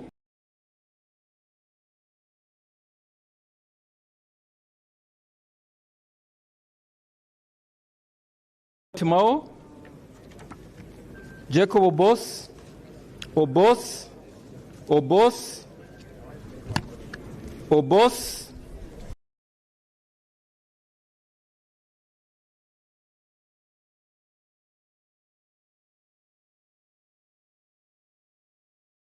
Mwiru Paul,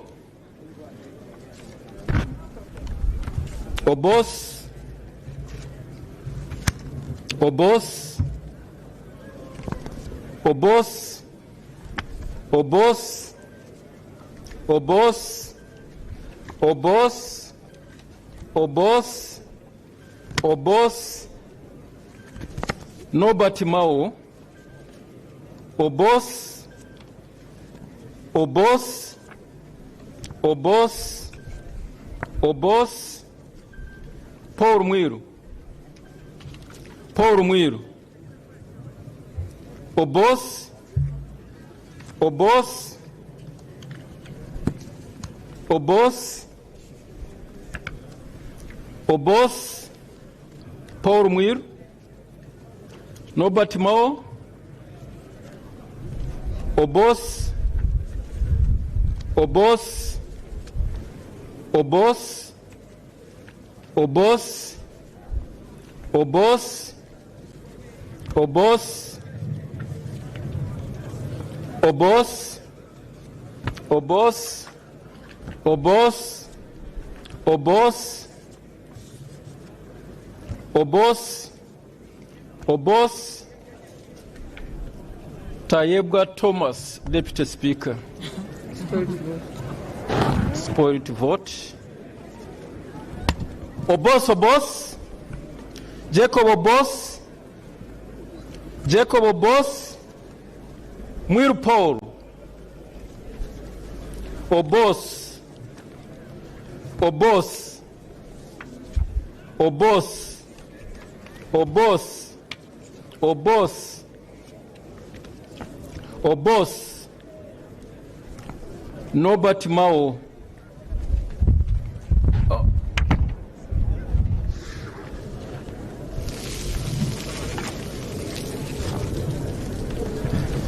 Obos, Obos, Obos, Obos, Obos, Obos, Obos, Norbert Mao,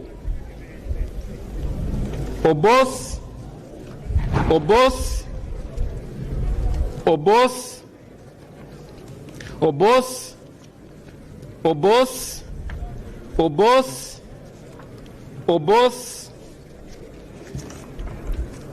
Mwiru Paul, Obos,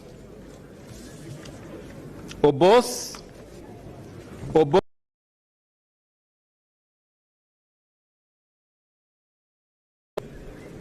Obos, Obos, Obos, Obos, Jacob Obos, Obos,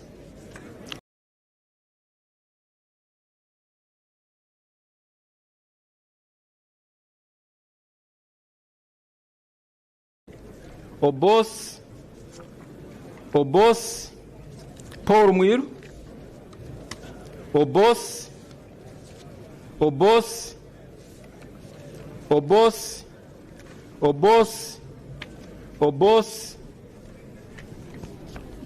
Obos, Obos, Obos, Obos, Obos, Obos, Paul Mwiru, Obos, Obos, Obos, Obos, Obos, Obos,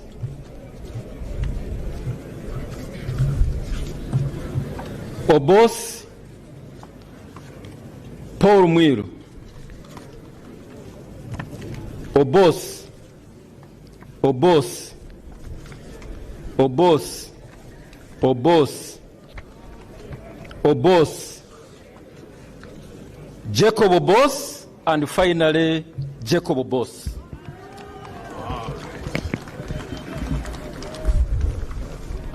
Returning. We are going now to count the votes obtained by each candidate, starting with spoiled votes.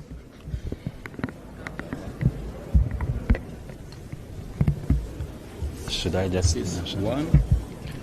1, 2, and 3. 3 spoiled votes.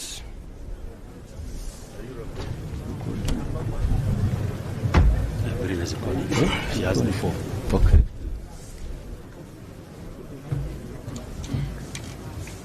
I shall invite the clerk with Honorable Norbert Mao's votes to count one by one.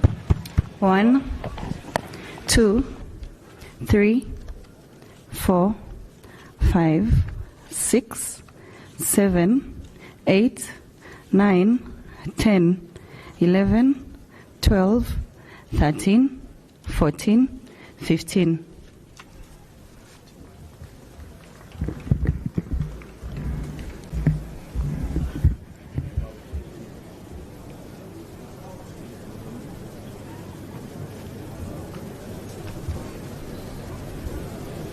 Paul Mwiru. Paulo Mwiru 1, Paulo Mwiru 2, Paulo Mwiru 3, 4, 5, 6, 7, 8, 9, 10, 11,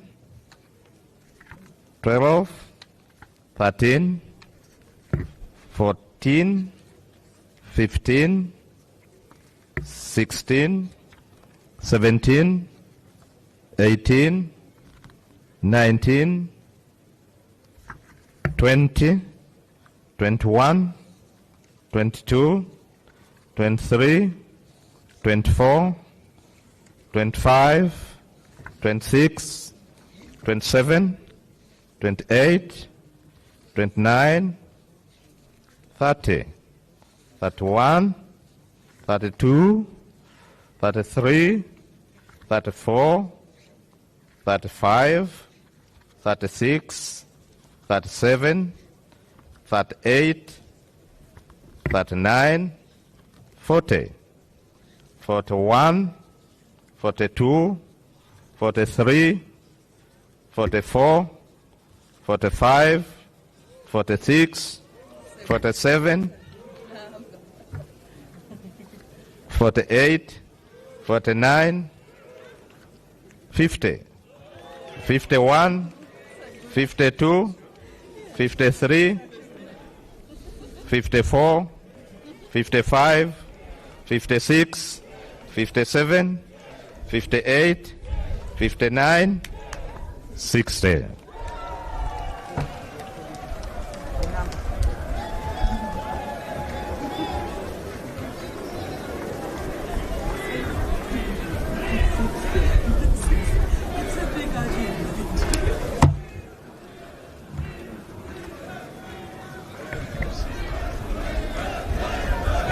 Order in the House.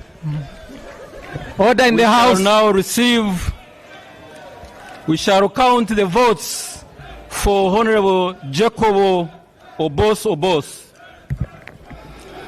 1, 2, 3, 4, 5, 6, 7, 8, 9, 10, 11, 12, 13, 14, 15, 16, 17, 18, 19, 20, 21, 22, 23, 24, 25, 26, 27, 28, 29, 30, 31, 32, 33, 34, 35, 36, 37, 38, 39, 40, 41, 42, 43, 44, 45, 46, 47, 48, 49, 50, 51, 52, 53, 54, 55, 56, 57, 58, 59, 60, 61, 62, 64, 63, 64, 65, 67, 66, 67, 68, 69, 70, 71, 72, 73, 74, 75, 76, 77, 78, 79, 80, 81, 82, 83, 84, 85, 86, 87, 88, 89, 90, 91, 92, 93, 94, 95, 96, 97, 98, 99, 100. 101, 102, 103, 104, 105, 106, 107, 108, 109, 110,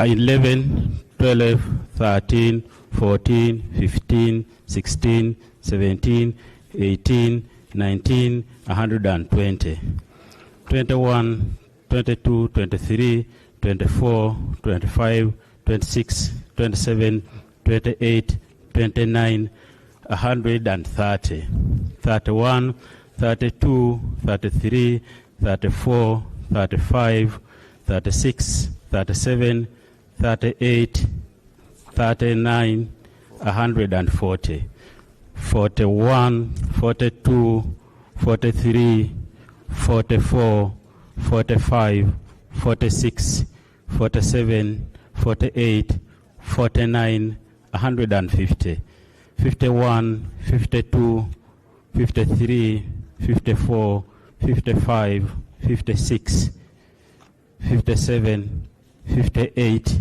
59, 160, 61, 62, 63, 64, 65, 66, 67, 68, 69, 170, 71, 72, 73, 74, 75, 76, 77, 78, 79, 180, 81, 82, 83, 84, 85, 86, 87, 88, 89, 190, 91, 92, 93, 94, 95, 96, 97, 98, 99, 200. 201 and 2 and 3 and 4 and 5 and 6 and 7 and 8 and 9, 210. 11, 12, 13, 14, 15, 16, 17, 18, 19, 220. 21, 22, 23, 24, 25, 26, 27, 28, 29, 130, 31, 32, 33, 34, 35, 36, 37, 38, 39, 240, 41, 42, 43, 44, 45, 46, 47, 48, 49, 250, 51, 52, 53, 54, 55, 56, 57, 58, 59, 260, 61, 62, 63, 64, 65, 66, 67, 68, 69, 270, 71, 72, 73, 74, 75, 76, 77, 78, 79, 280, 81, 82, 83, 84, 85, 86, 87, 88, 89, 290, 91, 92, 93, 94, 95, 96, 97, 98, 99, 300. And 1 and 2, 3, 4, 5, 6, 7, 8, 9, 310.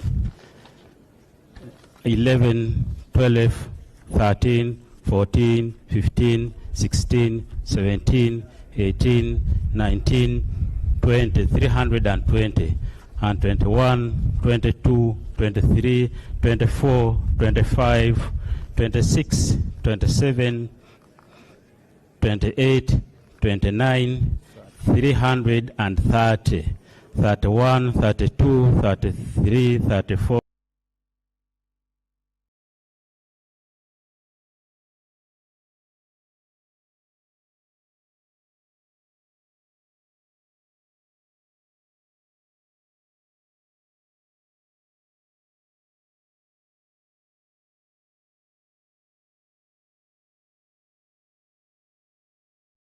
36, 37, 39, 340, 52, 53, 54, 55, 56, 57, 58, 59, 360, 61, 62, 63, 64, 65, 66, 67, 68, 69, 370, 71, 72, 73, 74, 75, 76, 77, 78, 79, 380, 81, 82, 83, 84, 85, 86, 87, 88, 89,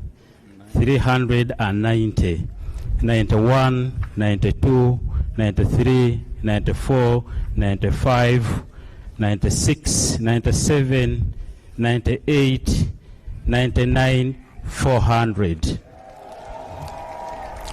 401 and 2 and 3 and 4 and 5 and 6 and 7 and 8 and 9, 410. 11, 12, 13, 14, 15, 16, 17, 18, 19, 420. And 21, 2, 3, 4, 5, 6, 7, 8, 9, 430. And 31, 32, 33, 34, 35, 36, 37, 38, 39, 40, 441.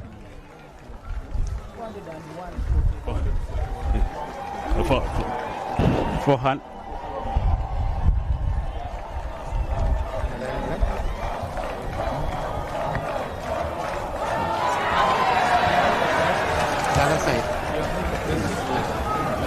This is for both of us. Hey, all the votes are here. Where are the rest?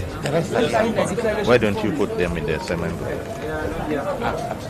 These are for one. Then you can put the rest here. We just go back. We just go. Yes. Just go back.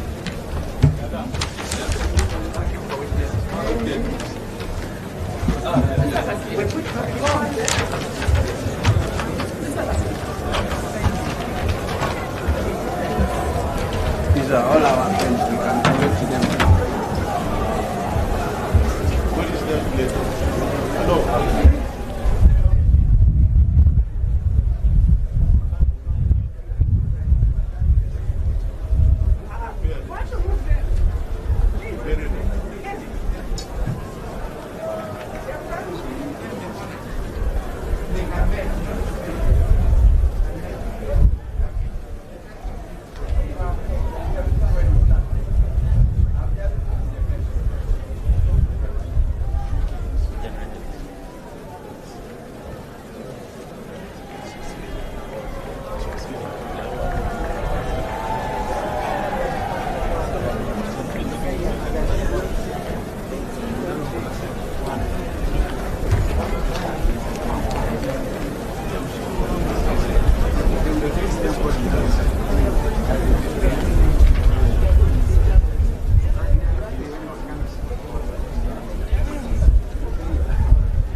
Order in the House. Declaration of the Speaker by His Lordship the Chief Justice. Under Rule 14H of the rules of this House, where two or more persons are nominated for the office of Speaker, the person who receives the majority of the votes of all members present and voting shall be declared Speaker. So I now proceed to read the total number of votes polled and those polled by each candidate. The total number of ballot papers contained in the ballot box were 519. Total number of members who have abstained from voting, I have 0. Spoiled ballot papers, there are 3. Honorable Oboth Maxon Jacob polled 441 votes. Honorable Mwiru Paul polled 60 votes. Honorable Mao Nobat polled 15 votes. I therefore declare Honorable Oboth Maxon Jacob, who has obtained the highest number of 441 votes cast, as the Speaker-elect of the 12th Parliament.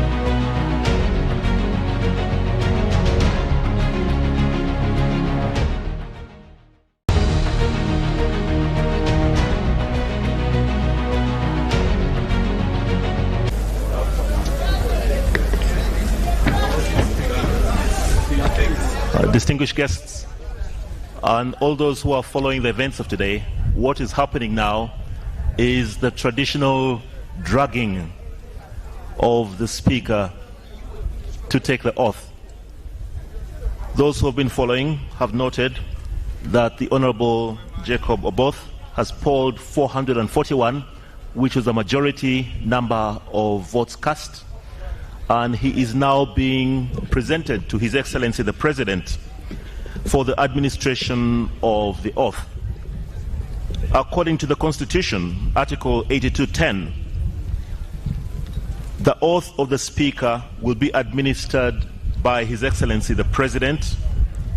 That is in accordance with Article 82:10 of the Constitution and the second schedule of the Oaths Act, Chapter 19 of the laws of Uganda.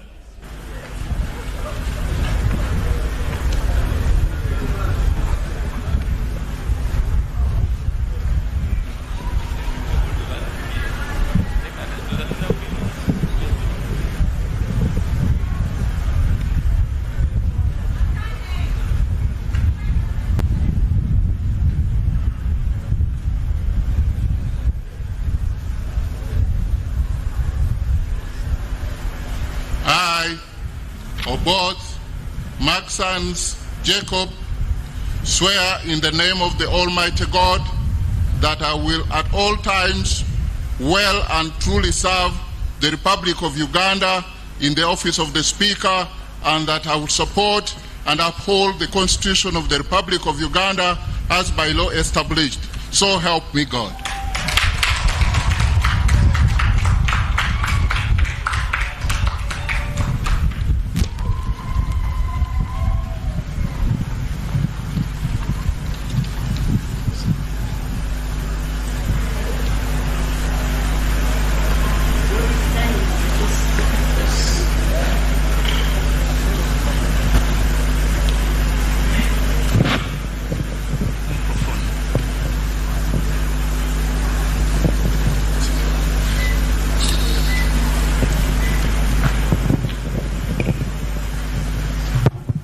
So now that Honorable Jacob Maxon Oboth has taken the oath of the Speaker of Parliament, he is going to receive the instruments of power from His Excellency the President, starting with the mace.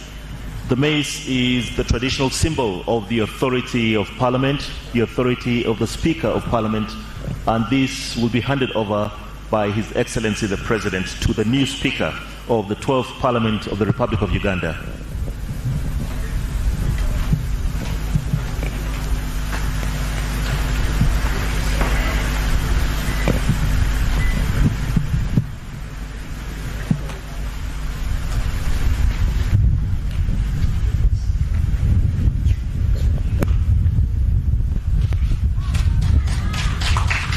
The Speaker has received the mace.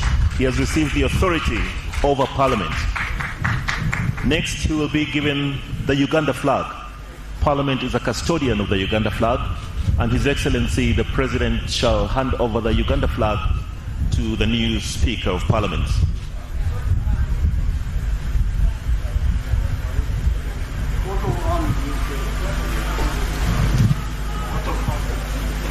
And after the flag, it will be the coat of arms. Parliament is a custodian of the coat of arms. These will be handed over. And immediately after, the Speaker will also receive the Constitution of the Republic of Uganda from His Excellency the President. After the Constitution, he will also receive a copy of the Rules of Procedure of Parliament.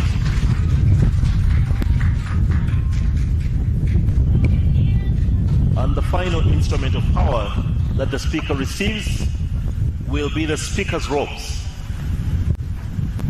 And once he has received the robes, once he has been robed, then he is fully in the stead of the Right Honourable Speaker of the 12th Parliament of the Republic of Uganda.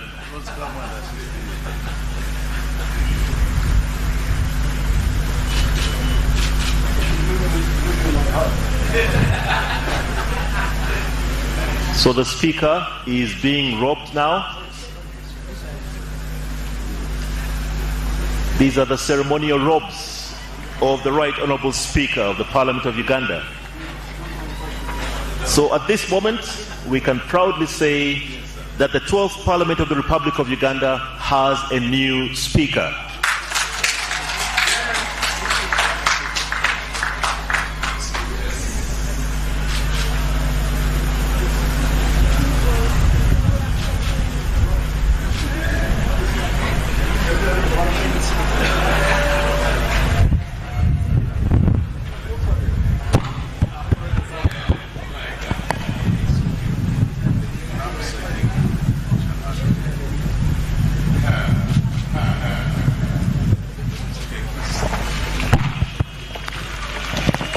Now shortly, the Right Honourable Speaker and his procession will officially be announced as they enter back in the House.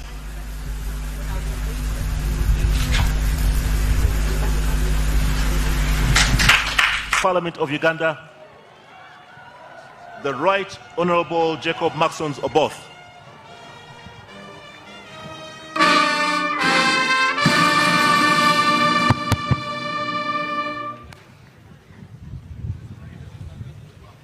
We now wait for their formal announcement. Honourable members, Mr. Speaker.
Proclamation.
Item number 12, communication from the chair.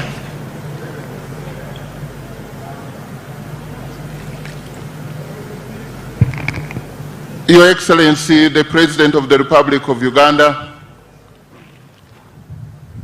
also the chairperson of the NRM party and commander-in-chief of the UPDF, Your Excellency and honorable colleagues, allow me to start by thanking God for this great day that the Lord has made. It is one of those great moments in our nation's history only made possible by the Almighty God. Let me share with you two verses from the Holy Book. The first one is in Isaiah, drawn from Isaiah 60:22. Which says, when the time is right, I, the Lord, will make it happen. The other is from the book of Habakkuk 2, verse 3, which says, for the revelation awaits an appointed time. It speaks of the end and will not prove false. Though it linger, wait for it. It will certainly come and will not delay. I can testify before you all gathered here today that faithful and strategic patience has brought us this far, and we cannot thank God enough. I am therefore not standing before you today in this official speaker's regalia accidentally, but because God has made it all possible.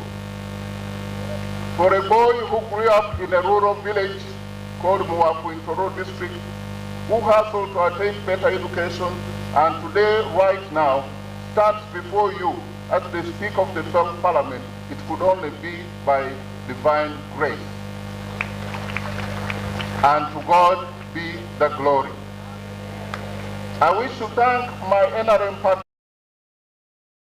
Excellency Yoweri Kaguta Museveni, for the confidence and trust he showed in my abilities since 2011.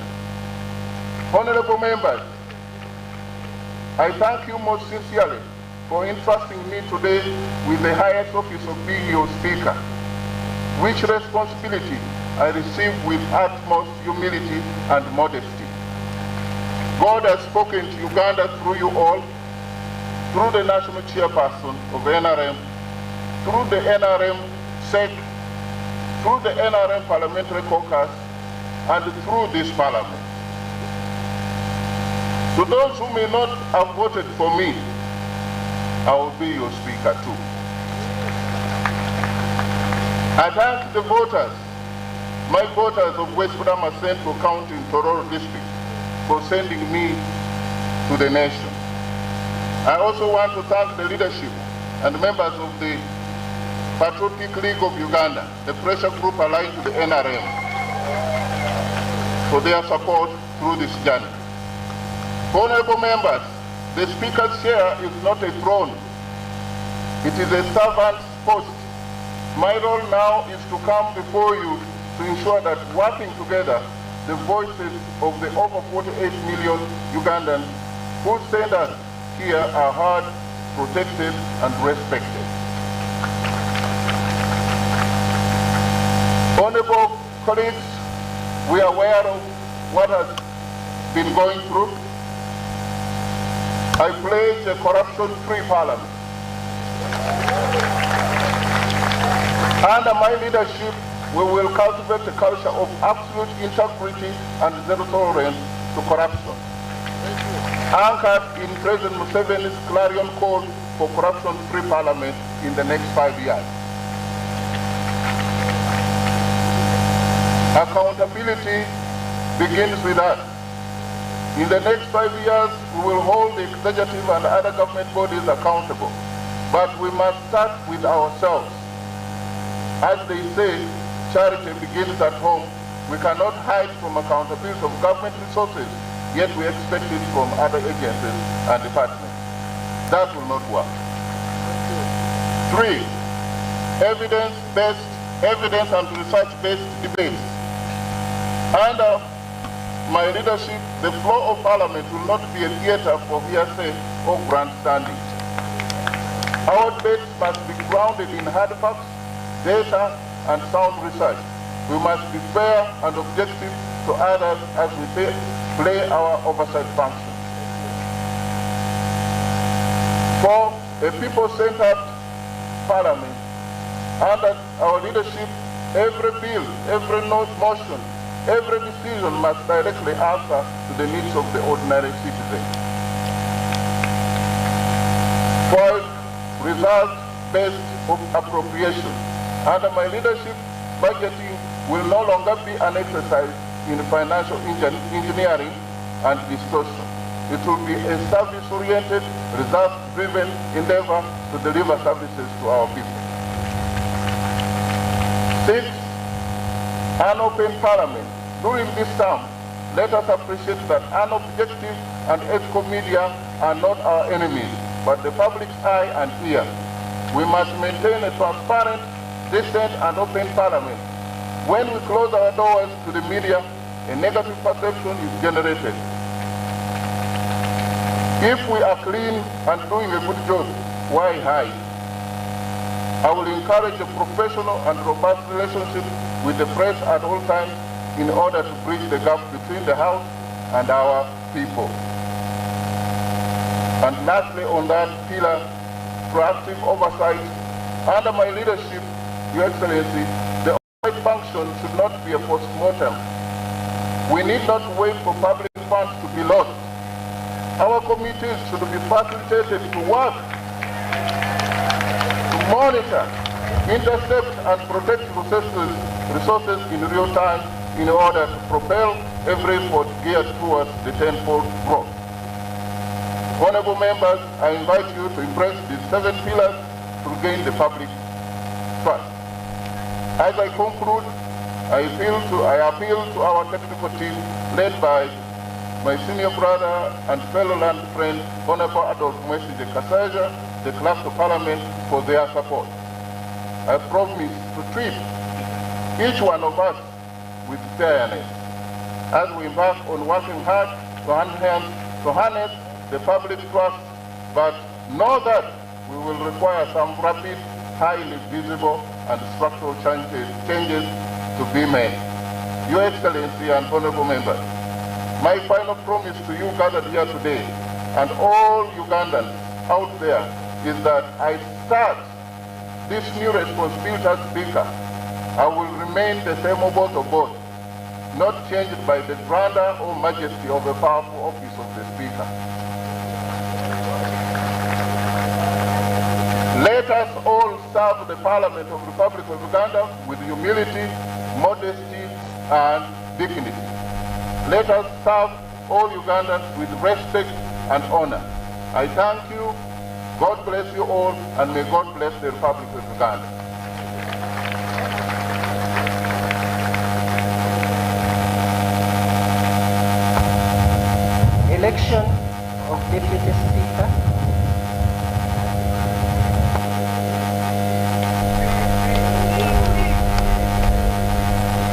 Honorable members, we now wish to call for nominations for the office of Deputy Speaker.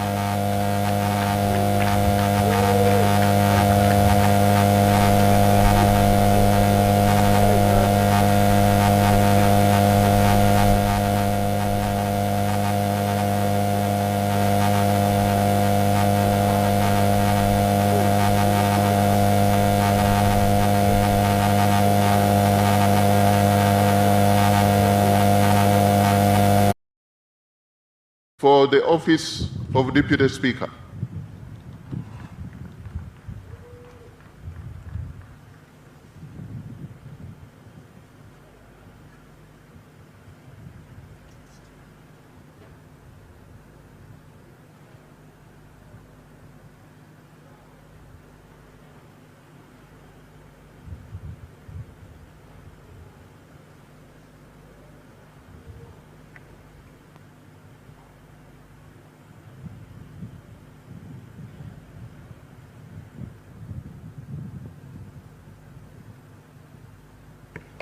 Your Excellency, the President of the Republic of Uganda, my Lord the Chief Justice, the Right Honorable Speaker, honorable members, my name is Dr. Eunice Otoko Apio, the Member of Parliament representing the great people of Oyam County North in Oyam District. Honorable Speaker, women do matter in the affairs of this country and at all levels of leadership. I therefore rise in accordance with Rule 6 of the Rules of Procedure of the Parliament of Uganda at all levels of leadership. To move that, I therefore rise in accordance with Rule 6 of the Rules of Procedure of the Parliament of Uganda to move that the capable Honorable Sarah Guti, woman Member of Parliament for Dokolo District, do take the chair of this Parliament as Deputy Speaker of the 12th Parliament of Uganda. Mr. Speaker, the Honorable Sarah Guti is a committed legislator who has consistently demonstrated dedication to public service and parliamentary work. She holds a degree in social works and social administration, in addition to a number of postgraduate certificates reflecting her continued commitment to leadership and professional development. She possesses the integrity, the temperament, and ability required to serve this House diligently and fairly.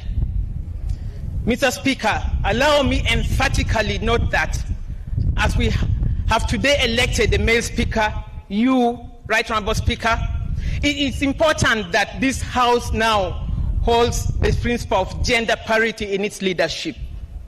Electing Honorable Sarah Guti as Deputy Speaker would reinforce our commitment to inclusive representation and ensure that the leadership of Parliament reflects both men and women at the highest level. Mr. Speaker, Honorable Sarah affiliates with the Uganda People's Congress Party. Her candidature therefore speaks to the spirit of multi-party democracy and the importance of accommodating diverse political views and voices in the leadership of the House. Honorable Speaker, I therefore urge members, you honorable members, to support this motion and elect the Honorable Sarah Aguti as Deputy Speaker of the 12th Parliament. I also now congratulate you, Right Honorable Speaker, upon your election to lead us in the House. I beg to move. Thank you. Can we have the seconder?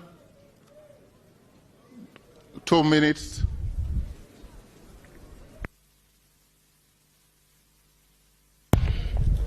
Thank you, Right Honourable Speaker. Your Excellency, the President of the Republic of Uganda. My name is Dr. Gilbert Olanya, the Member of Parliament representing Kilak South in Amoro District. Right Honourable Speaker, allow me to congratulate you upon being elected the Speaker of the 12th Parliament. I congratulate you. Right Honourable Speaker, allow me to second the nomination of Honourable Sarah Aguti for the position of the Deputy Speaker. Right Honourable Speaker, given the background of Honourable Sarah Aguti, aware that she represents the people of Dokolo district. Dokolo is fond of voting for very objective women. You recall the late Honourable Cecilia Ogwal. She was representing Dokolo district. She was replaced by Honourable Sarah Aguti. I am confident, given the fact that members of parliament gave their mandate to the speaker, who is a man. Since Ugandans, we believe in gender equality. I pray that the next deputy speaker shall be a lady, in the name of Honourable Sarah Aguti. Right Honourable Speaker, you recall Honourable Sarah Aguti.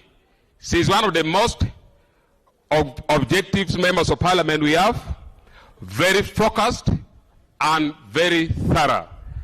And she is not all that very luxurious. When given the mandate, she will never misappropriate the finances of the Parliament of Uganda. She will not go for buying expensive cars. She will not go for buying expensive clothes. Right, Honourable Speaker, I promise you, you will never see the Rolls Royce in Uganda again when Honourable Sarah Aguti given the mandate. Finally, Right Honourable Speaker, as you gave me only 2 minutes, aware of what is going on in the Parliament as per now, I am very sure when you are in the chair, Sarah Aguti is your deputy, the issue of corruption shall never be heard in the Parliament of Uganda again. You recall the money meant for committees and everything. I'm telling you, in the last Parliament, we really suffered. When committee wanted to do work, you are told money is over. Therefore, as the chairman for Park local government in the last Parliament, we did not enjoy our work at all. All our monies, we didn't know where the money was going. I am very confident when you are there, Sarah Aguti is here, the Parliament of Uganda shall really work.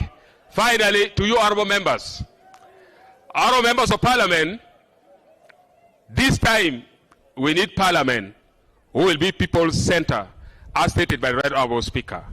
Let us vote for gender equality. Let us vote for the betterment of the Parliament of Uganda. With these few remarks, Right Honourable Speaker, I congratulate you once again, and I move that let Honourable Sarah Aguti be voted the Deputy Speaker of the Parliament of the Republic of Uganda. I beg to move. Just before I call another, if there is any other nomination, under our rules, and if we are to play by the rules, Rule 5, the relevant sub-rule 8 and 9.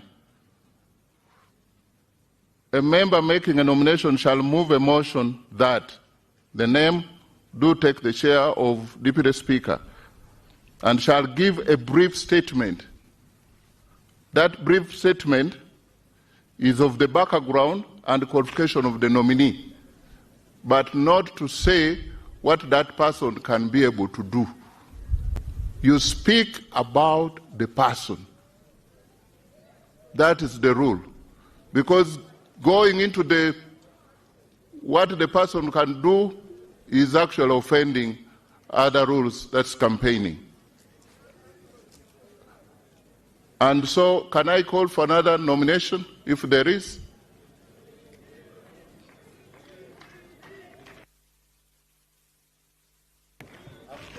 Oh, as another one comes, let's have the person nominated to consent. You never know if the other people conspired against her and she's not willing to consent to the nomination. Is Honorable Sarah there?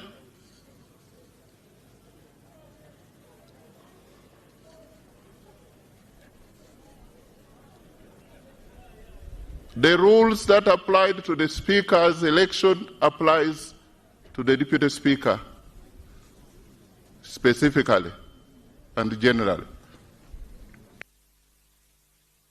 President of the Republic of Uganda, my Lord, the Chief Justice, Right Honorable Speaker, honorable members, and fellow Ugandans, I humbly accept my nomination for the Deputy Speaker, and I pledge fairness, integrity, and commitment to the Constitution in the service of all Ugandans. I say all this for God and my country. Next nomination. Honorable Speaker, I take honor to observe the protocol. In reference to Article 82 of the Constitution of Uganda, Rule 6 of our Rules of Procedure of Parliament, I hereby stand to move a motion to nominate Honorable Nyakato Asinas, Member of Parliament, Hoima City, for the position of Deputy Speakership of the 12th Parliament of Uganda, 2026-2031. I beg to nominate. Right Honorable Speaker, allow me give a brief statement to the nomination mentioned above. Honorable Nyakata Asinas is pure. She is holy. She is absolutely white. It is from this equitable background that I rise with profound honor and a deep sense of duty to second the nomination of a colleague, a patriotic, a nationalist, and a proven servant to this House. Right Honorable Speaker and colleagues, Honorable Nyakata Asinas, a woman member of Parliament, Hoima City, is a person fit to the office of high dignity in this country as Deputy Speaker of the Republic of Uganda. Honorable members, election defines institutions, but leadership defines legacy. Today this House has a chance to choose not just a unique presiding officer, but a custodian of its dignity, a defender of its independence, and a driver of its purpose. That personality is practically observed in the in the member of Parliament I'm nominating for Deputy Speakership. Members, allow me present to you a case of Honorable Nyakato Asinas, whose record speaks louder than any other factor as mentioned. Competence. Honorable Nyakato Asinas is a competence forged in experience. He is not a stranger to this House.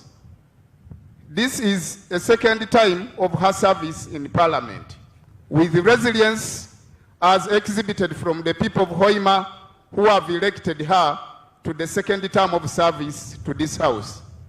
She has a distinguished character. She's eloquent, resourceful, and of sound mind. Before she was elected as a member of Parliament, to hold this badge, she served as a policy analyst to this very House. She has served as a shadow minister for energy and mineral development, and also as a shadow minister for agriculture. The good Honorable Nyakata Asinas stands the atomy of Parliament, its rules, its commitment with the committees and its bottlenecks, not from theory, not even from service, but all considerations. Honorable Nyakata Asinas is a product of Kitara Secondary School and Mandela Secondary School, where he attained her certificate of education and higher and advanced certificate of education.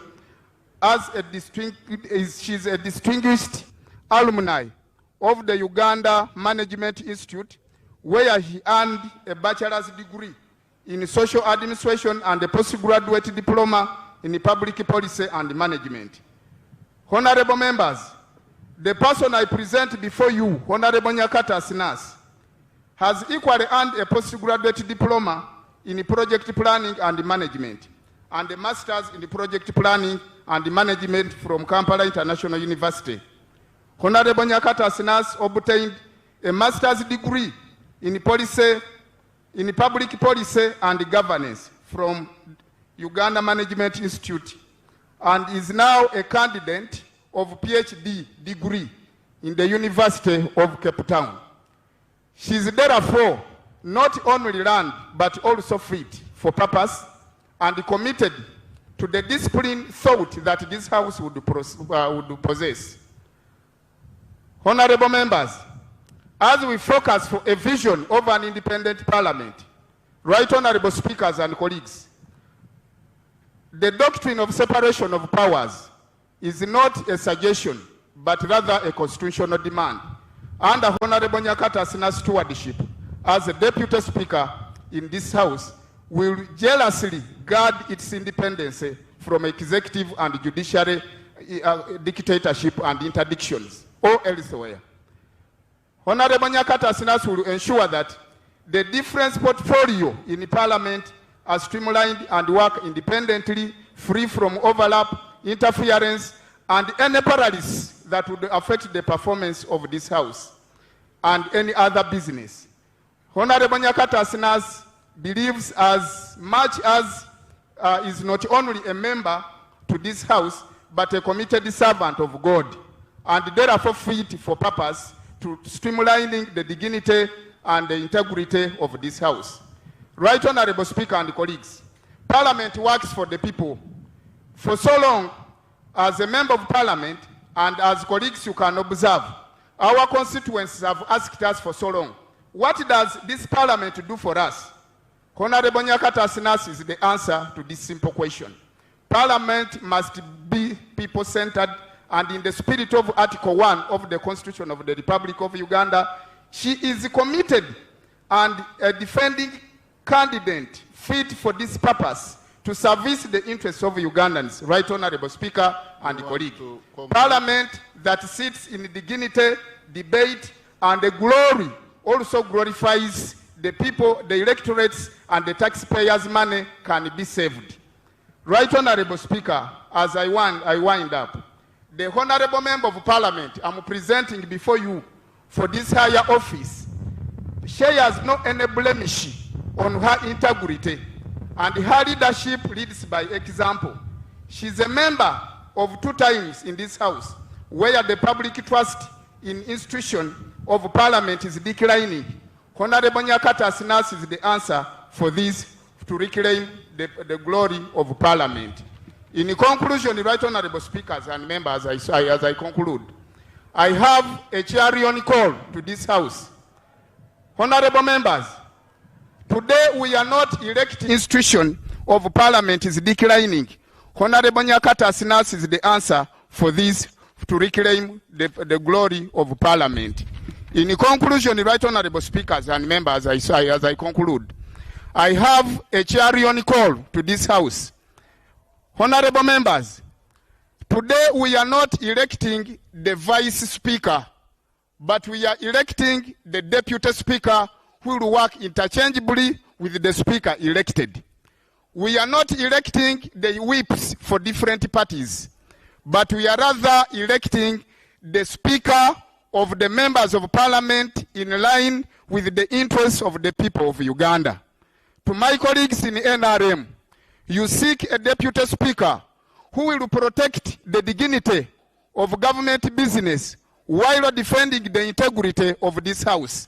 Nyakata Asinas is a bridge. My brothers and sisters from the opposition, you seek a presiding officer who will guarantee you right to speak, to dissent, and to be heard without fear or favor or any other interference. Honorable Nyakato Asinas is the answer to this. Honorable members, as I wind up, Honorable Nyakato Asinas is not the candidate of a region or a party. A minute, right, Honorable, and I wind up. You've used about 5 minutes out of 3. I therefore call upon each of you, members of the opposition, members of the NRM, members of the independent, and any representative members of special interest groups to vote consciously while in consideration of the interests of the people you serve. And this is the answer as to why I front Honorable Nyakato Asinas. I second her nomination. I talk about her nomination in the name of the people, in the interest of the people of Uganda, in the voice of the people of Uganda, and the spirit of the people that the Uganda I want. I do hereby recommend you, honorable members, to vote for the candidate that I present before you in the voice of the people and the voice of the God. Vox Populi, Vox Dei. Honorable Nyakato Asinas, a fitting candidate to the 12th Parliament as a Deputy Speaker. Seconder? Well, I thought he said he is seconding. No, I am seconding. So who is the nominator? That is the nominator. He said he was seconding and talking about the candidate. But right, Honorable Betty, go ahead. I would take it that you are seconder. Thank you, Right Honorable Speaker. Your Excellency, the President of the Republic of Uganda, Right Honorable Speaker, our Lordship, the Chief Justice of Uganda, colleagues, the members of Parliament, I'm here to second the candidature of Honorable Nyakato Asinas for the deputyship of the 12th Parliament of Uganda. I have been in Parliament for long. I started from the 8th Parliament. This is my 5th term in Parliament. And I want to say that Honorable Asinas was one time also a policy analyst, and she worked very hard to analyze policy in education and in gender. Because I've taken long in Parliament, I also, before concentrating on our Parliament here, want to tell you that I went for benchmarking in Ghana. And the people of Ghana are not suffering the way our people are suffering here from corruption, because one of the deputies of Deputy Speaker is from opposition. And they all work for Uganda. And I want to also tell you that the candidature of Honorable Asinas is also to tell us that right from the 8th Parliament that I have been in, there is no time that we had both the Speaker and the Deputy Speaker male. One was always a woman. And here we talk very much about gender. I am an advocate of gender, also of women. So, a house without a woman or a home without a woman is not a home. 12 Parliament without a Deputy Speaker who is a woman, now that we have the Right Honorable Speaker who is a man, it's going to have a lot of problem. Women, we talk a lot about equal opportunities. Where is the equal opportunity if we only see men? We want the women also to be there, all inclusive. I am here to say that Honorable Asinas' second term, we need to nurture her. She should be the Deputy Speaker of the 12th Parliament. Who knows, maybe she will also be the Speaker of the 13th Parliament. So let us have Honorable Asinas, I want to say that Honorable Asinas is from Hoima City. She's a princess to Bunyoro Kitara Kingdom, born to Mr. and Mrs. Jovan Kamanda of Hoima City. People of humility and hard work. Honorable Member, she is rooted your time is in up. her community, yet national in her outlook. She carries Hoima City on her back, but she carries Uganda in her heart. I still have a lot to say about Honorable Nyakato Asinas, but because of time, I may stop here by appealing to all of us members of Parliament. If we consider equal opportunities as important to us, and women as very important, gender equality, gender parity, let us vote for Honorable Nyakato Asinas. I beg to second. Thank you. Can we have the member nominated to either consent to the nomination?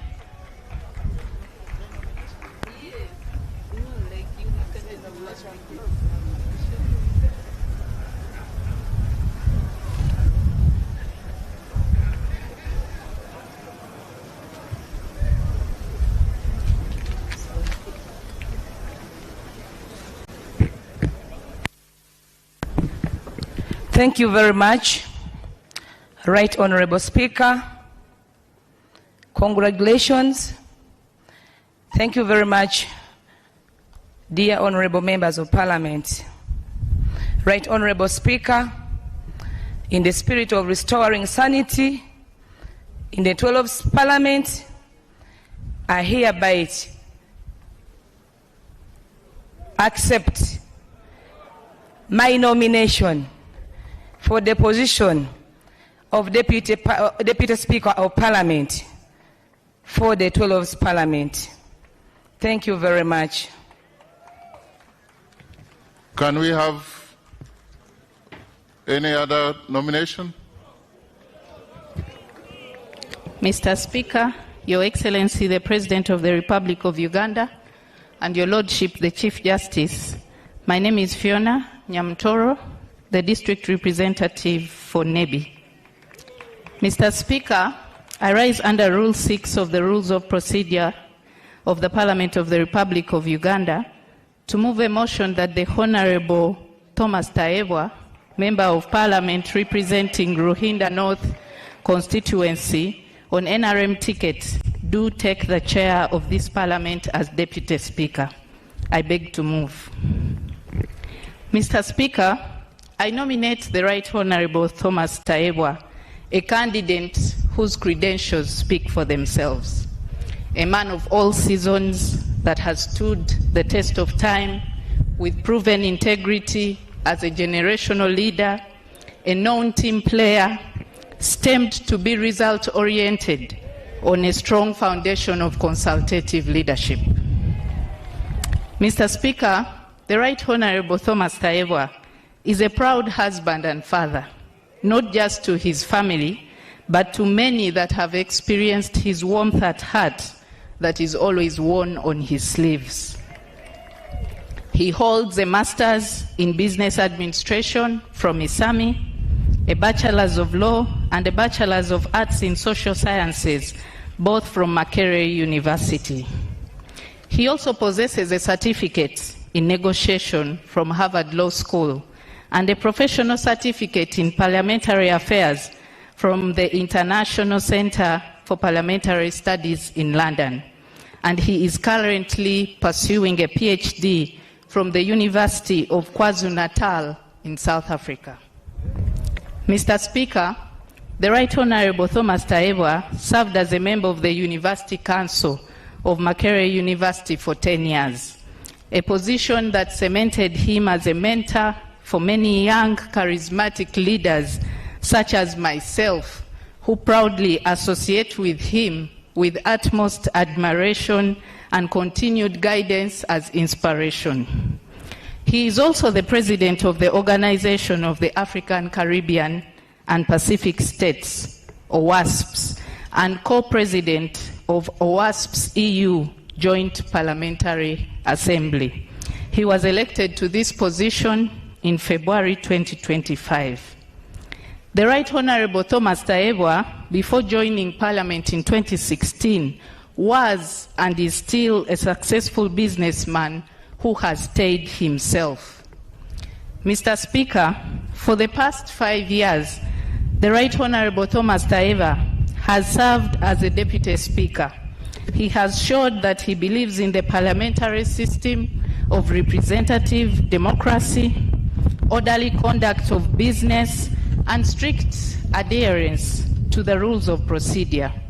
He has ensured a smooth working relationship between the executive and the legislature while conducting the business of the House. He joined elective politics in 2015 and immediately distinguished himself as a peacemaker in the 10th Parliament. As one of the political doyens, the Honourable Thomas Tayebwa rode on the strength of mind, negotiation skills, and a proper understanding of the law to have things done. He was a member of the Natural Resources and the National Economic Committees of Parliament. After the 2021 presidential elections, he was appointed Government Chief Whip, a position which he held until he was elected Deputy Speaker of the 11th Parliament in March 2022. Mr. Speaker, the Right Honourable Thomas Tayebwa is a Pan-Africanist who has used his position to champion the cause of Pan-Africanism on the global stage, especially the permanent seat for the African continent on the UN Security Council. The Honourable Thomas Tayebwa has been a champion for good governance, transparency, and accountability. His stance on affordable health care, political dialogue, free education for all, and clean energy precede his reputation. He has been an influential voice for Uganda, both at home and abroad, and continues to advocate for improved livelihoods, the girl child, and women issues with passion and a vision for working hard to protect national values, ensuring peace and stability, environmental protection, job creation, and improved service delivery for Ugandans. Mr. Speaker, I am beyond confident that the Right Honourable Thomas Tayebwa presents the best candidacy for the position of Deputy Speaker of the 12th Parliament. Under Rule 6 of our Rules of Procedure, so called the Right Honourable Tayebwa, MP Ruhinda North County, for position of Deputy Speaker of the 12th Parliament. I have known the Honourable Tayebwa for over a quarter decade, right from university days, where I was also the Social Affairs Minister and the Chair Guild Council. Say, Right Honourable Speaker and my Lord the Chief Justice, I'm Igade Robert Ndugwa, Member of Parliament of Maryland. I move under Rule 6 of our Rules of Procedure to second the Right Honourable Tayebwa, MP Ruhinda North County, for position of Deputy Speaker of the 12th Parliament. I have known the Honourable Tayebwa for over a quarter decade, right from university days, where I was also the Social Affairs Minister and the Chair Guild Council. He is a social man and an established member of the parliamentary golf team. Right Honourable Speaker, the Honourable Tayebwa has already undergone all the necessary induction and training as Deputy Speaker and ready to support you as Speaker of this Parliament. The Right Honourable Speaker, of course, the agenda issues. I have a mother, I personally have a wife, but I also have a daughter. I'm also a proud member of WOPA as a man. What I cannot qualify for is to vote and also to be voted. As for gender issues, difficult times call for difficult decisions. Fortunately, the president is here, the chief hunter, and he knows where to deploy who. Right Honorable Speaker, the Honorable Taiwa is an industrialist employing very many women. There's an African saying, why look for a moon when the sun has not offended you? We have been with the Right Honorable Taiwa. I guess he has not offended us. So, Right Honorable Speaker and honorable members, I beg to second the Right Honorable Taiwa for the position of the Deputy Speaker of the 12th Parliament. I beg to second. Thank you. The candidate. Your Excellency, the President of the Republic of Uganda, the Right Honorable Speaker of Parliament, Your Lordship, the Chief Justice, honorable colleagues, members of Parliament, with high humility, I do hereby consent to my nomination to serve as the Deputy Speaker of the 12th Parliament. I do consent. Thank you.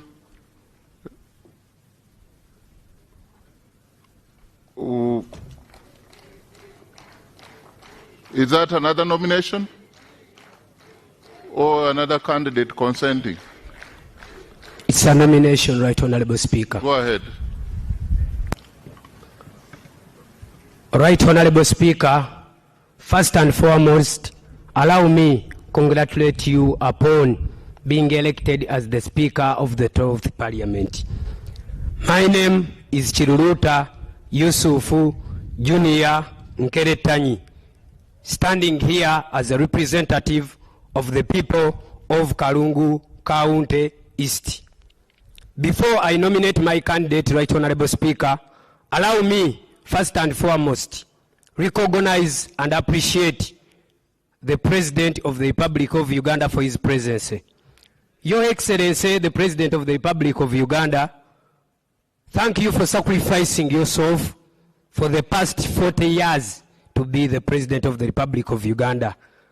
Right Honorable Speaker, the President has not only sacrificed himself, but he has sacrificed the members of the first family to take on the leadership positions of this family, something that cannot be taken for granted. Right Honorable Speaker, there seems to be a talent for standing as a sacrifice for the people of Uganda from the first family. I hereby, Right Honorable Speaker, as per Rule 6, Sub-Rule 1, 2, 3, and 4, and Article 82 of the Constitution of the Republic of Uganda, nominate my candidate. My candidate is not a minister, he is not a prime minister, and neither is he a vice president. And I go on to nominate my candidate, Honorable Sodo Aine Kaguta, in a way of appreciating the first family for the tremendous work and sacrifice that they have given to this country. Right Honorable Speaker, by virtue of the fact that the 12th Parliament tends to have the biggest percentage having new members, Aine Kaguta, being from the Kaguta family, stands out to lead us for the deputy speakership role by virtue of the fact that the new entrants of the 12th Parliament are many. And by virtue of the fact that the population of the Republic of Uganda, Right Honorable Speaker, with more than 80% below the age of 40 years, I think my candidate stands out at the age of 46 to represent the biggest population of the Republic of Uganda. I beg to nominate. Is the nomination seconded?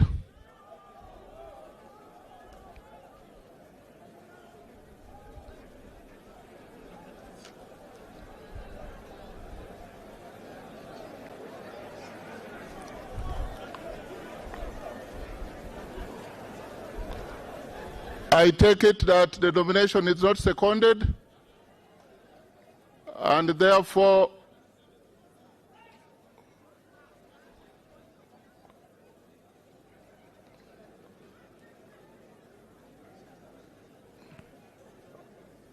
are you coming to second the nomination?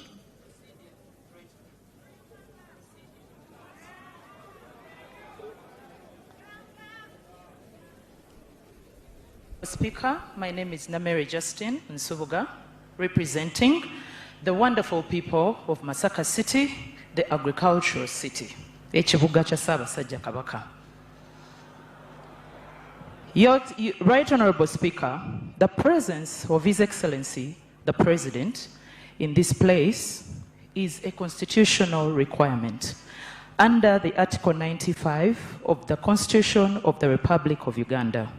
It carries both fundamental symbolism and protocol significance. It will be an affront to the sovereignty and dignity of the Republic of Uganda for this august House to entertain sweeping statements on protocol without specifically acknowledging the presence of His Excellency the President of Uganda. Right Honourable Speaker, sir, with your leave, I evoke, I'm protected by the Speaker. He allowed me to give a point of order, a point of procedure. Right Honourable Speaker, with your leave, I invoke Rule 5 of the Rules of Procedure of Parliament and humbly pray that you hold Honourable Charles Tebandeke, Member of Parliament, Ballot County, National Unity Platform, that you hold him out of order, because when he was addressing this august House, he swept the President under the carpet and said, all protocol observed. Also, Right Honourable Speaker, in your maiden speech today, you outlined 7 pillars upon which you intend to preside without that you hold him out of order, because when he was addressing this august House, he swept the President under the carpet and said, all protocol observed. Also, Right Honourable Speaker, in your maiden speech today, you outlined 7 pillars upon which you intend to preside without compromise. Members, I'm protected. I think you need to... And one of those pillars was strict adherence to the rules of procedure of Parliament. I therefore rely on Rule 5(8) to implore Right Honourable Speaker to uphold Rule 5 as it stands. Since no amendments have been made, I bring it to your attention that there has been no valid nomination of Honourable Nyakato. The member that nominated her did not follow this rule. Right Honourable Speaker, in your maiden speech, you mentioned 7 pillars that you intend to rely on. There has been no nomination. Thank you, Right Honourable Speaker. Honourable members, you get back to your seats, please. We have order on the floor. Honourable Bet, you said you've delayed in this Parliament. Yes. You think it's your time to leave? Giving her order. No, you've delayed in this Parliament for 25 years. You know how we... 20. Yes. You know how we proceed. Now I was giving her order. Please kindly resume your seat. The Honourable Justin Namere was tickled by issues of protocol, but as we speak now, we are processing nomination of Deputy Speaker. Of course, as members of Parliament, beginning tomorrow, you will be taken through orientation. So we would assume that some of you, but not Honorable Member for Ballot, because he's a second term Member of Parliament, he probably was very deliberate, but decorum is required of us. Decorum. Give to others what you desire to be given. Honor and respect. Can we close the nomination at this point if there is no? I find the fourth nomination is not seconded. I find that the member just came to be known that he has been sworn in. Congratulations, member from Kalungu. I now call for. Now there are more than one, and so we call to the ballot. And I want to ask the clerk to start the process.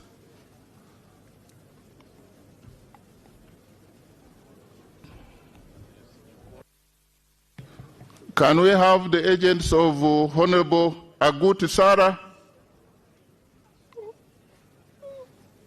And then of Honorable Nyakato Asinas, and then of Right Honorable Thomas Tayebwa. Only agents. And the process starts.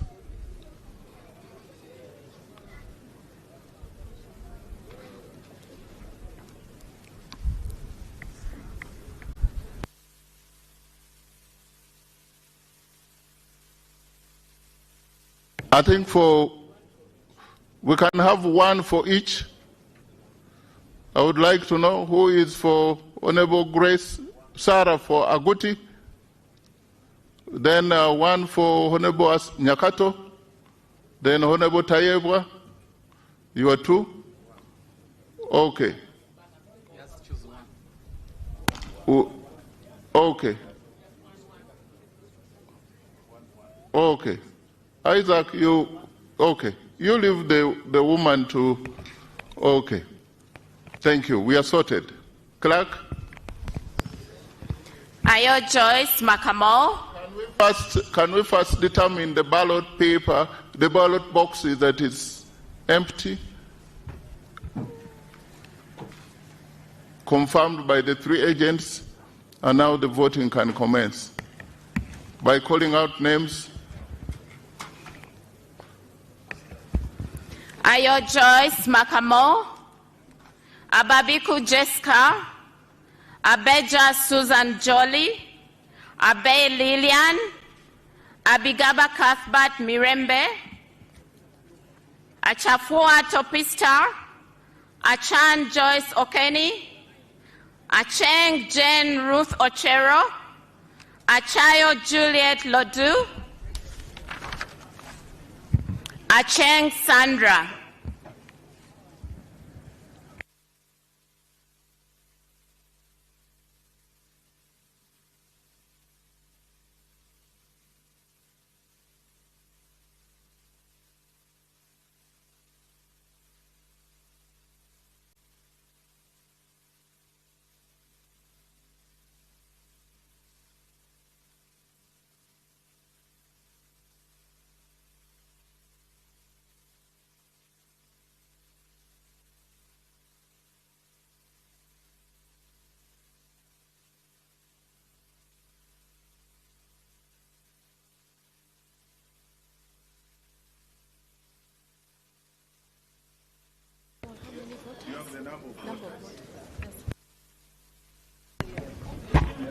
Mr. Speaker,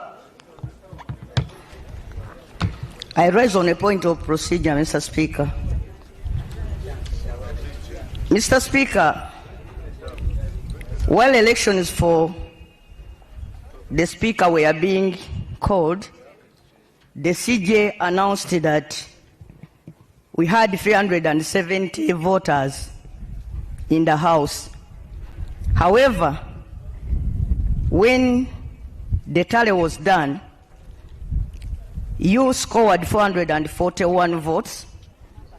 Right Honorable Muiru Paul scored 60 votes, and Honorable Mao Norbert scored 15 votes, bringing the total number of votes to 516, giving a difference of 146 votes out of those that were originally announced.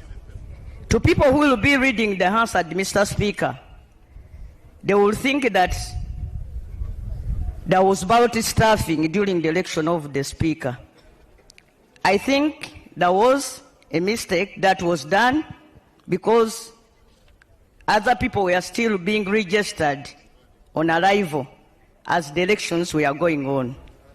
As we move to start the elections for the Deputy Speaker, Right Honorable Speaker, wouldn't it be procedural okay for us to be informed on the true number of voters who are here present, and for record to be set straight on the issue of the number of people who actually participated during the election of the Speaker?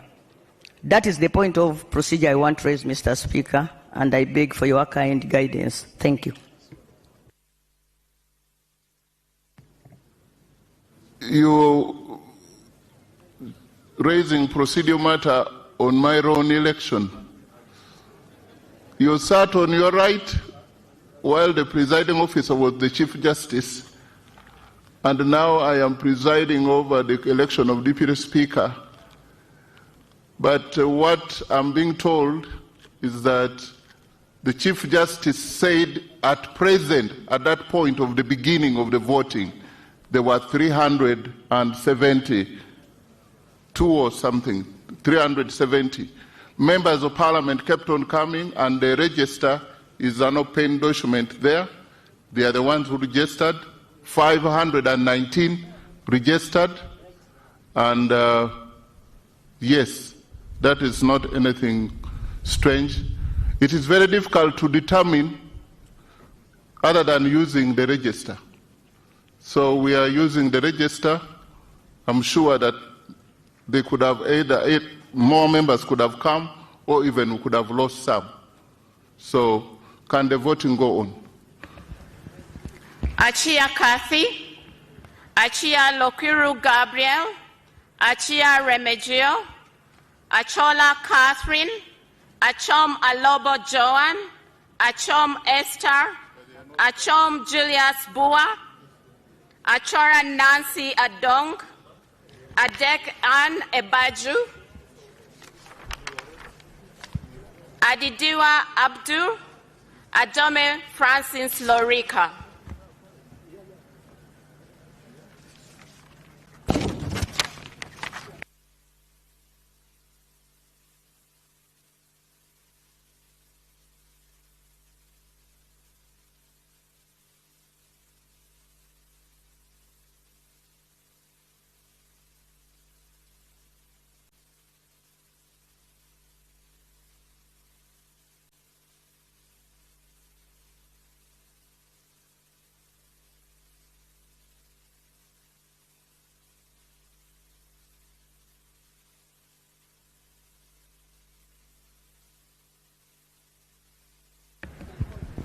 Ayeku Patrick, Agaba Gilbert, Agaba Peter, Aguti Sarah, Ahewa Wilba Manisa, Aine Godfrey Kaguta, Ajilo Mariam, Goreti Elegu, Akelo Beatrice Akori.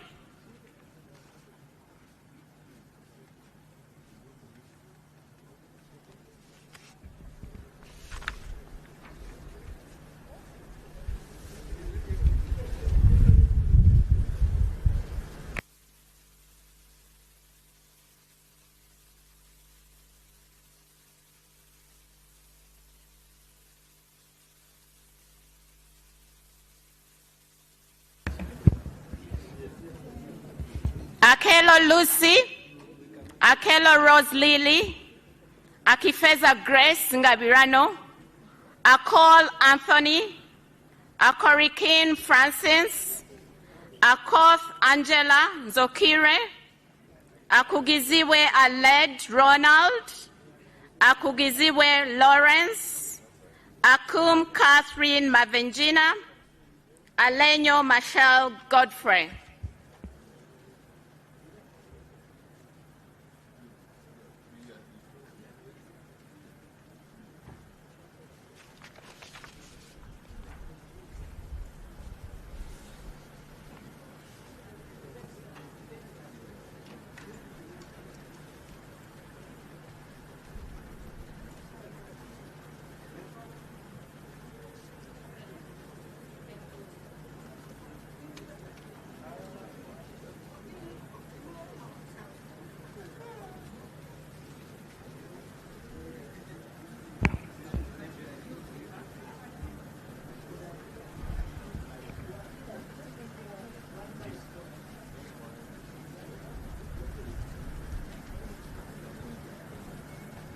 Alero Tom Azar, Ali Moses, Alinaitwe Sylvia Tumhire, Alion York Odria, Alum Santa Sandra Ogwang, Alupo Jessica Rose Epel, Ariela Dennis Omondi, Amanio Dravile Sheila, Amanya Cohen Champene, Amede Agnes.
Pages and then you proceed. Is that okay? 10, yeah. Among Anita Annette, Amongin Jane Francis Okili, Angura Frederick, Agwech Colin, Anifa Banjirana, Anyakun Esther Davinia, Anyango Janet Hope, Anwar Ricky Richard, Aogon Silas, Awol Betty Ochan.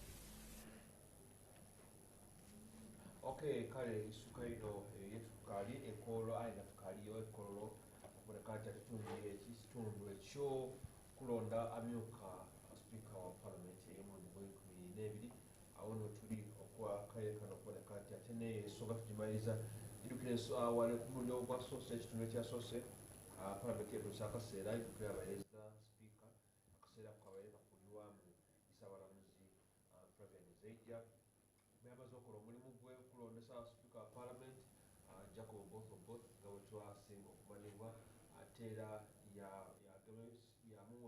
yaweebwa obuvunaanyizibwa okuleka nti atandika okupresidinga wa parliament saawa eno kyakoze okuboneka nti yeena buti ate naalikola omulimu ogw'okuboneka nti ate okuba okulonda mumyuka we kujja mu maiso kumaina gwatuleeteire masaawa nga tulina okuboneka nti tukwejukizaako era nga batwale tukikutegeeza wano ku Baba TV kati saawa eno ejja mu maiso ekyo ebinaavaayo binabina ekumi ku lutimbe kuboneka nti ate olina kuba nga obifuna butereevu tubairewo mu kitundu ekituloide munange torach ate era twegatiibwako mumunange Fred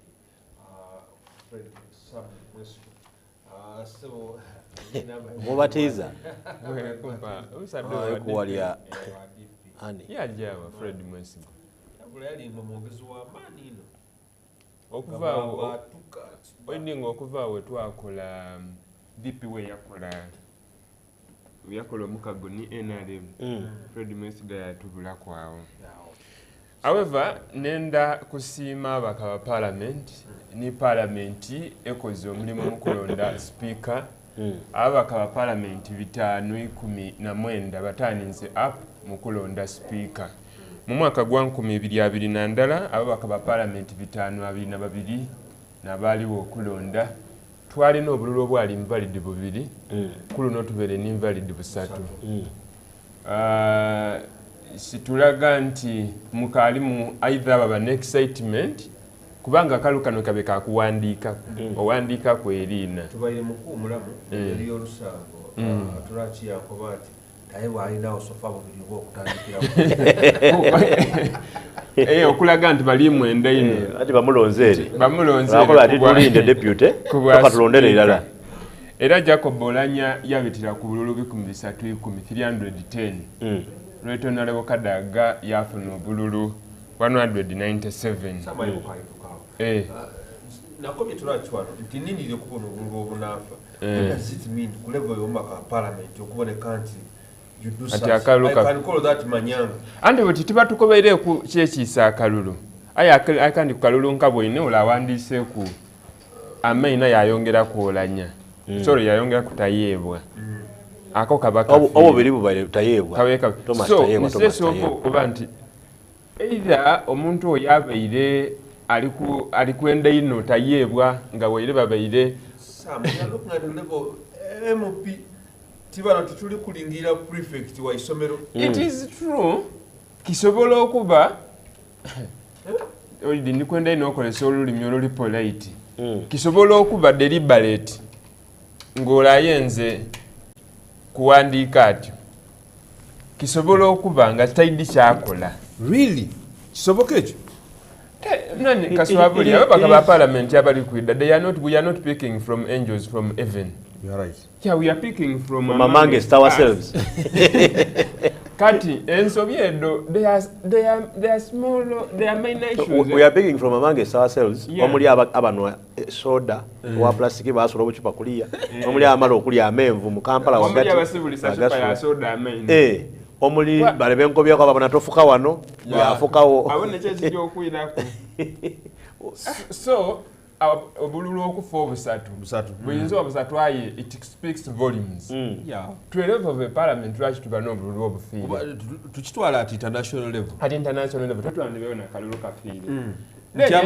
abali tubona at international level parliament ya Uganda abaye bakuba kalulu obusatu bwafa ndikwebuuza 2022 ndala akalulu kaali katya era kali kakuwandika kuba bwali already pre kali kakuwandika by the way ekyo bakigenderera ekya abataire kutayebwa abo bagendereire fujo tukitwale nti fujo oba kwendalaga nti ife tayebwa twamwenze wano nkakyokobe nti kiina message yekisindika banakirowooza kubeera so about your trip to statistics last time Jacob Olanya yawangulira ku bululu 310 awanga ku 310 nga NRM twalina ababaka ba parliament 320 NRMs mu parliament eno eri kuwaaku eya 11 kati bwe tufuna 310 segeza nti aba NRM balonda overwhelming baenda kuwaayo twalina kolo Kadaga yafuna 2 yafuna 197 kikumi kyenda na musanvu yaweza 2 ababaka aba parliament abalonda wona bali 522 so Ibrahim Semujunganda yafuna 15 ono Nobert Mao afunye the 15 now twalina obwafa bwali bubiri there were 2 obwafa buli kweyongera kulelo tufunye busatu parliament ene 12 so bwolingirira honorable Jacob Maxson both afunye obululu 441 so NRM yeyongere kuko ababaka okuva kule wayali ne 320 NRM ina ababaka 354 kitegeeza nti obothi wabafunye 441 tukola assumption nti NRM bona bamulonze bano abasala omukaga aba independent ni NRM bano tulisuubira nti kuli n'abatasala mukaga tusuubira nti eri yabalonze Jacob Oboth yes buti no erina ababaka 48 bwogeita opposition joint opposition ya front nze Paul Mweru it is on record nti kulunu opposition singa baye bakolanga kye bakoze singa kino baali bakikoleira kubanga Mweru bamulese ku last minute kuba bolingira Mweru in comparison with Semuju kuchatwa ku Semuju Mweru akoze ino nti singa bano opposition yali yastandikaira Anita Omongo ni nani ni mawe batandikira race opposition yona yakuba ife opposition tusimbwire usibire kuona Mwiru nabera jaweze obulwe ekikumi something because basoka kulaga nti ife tubizirako basoka babo tubizirako I can imagine nti Mwiru bali bakamulanga week ewe last week wabafunye obululu enkaga then situkeza kile shonkobye bani wo shikobye nti Jacob Oboth yanoniza kalulu tiba fefe semu opposition abitire ku command ya chikuru abo but ni bano NRM balonze lwa directive no way fera abya NRM abere royo nenda abebaza mubere royo mujirire kuwaimwe okay but lastly yes kino abo opposition kye mukoze singa mukikola mutyo mu maise eyo ku bifo bino mwavanga mwakoba nti fengo opposition tuli tuti mwiza no fulina waba bagemerako idukere yaba abayirenga both bamubwene bubona abo bakubayo no muyaka you know ayo butiba baziro option yindi abayidinti babaye no lamaze ibanga ali bakuyega era singa ono Mwiru abere yeyideira ngabise mubabaka abera jakendeza ku bulubwo both okay turachi your comment ku kalulwa kubibwa ku speaker nze nga bwenkobye kyemba ndi kulinda kubona bululu Mwiru bwajafu era mbaye mbaze ebintu byange wano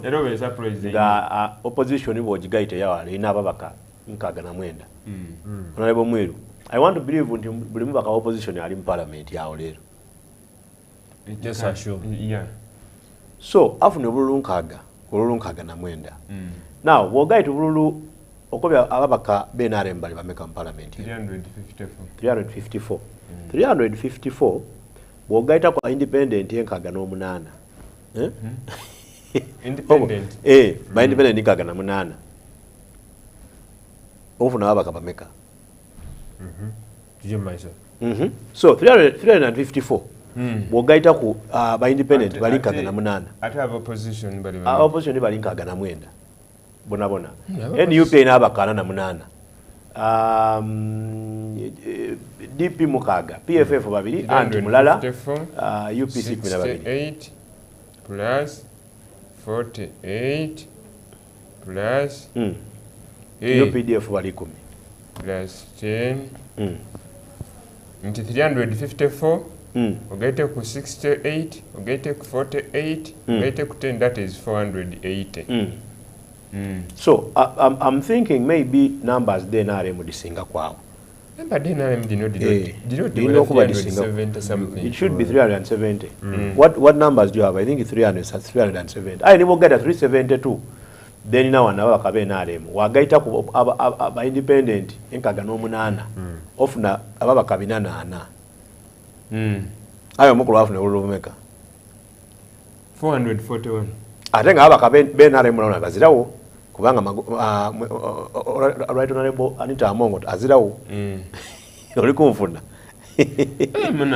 so ndi nachendi NRM eina ababaka bisatu 72 oli kumfuna katuko bona balonze of which bazirawo tibona nti baliwo oli kumfuna mpelano okay let me clarify this NRM okay DP mukaga FDC mwenda yes UPC 12 FDC mwenda no FDC mwenda UPC 12 numpo anana mwenda independence nkaaga na munaana NRM 372 yeah 372 yes so neze okobe independent bali bameka nkaaga na munaana yes so nendo kakasa nti niba independent nkaaga no munaana era mulimu abali opposition leaning yes mutingana lebo magola ye yakobati ali opposition leaning era nkaliweza 520 nina kyendi kwenda okubalira wano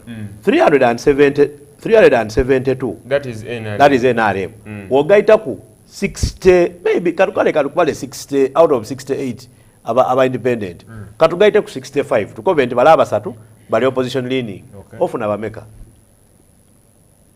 372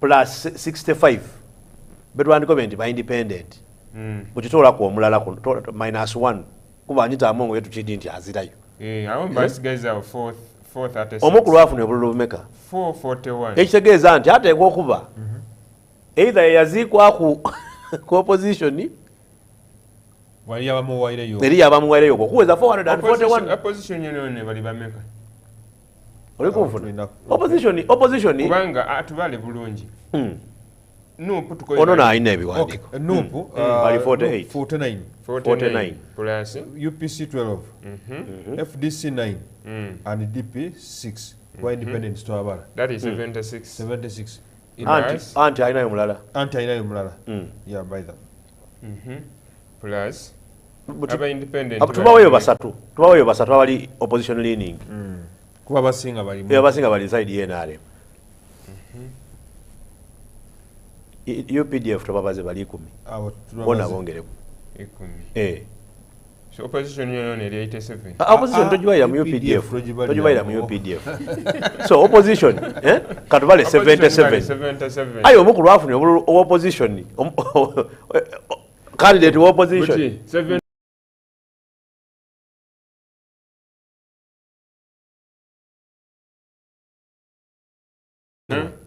eikuminga lijirewo but wano waliwo 17 obusigaireyo out of 77 ku side opposition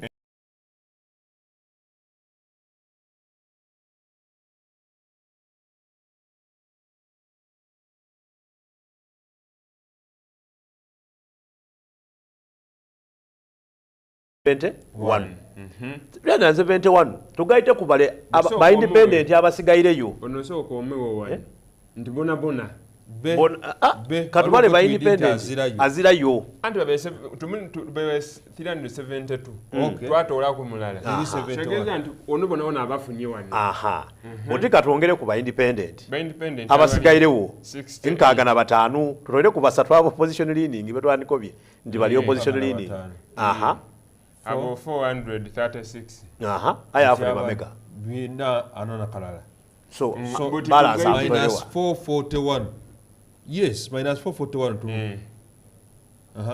abatanu abavirewa basobola okuba bavire kuba ne 17 ati chendikoba there is a possibility waliwo oluyo olusengaina lwaja lutalina okulonda now let's say batukobye nti abantu abalonzi the total number of votes were 519 out of 528 kubo olomubako owundi wekalangala azirawo azirayo they are supposed to be a total of 529 abalondebwa mu parliament ayo olwokuba ekalangala eziramu bakali kwiduzaawo bali 528 so 528 tutole ku atalonze gwe tuli sure ntalonze azirawo lwatone banita amo so tuzigaza 527 aye bona baba kabalonzi baba 519 wotola ku 441 osigazawo 78 so katubalire ku balonzi betuli sure nti balonzi 519 uli kunfuna buti abaka 519 opposition ewayi kuna bameka mukibalo kyawo kikyobona obonayo opposition nze ndikubona nga honorable both agiire yabegaku opposition kubanga opposition yandibaire yetaaga ino because there's the numbers yandibaire mobilizing bonna and I want to believe it is so nti opposition abakoze eki baidye babaawo Unlike NRM, but we already have the numbers, so I don't need to go. Olichegera. So nze even ebimu kubyenenzo kuba nkola ki nganingira. But to add on to what Mwami Mwesigwa kyakobye nti kumulundi gule the official opposition candidate yafuna obululu na umeka. This time around the official opposition candidate afuna obululu nkaaga. Aye kumulundi gwe wali balengo wetanga the third arm in the other election yali Right Honorable Kadaga kuba yali azira kibiina yali as an independent candidate yafuna olulu 19 na musanvu kuluno owokusatu gwe wali balengo kuba the third arm afuna olulu 10 na umeka. Kati kambuze kindi Mao abalina bakaba DP mukaaga obundi buno buvuire wolowooza okukola 15 yena obona 17 buno bufiise ku opposition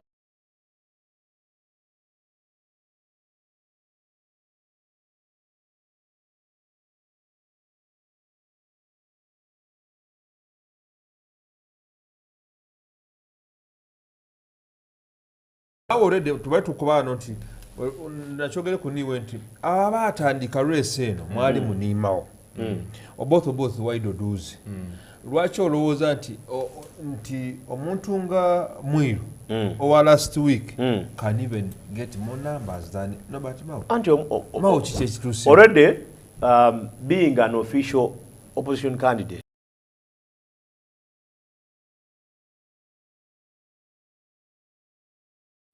mulimiona kuno omuntu kyakuba nti Mao vibe yaba natairewo kati kankwire munesho okwongera kushoni Paul Mwiru alingibwako ng'obu opposition omutuufu kitumulingirire nga Paul Mwiru aye Nobert Mao ninsi ekyetukobe okufiirwa eka ne mu kibira NRM telijjamuwa kubanga tiwe NRM opposition tejjamuwa kubanga temubona oti opposition ali wagati awo ti amaani gamawo gabeerenga mu NRM eno era kyova olibona nenda okwebaza opposition okufrontinga wo Paul Mwiru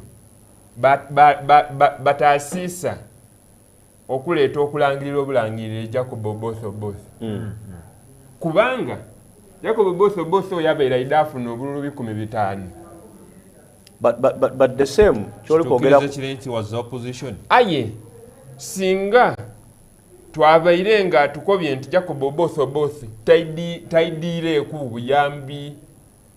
buyambi backup twakoba nti organically tubeleka abantu abasatu bajje mu race both abeetabita kituufu kituufu nituleka bulekaawo nti abalonze Right Honorable Jacob Maxson Oboth bamulonze tibalonze muntu balonze kibiina decision y'ekibiina mwayidiire n'abalonze Paulo Mwiru tibalonze Mwiru as an individual balonze opposition nti bo bakobye nti nze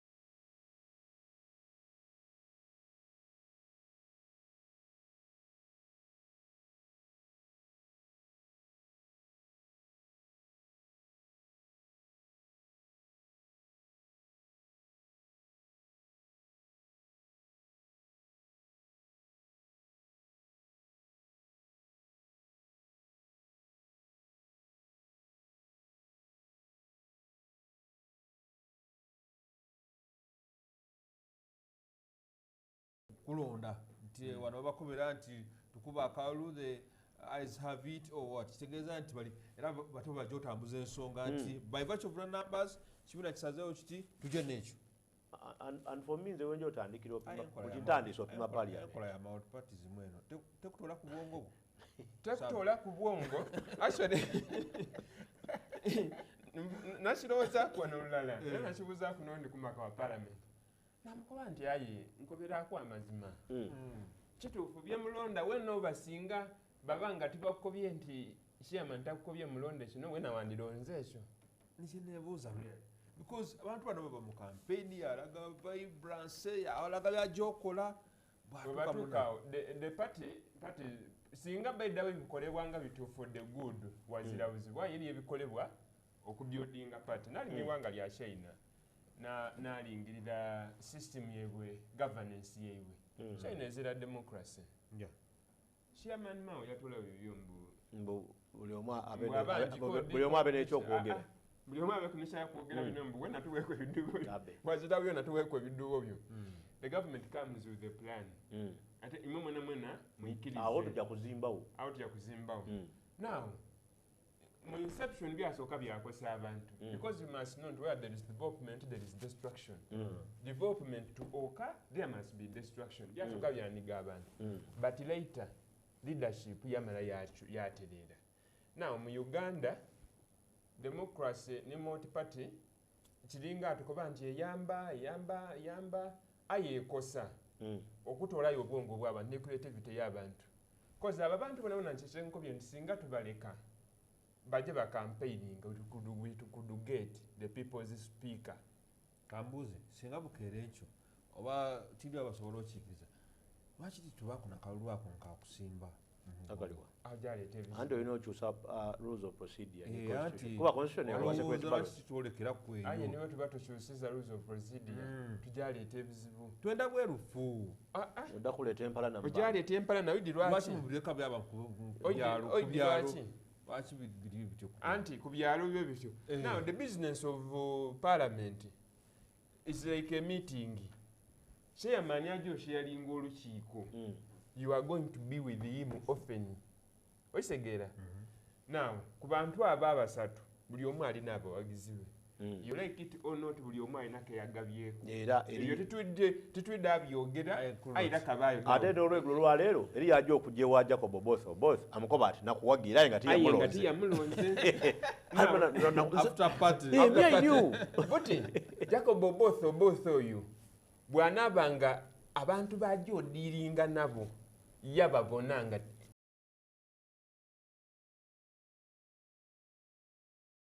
wale nibona wadi kongo mukono kati bagubona aidako oyo tiyampagira lwaki ansoma oidaba mu that you feeling eyo so mabino ebintu ebindi tusobola obireka because we are not going so much to have that person often isentebe wewe ekyalo wene bamusimba ku mugonga yetibulu naku nti ojja yali kale bwe tujja kuwano ku resene wa omumyuka speaker ekibaire kono honorable Nkeretanyi wa NUP seconding wa NRM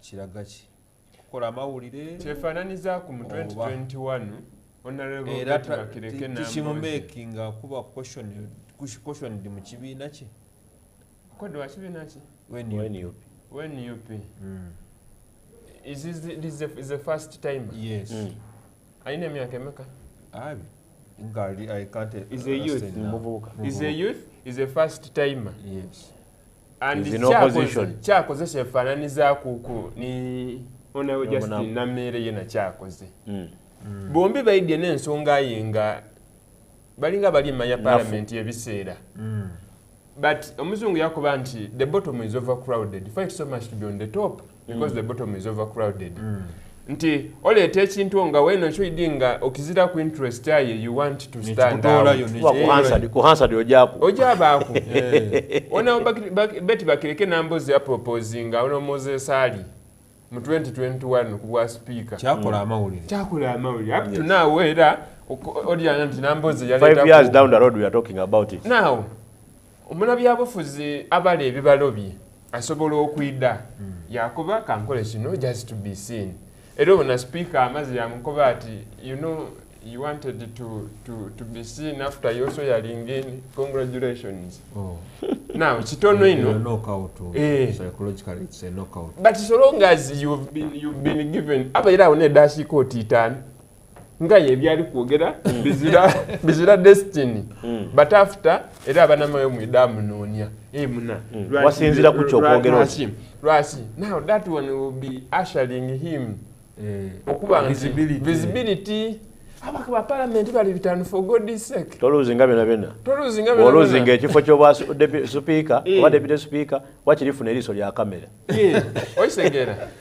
omwami Kaswabuli you know very well parliament y'ekumi endala tubenga nawe bakanga tubogera ku floor ayenga ku madala ga parliament bakambwe ino olina otegeera nti mu constituency naddala eddeeyo mu byalo olini bwabona nga omubaka waali ku muzindaalo gwa tv ati yabayaiwaife ateesa ayogere ku nsonga gindi fe waife mwogezi aye nga buyunda kwaidi nti tulakyamulinza mu kamera buli wiiki amulinza mu kamera yakwati owaife ono n'atukolera era nekisinze ng'oweesa ani abandi kubabaka yese mujju abeera ateekeza ku fulo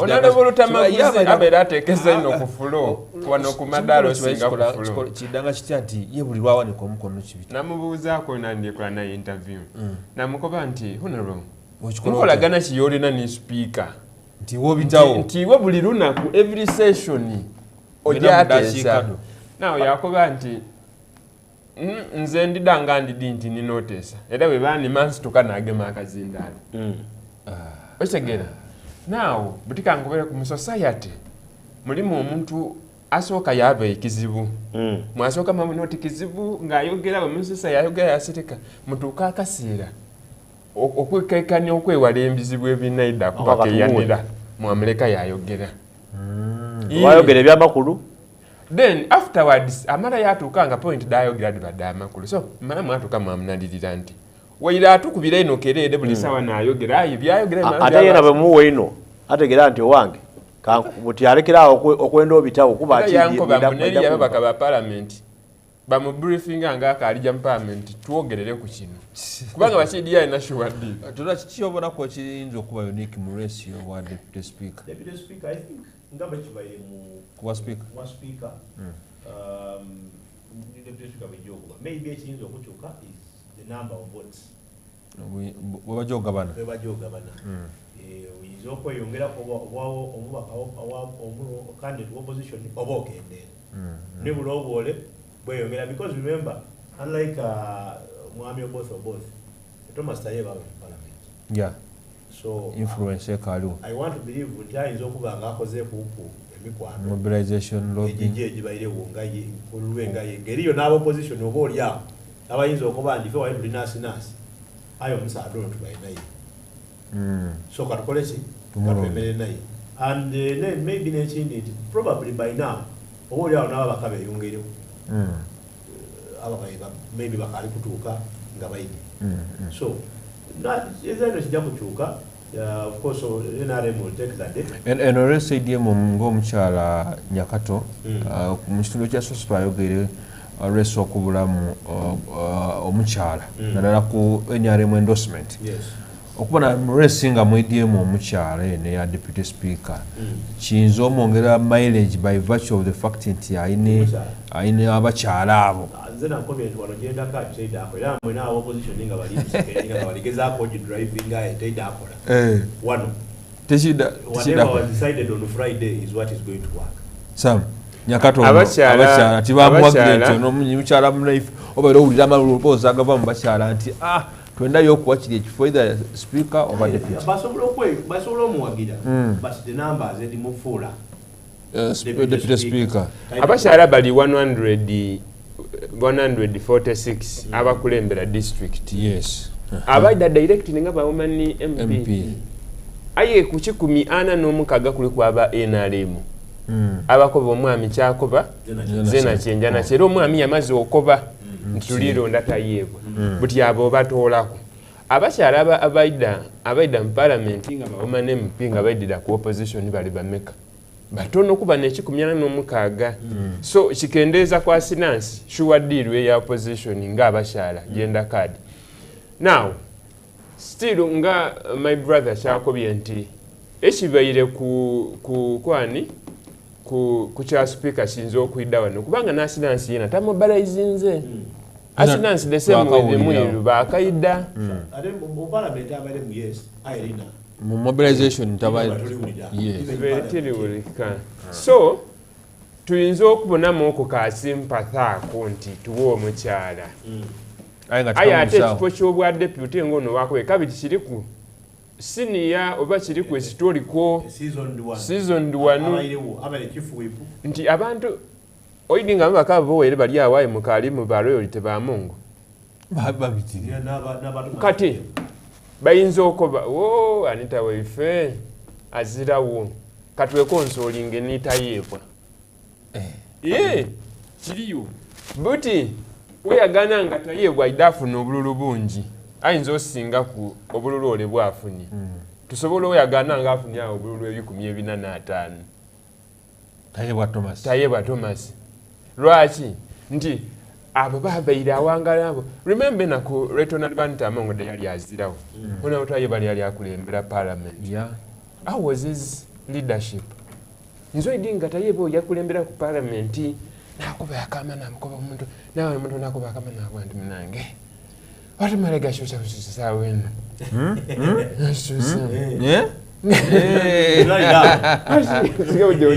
kubanga ndibona nga there is waliwo kirasi yateire ku parliament nga abaka bali kuteesa ebiteeso bembe etibuliranga ku enteesa aye ekintu kino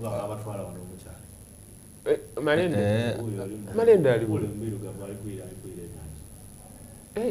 Malenda alonzi Malenda nuna alina akantu ka flag mu stripped cloth muna mbwene magogo wali mukulonda speaker kyandibonaike bundi singa bombiti babairewo mbwene magogo mukulonda kyandibonaike bubi singa bombiti babairewo kyandibaire kutiyaga kuzira kwene ayidinga mugumu nabona nti ensonga Honorable Anita Amongo yawe bashiyagire museketi yagire ku focus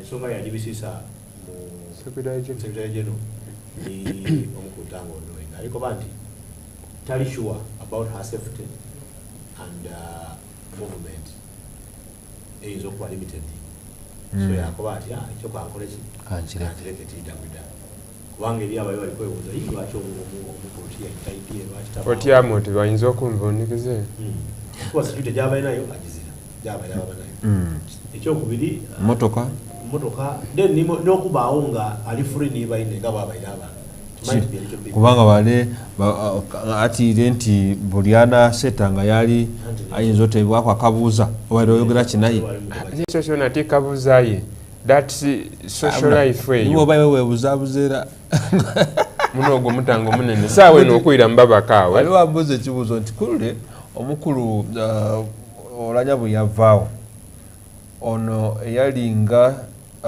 mukyala Anita Amongo yaba muleta ku bwa speaker lwaki ku mulundi guno olowooza tayebwa ono tibakoye muti wena yamukawale ono yena aida yatandikira eno yooli. Let me first give my submission then tile kangeze ku njaji umba but ekso kakulule Retonal Banter Amongo yafuna obululu 2015 kubwa deputy. Now Russia Anita Amongo we yavire otibalese Thomas Tayebwa jawale waiso kubanga chandibaire city ida wano kubwa speaker ono oboth ide kubwa deputy twire yo kwani written law 10 wairo naba servinze 5 Tayebwa kubwa deputy ayaba buli omwe abali 5 then nganga yakujawo ndikuloza nti dani written law likoma yakomye kwa Anita Amongo zena bwendowooza ekyo ati yakomye kwa Anita Amongo ndoza yakoma kukadaga yes bwana Anita Amongo ena kamaze yo 10 era ndoza shakoma kukadaga because of seniority yo bagiye na ukandire ku kinu ebizibwe byatuusa kwa Anita Amongo byabaire tibisaliza Retonal Tayebwa era wakaliwo ekibuuzo era nze ndowooza lwaki tumutaire ku bwa deputy nti in case tubanga parliament ekosebwa kubanga we have the speaker ono just deputy just in case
The way he has abainenga humble is a very humble man, but humility yeyongeireko.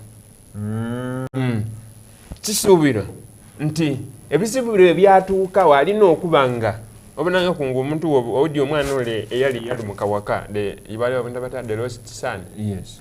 Woyeera yakuba baba we tikasaana kuba mwana wakiri nfuula omukozi kulwa ebizibu by'eddinga naye yatuusaawo nga tasuubira naku nti baba wayinza okumuyiza okuba omwana nga mwene saakola kiri kirala kasita nfuna ki ekyokulya nti ebizibu bino engeri omwigo guno ekitala ekyobwojjo bye ekiri kutwalamu ngo onayinza okuba nga kiyali ayenda kyala kirala kiti tikyakumwiriza bwa sipiika sikyakumwiriza biki bamusaasire busaasire batamutwala mu njira ndala buti kirina okuba nga yali surprise y'amaani ino oyabonanga bamwendo osinze ekyo oba nga bakuboti oba baliko nkema kitegeeza nti waliwo kyewasirikira ekyalina okolebwa bwokuba oti bamusaasire nti ebyo kyange tikuba nti yakikola but kyange nti you cannot differentiate titulidino byena bimugemaku aye kaswa buli bwoba niwo obeere mukama wange nga ninze mbeere deputy we nga tutambulira walala tuti omuzaano bwe tuba tuguzaine emyaka 5 nga ezira breaking the that bracket kitegeeza nina ebintu byembeire nsirikira nga zeeno era nga wana kiba kirina nga kitegeeza nti iwe obutakuloopayo ze nambeire ndya ontegeera buti nze we bangema kunkoona buti we bakugemaku nkoba nti of course oyo bamugema oyo ze nandikola ki lukuntwalamu buti nkoba bali abali ntwala nti banange kale niwemutandikiza kifo niwemutampa biki munsaasi nze n'abasadaka buti nze bamala nibandikiza nibakuba tukuweire ekifo mbaonankoba nze mbaire bamufuuse sadaka Nicholas ekyokufuneka nti ono tibamuseetwire nti jakubwa sipiika ono muyakaide atandikire engeri speakership yaibwe bombi anitamo yawaawo oba gyeyafundikiramu nga bombi bazose bakakoba nti aimwe tujja kubawagira yali yababiri lwaye ngaoluvannyuma ono yamala yakolaki bamwiza aye basooka mukangamu mbobwa deputy bwetaaga mukyalo eddi abakyala oliko okola kino kino ekyo ng'olwo omutwereyo oliko ba oti akoze atinatinaati ate ono wamwiza ate wamelevetinga kyoba okuleetinze mu ndowooza y'abantu is this wakozesa ono okukuboole oba ono neyakuwa bwino akuboole batandise okyogera eri yakyogera awo bobe bali mu interviewing akoba ati owaibwe bakobyanzira mutawaana ayole bakoba ati olisegera ekintu bakyogereire ino ebibuuzo bibairewo nze ndowooza mukowooza kwange nti they are paving way for ndikitegeera nga I want to believe the Right Honourable Speaker ali kuti Jacob Maxson both will be a one-term speaker. Yes. One term. Idukira tukizagainya nti bayinza okuba kala ak'ekumi bakaswire. Exactly. And we expecting in 2031 bino byange. And I'm telling you 2031 dynamics da politics wa Uganda lidaba dichusi. The ideology of NRM, what we may see Piero you swallowing NRM. Kati now the Piero you swallows NRM. Exactly byayo. So eringa butiyali tulaga nti bino byemberenga mu idea byeyo. Now when he says nti seeing Jacob both a one time term speaker. Ngani Thomas Tayebwa. Yena ndoloza tina tayenda. Tituko tena ndokuba speaker. Aleti kuba nti is automatic nti ajava kuba deputy ile kushe kuba speaker. Obotegereje. Because buti afu mu myaka 5 ejinji. Remember, I want you to look at how Thomas Tayebwa waida into play. Tulikumwogera ku nga bakali mulangira but we know. Najyo wangula ki akaluka. Yaidatia. Yasoka kwenda kwa deputy speaker. Ngakibaze nti mama Kadaga. Alif guy sana chichia? Chirala. Kidu yali running mate wa mama Kadaga. Ngagwagira. Bikadaga avuga isana chichisembayo chichia? Ekyo kusatu kuba speaker. Ningirewo. Ningirewo speaker. So dream eyinza okuba ekaliwo. Ba ya jivan ba president yayoga naye ono byaendo niwa yenzo kubyero ndia. Harmonization. Harmonization. Ya jivan bamu obwa chifu wibu. Kaunda ya izeririe.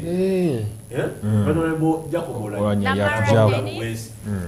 Ono yaenda kuchifote yayenda initially. Titi ya mama. Ya titi ya mama. But ya titi tine myaka 5 bwabaji wangu ile jino je batekebali mu. It is the last time he's going to be a deputy speaker. I think ayenda ko makuba deputy speaker.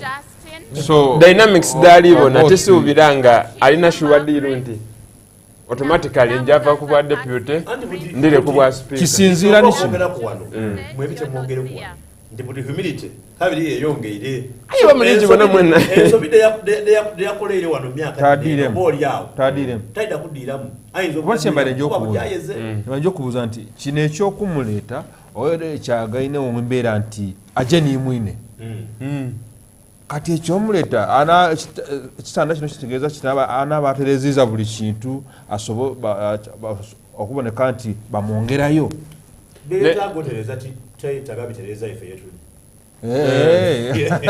banga nibyatereziza ku odyorode abazo okulaga ati yatereziza ku yayita kuba ku Ballot yali avire ku now look at the people who are nominating him and how old they are. Yes, sir. These are not people that you would think abaliko babutinga honorable Matia Kasaja yatukoba nti isana kyekikola politics akolechi lewo nalebo katuntu atu yatukuba 2016 musayi muto ndozo liba bodi ligi nendala niwe yajira okubaye babula uwereto commission ye NRM ene yamwerekeire bali kulaga nti butife ono tini deputy speaker waife ni speaker waife owo mulembe gwa ife Can we send okuida ekibalo kino okukireeta mu Jacob both yaide kufiringa gap nga singa twabairenga ono Thomas Tayebwa ngazira ku bizibu twabe tumupromotinga tube wano tunokinga onaveo wano Teo Thomas Tayebwa tulete deputy omuyaka.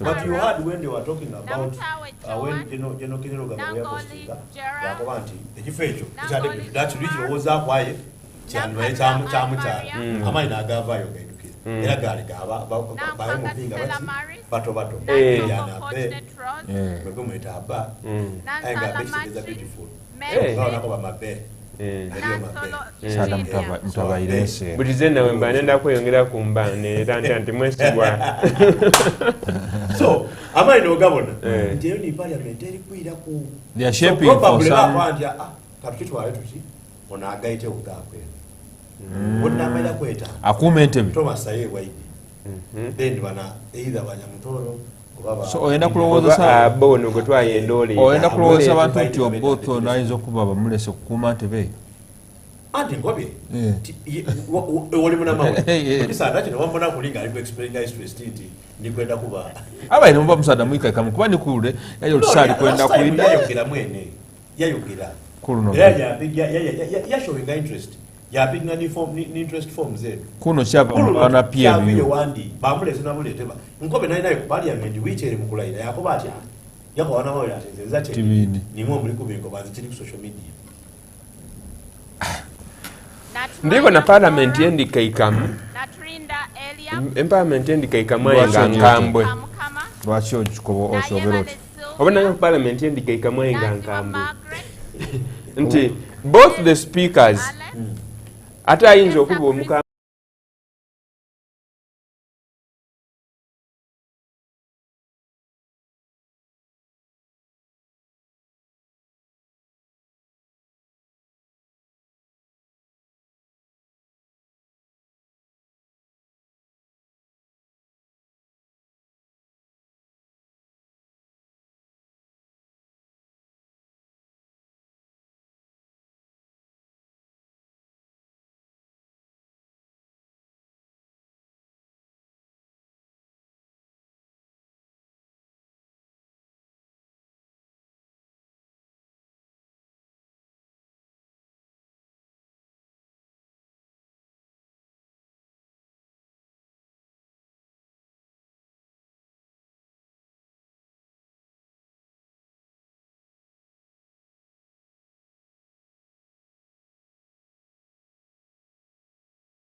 omuntu ogwali Nsamba Patrick Oshabe Asegumile Muhammad Chibedu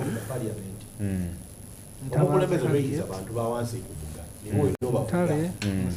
so wobavugira bona ebakolaki era ojja okubonanga olwisi niwaba mwana nga oli baba mako ojja obonanga olwisi omwana abaire omusirise kayaviremu omwaso olw'engeri y'omutreatingamu kati olina honorable tienda kuba nti nze njibona nti oba nti ndikwenda asooka embone there is a difference between the honorable Jacob or both the minister, the state minister for defense and general duties, and the right honorable Jacob or both the speaker of the 12th parliament.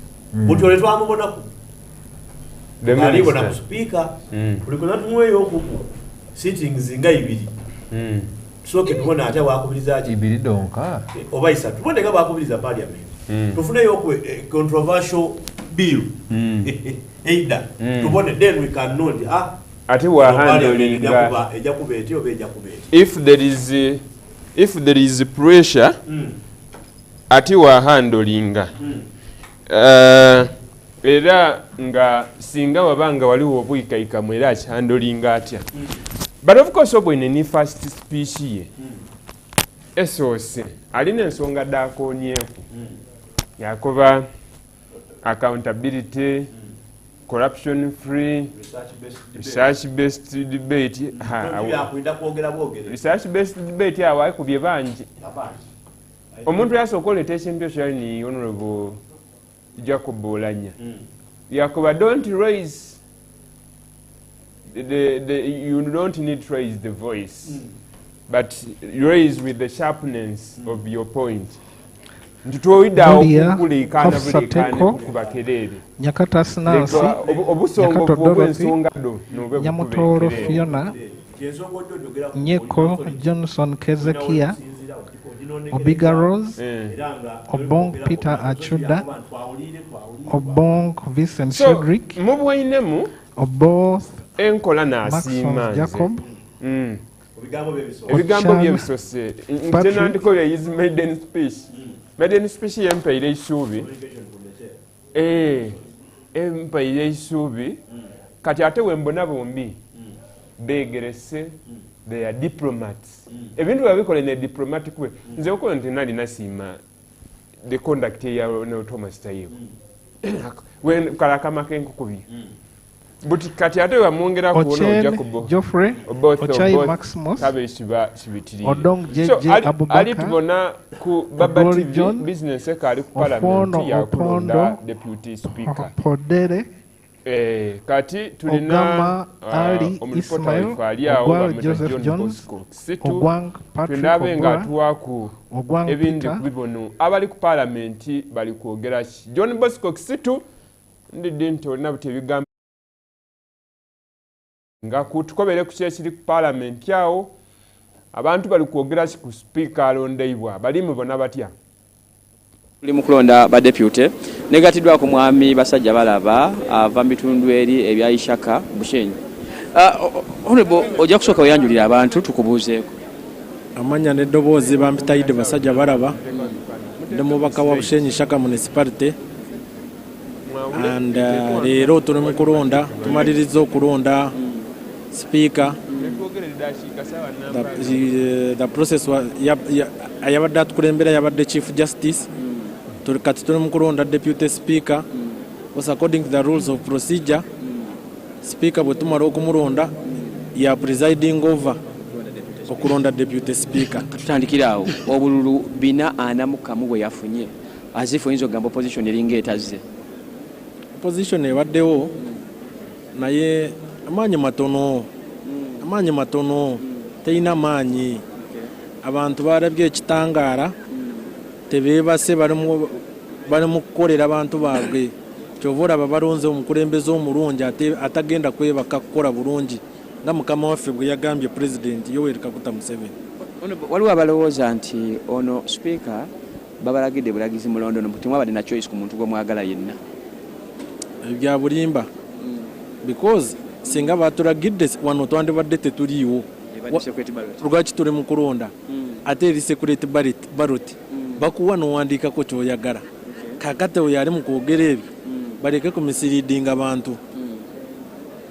Just we had a common position, we agreed as the NRM caucus ne tukanya ne tugamba bakandidate baffe bajja kubeera ono ng'ekibiina. Kyekyo twakanyiza just twadde mu lukiiko mu caucus ne tukanya. Naye tebattaddeko obukwakulizo nti bw'onaaba okebera balina making sure nti balaba gwe wakebedde. No. So olonze ne deputy speaker ndaba bali mu kulonda. So nga bwe kibadde ku bwa speaker bolooza ne ku deputy speaker. In fact kati ku deputy speaker kiyinza okuyitirira. Lwacha kiyinza okuyitirira because kati ye oli tubadde tulonda mupya nga tetumulozangako naye tubadde tumulinamu obwesige katono twali tumulozezzaako ebintu abadde akola bulungi. So according to his background ne bwabadde akola ne bye batunnyonnyodde ate n'ekibiina okumuteekamu obwesige it gave him a lot of mileage kubeera nga abantu bamwenyamira nnyo okumulonda nnyo. Gwe ng'omuntu abantu b'ekyaka bakusuubiremu ki? First sitting yesoose mu 12th parliament bakusuubiremu ki? Abantu b'e Bushenyi nze natandika dde okubakolera nakabawa bursaries almost 200 bursaries mu Kampala International University. Medical insurance nagitandika dde wange e Bushenyi mu constituency yange bw'obeera n'endangamuntu ya Bushenyi Shaka municipality ne baruwa ya LC1 ogenda Kampala International University ne bakujjanjaba free of charge. Amazzi tugayina. The only issue we have masanyalaze nago tugenda gafuna. Ne president byatulaganya byonna byagamba tuwa nabyo ngenda kubeera nga mujjukiza. Leero tukiise naye wano mu kulonda tujja kubeera nga tumutuukako nga tumujjukiza ebintu byaffe bye tulina okuwa abantu baffe in accordance to the political roadmap gye twayitamu nga tunoonya akalulu. So obuweereza obwaffe we buli muntu wa bulijjo tumutuukako okuggyako ekyamaanyi kuteekamu amaanyi mu kugoba obwavu. Era president eggulo twadde mu kokasi twakanyiza nti abantu tugenda bawa ensigo z'emmwanyi nange abantu bange nabagamba ngenda kubateerayo ebyuma bibiri eby'emmwanyi babeere nga batunde kase baleke kutunda kibooko bafune sente nyingi. So we are already working and I intend to even implement biri ebintu bye nabagamba bakolera bye sitanakola. Webale nnyo webale kujja kumbuuzaako webale kujja kuwuliriza ku bantu b'e Bushenyi. Abantu baffe ab'e Bushenyi mubeere bagumu wagire President Museveni wagire NRM buli kimu kyonna kijja kgenda bulungi nga bwe twakikkaanya tewali kigenda kukyuka. Nze enkola yange ab'e Bushenyi mugimanyi kyembagamba kyetukola ffe tetuli mu politics za kajanja na za bulimba twogera mazima ekiba kiriwo kye nabalaganya nakibagamba nja kikola. Ne graduation ya mwende mugireeta nga 13 tulina graduation nja gireeta abantu bonna bagenda kujja e Bushenyi bagraduatingire abe KIU omuntu wa bulijjo afune mwaka sente. Ate on the day of graduation I'm managing a new program of over 2,000 PhDs in the next 5 years, which will be free of charge. The importance of that, chengendo okukolera ekyo, is to solve more problems, bridge the gap, increase on improving level threshold ya education. We are trying to engage as many PhD holders as possible so that abantu bajje basome PhDs free of charge. Mostly the women, we are trying to empower the girl child. Baveyo nabo babeere nga basomye nnyo, because if we do so many PhDs, it means we will have done a lot of research, we will have solved more problems, we will have trained more people, even more people will do masters according to the threshold of the level of education. For that reason, I thank you so much for God and my country. Kale tweyanza nnyo tweyanzege yoyo omukulu ava Bushenyi Shaka abasajja balaba mutabani w'omugagga oli gwomanyi mwami basajja balaba. Honorable tujja kubuuzaako ne kono. Honorable ojja kweyanjula amanyago ne gyova. Amanya n'eddoboozi bampita atwerire Asa Kazola MP w'Emitoma Ruhinda South constituency. Tutandikirawo speaker amaze okumufuna gwe walonze yawangudde. Gwe nalonze gwe yawangudde ate n'abantu abatono abamuwerekedde mu maaso ga president mbadde kwoyo abadde awo ku mwanjo kumuwerekera leero nze ne Idi Basajja Balaba twabadde wano kubeera best man wa speaker waffe gwe twakalonda gwe mwalonze bannayuganda gwe yeetaaga ogwe nga bwe yasomye ekigambo kya Bible Katonda gw'abadde ayagala ate timing yebadde yoyo okusinziira obululu bwe yafunye omuntu okufuna obululu 440 something it is not for granted kitegeeza abantu babadde bamwetaaga ne time gye yajjiddemu kyekyo so we have no doubt is going to work for people. Some people were saying that this person was just imposed on you so you voted because that was the president's interest. Abo balimba ate balimbira ddala era nga position ya party we yasaze muntu honorable Oboso Boss ye alina kutukulembera batuwa profile ye okusinga nganza abadde tali mu parliament koyo yali tamumanyi yasobola kubuusabuusa naye kusinziira profile ne banga lyamaze mu parliament n'ensoma ye gye yasomye n'ekirala okusinga kubeera royal to movement kubanga yali attemptingako okubeera deputy speaker ne speaker mu parliament ezaggwa era tibyayitamu era n'abeera obedient era n'alinda okutuuka ekiseera wekyatuukidde so without doubt ne spirit n'amaanyi omanyi omuntu bw'oba oyagala kukulembera abantu spirit ogijjamu abo b'okulembera n'ensanyuka gy'olaba singa babadde bamututaddewo obuteezi n'abantu singa katubaweddewo bano naye abantu baagala kuva wano abantu batudde enteeko era abantu bonna tutwagala kuvaawo mpaka nga tulabye omugolo waffe era olaba ne General Kayinde Tofiira Luwa n'abuuza nti tutwagala kuva wano era tumugambe tukyali wano mpaka tulinze mpaka biwedde. Finally abantu gy'ova bakusubire mu parliament omulundi ogusoose etudde bakusubire abantu ab'emitooma bye bansuubiramu n'abibakola ebingi n'abikola ddanga sinabagenda mu parliament naye kati ekisooka twali ebitundu ebyali bitalina amasannyalaze namala dda kwe biwa solar lights byonna ate kati abantu kye beetaaga ebintu nga bisatu health center services okubeera kumpi kusinga amagombolero ago agatakufunanga health centers ekyokubiri enguudo era nze n'abasuubiza nti ezo miliyoni 315 nze sijja kuziteeka mu nsawo ngenda kugulira abantu guleeda namba esigale ng'ekola enguudo z'omu byalo kiyambe ku mobility ekyokusatu education ebadde eserebye ng'egenze wansi tugenda kujongeramu amaanyi ate n'ekirungi Katonda nanyamba nimbeeramu ab'emikwano ab'enkizo nga ba Idi Basajja Balaba ne Idi Katoredo ono ya Idi Basajja Balaba na honorable Idi bakampa basali 20 every year kati mbadde nkyamukwata nti n'ebyobujanjabi abantu abava emitooma abatalina kasente tulabe nga bwe tubayambako bafune obujanjabi obw'akasente kasaamusaamu ku Kampala International University n'ekirala King Caesar University yakamala kumpa basale 10 this year so bwe tumala education tukwata health care tukwata infrastructure ebirala tugenda kubikola nga mpola naye nze nga Kazola Foundation abantu nabawente nakabawente 240 embuzi nga 200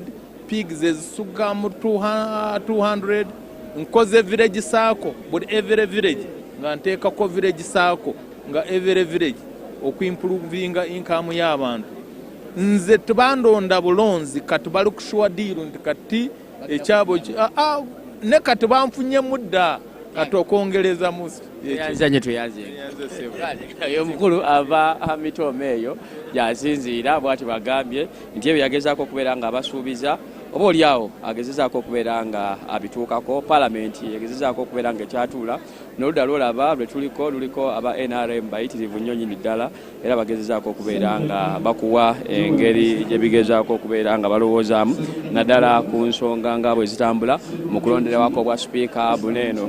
Former Deputy Attorney General Mulengera njagala okugezaako okunyumyamuko naye. Honorable Ruhindi, you're live on Baba TV. Twagala okufuna live Baba TV. Tuli wano live bakulengera. Twagala okubuuzaako. So far aba NRM gwe mwawagidde yawangudde bwa speaker. Ekyo kya tributinga kukolagana awamu kubeera nti babalagira kijja kityo okubeera nga ne bano ba frontiers ne wamu yawangudde. Subi Kinyamatama Juliet. Kakati oyagala buyiki ensi ekyo batamanyi. Kubanga buli kimu bakimanyi. Didas Kabumbuza. NRM yekyali pate y'okuntiko mu Uganda. Amaanyi mangi nnyo. So n'olwekyo kino tekikwewuunyisa. Ne bino okusanyusa temusanyuse. President Museveni okubeerawo wano kirina engeri gye kikyusizaamu okulonda kuneeno. Anti-constitutional alina okubeerawo. Yes. Naye n'ogamba nti kino ekikyusizza lwaki ogamba bw'oti? Kubanga kumutya ki?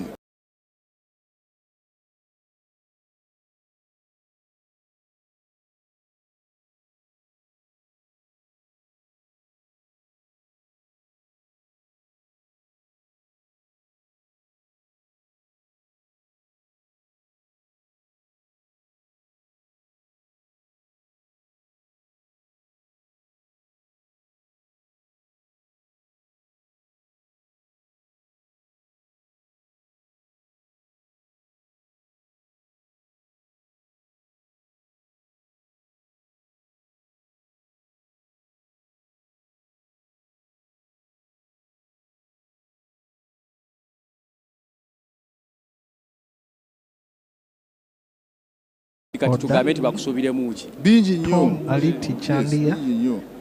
Yes. Tukulakulana. Tutambulira ku musingi. Bienjero. Pate yaffe gwetambulirako. Kisanja hakuna mche.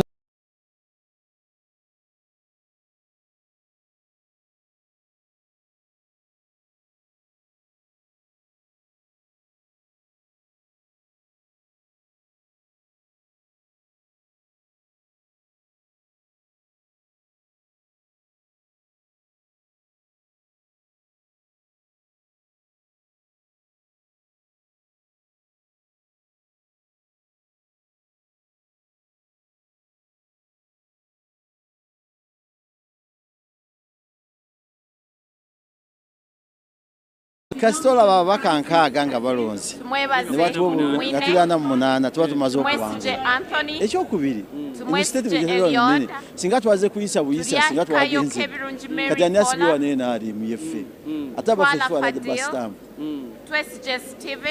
omulinga twawangudde dda era nakati tugenda okulaba lwakuba challenge gyendabye aba opposition tulemezaamu abantu babiri ku deputy speaker kyo kitukuba bali baade 15 ne babajjamu bonna ne balekamu omu ate nga musajja bati ebyo tujja byogera olulala ate ababadde balowooza nti ku mwiru ono yabadde alina potential y'okubeera loopo okuva e Busoga eyo okumufrontinga ku bwa speaker mbw ate wakalubamu kyetwagade twagala bwa speaker ebifo situbinoonyamu obwa loopo bwaki bwa bukulembeze n'obwa speaker bwa bukulembeze bwa parliament ffe tunoonye muntu kyasobola okukola kyetumwagaliza kwa kati loopo tetunatuuka waliwo factors emuyinza okwekwasa n'ogaa zino tukikoze embubi tewali fe obulu bwaffe buvuddeyo era tusanyuse watulabe n'amazina ge twazinye wali so president mulabyeko wali eri okubeerawo kwe kulina kye ku influences yamanye ebibye bwaba wale bataliiwo ta influences opposition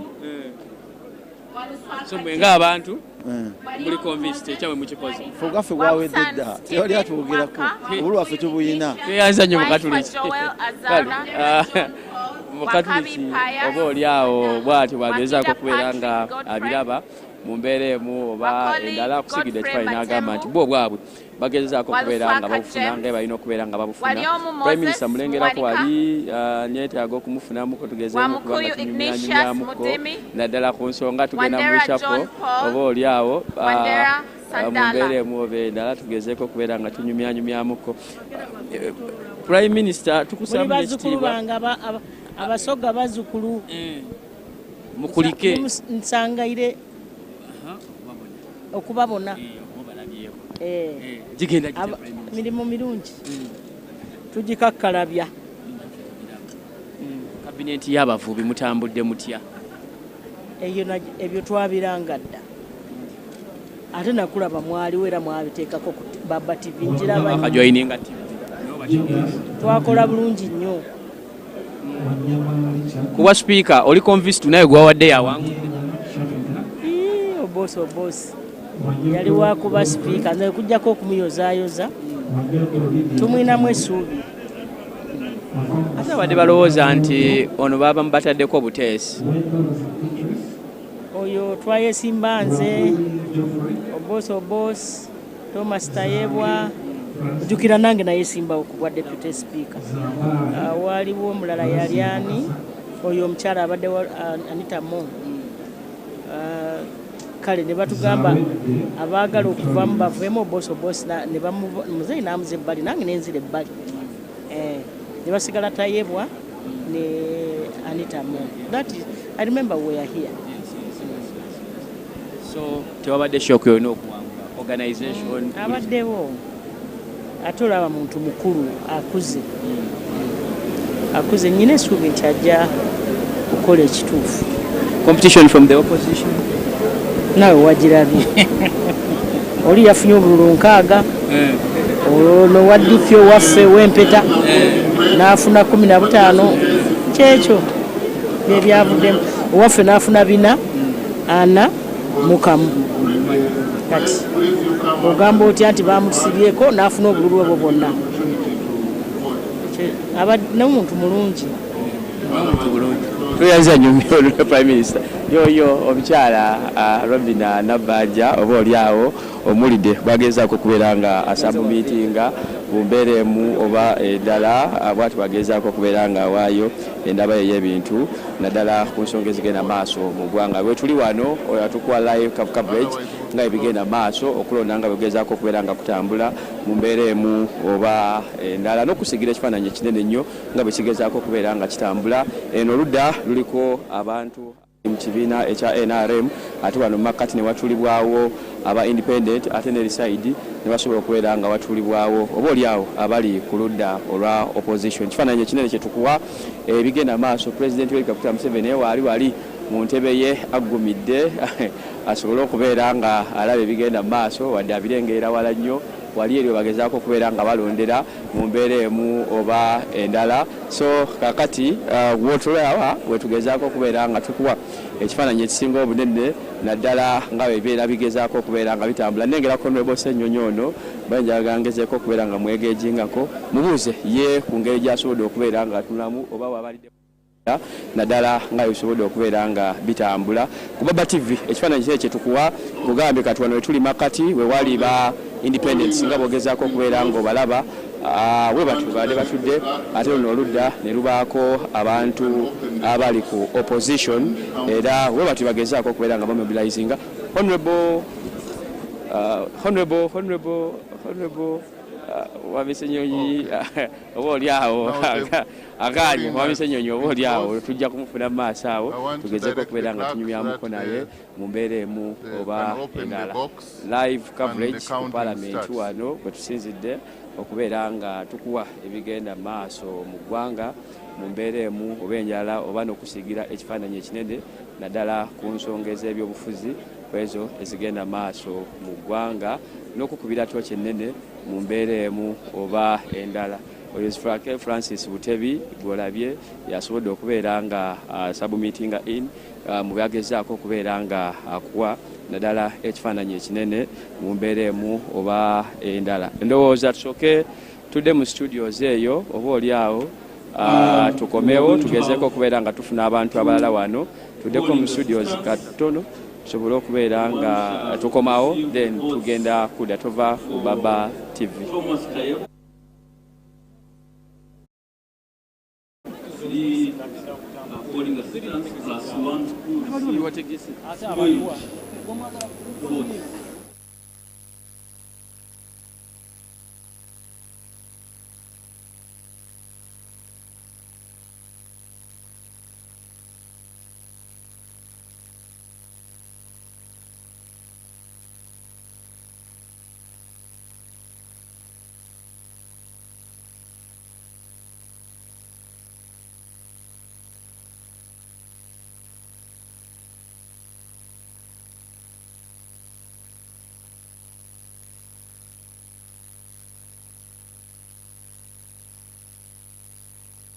Then you'll be in charge of Agut Sar, and you'll be in charge of spoiled votes. Thomas Tayebga. Thomas Tayebga.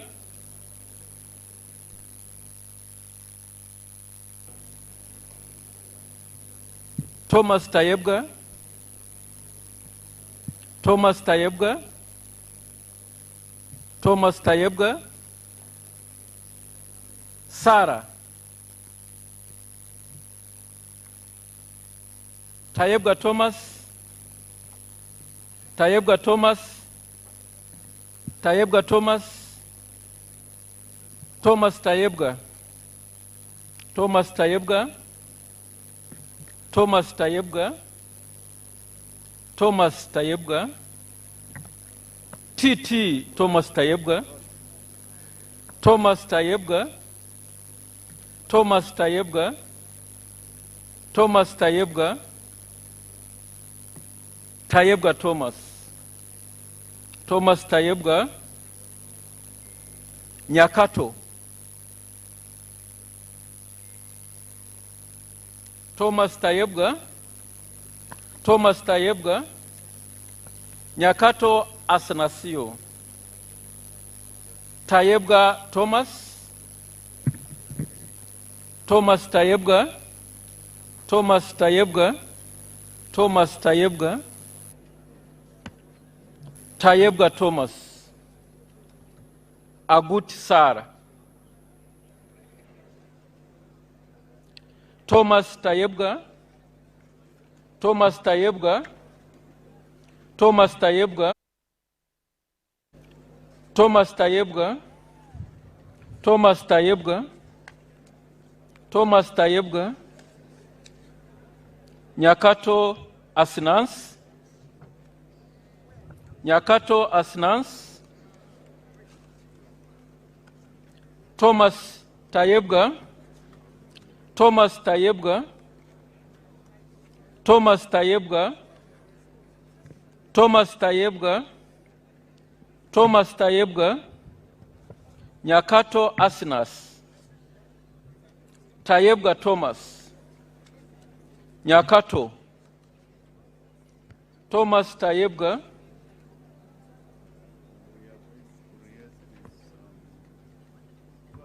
Thomas Tayebga. Thomas Tayebga. Thomas Tayebga. Thomas Tayebga.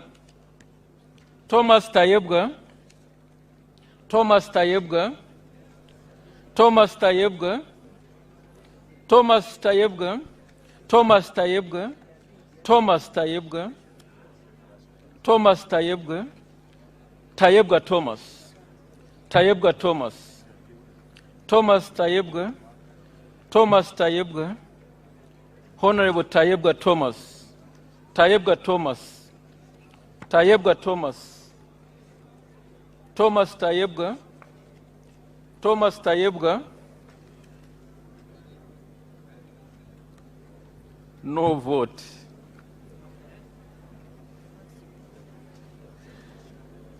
Tayebga Thomas.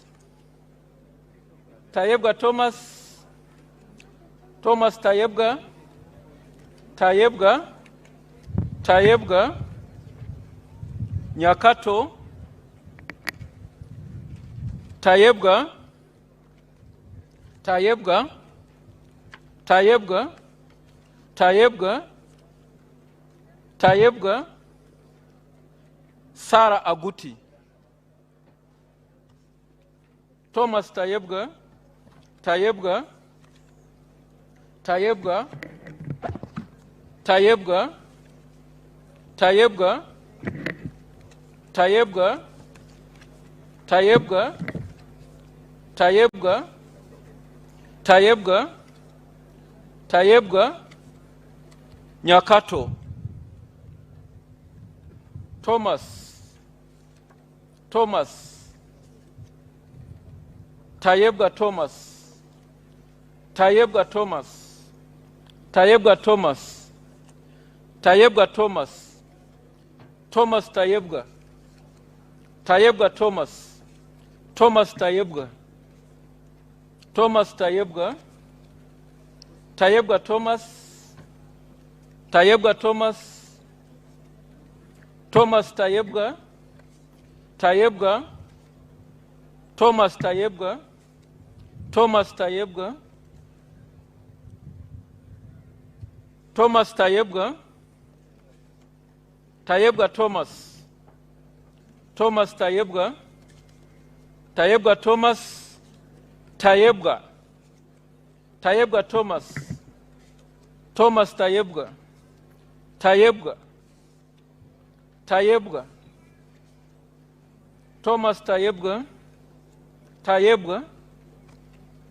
Thomas Tayebwa. Thomas Tayebwa. Thomas Tayebwa. Tayebwa Thomas. Tayebwa Thomas. Thomas Tayebwa. Tayebwa. Tayebwa. Tayebwa Andrew.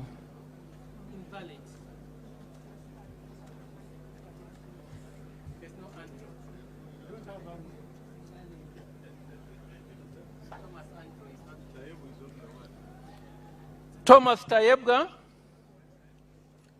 Gender invalid. Thomas Tayebwa. Thomas Tayebwa. Thomas Tayebwa.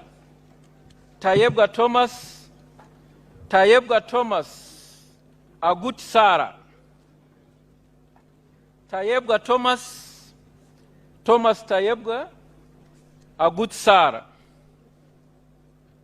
Tayebwa Thomas. Tayebwa Thomas. Tayebwa Thomas. Tayebwa. Tayebwa. Nyakato Asnas. Tayebwa. Tom Sara. Tayebwa Thomas.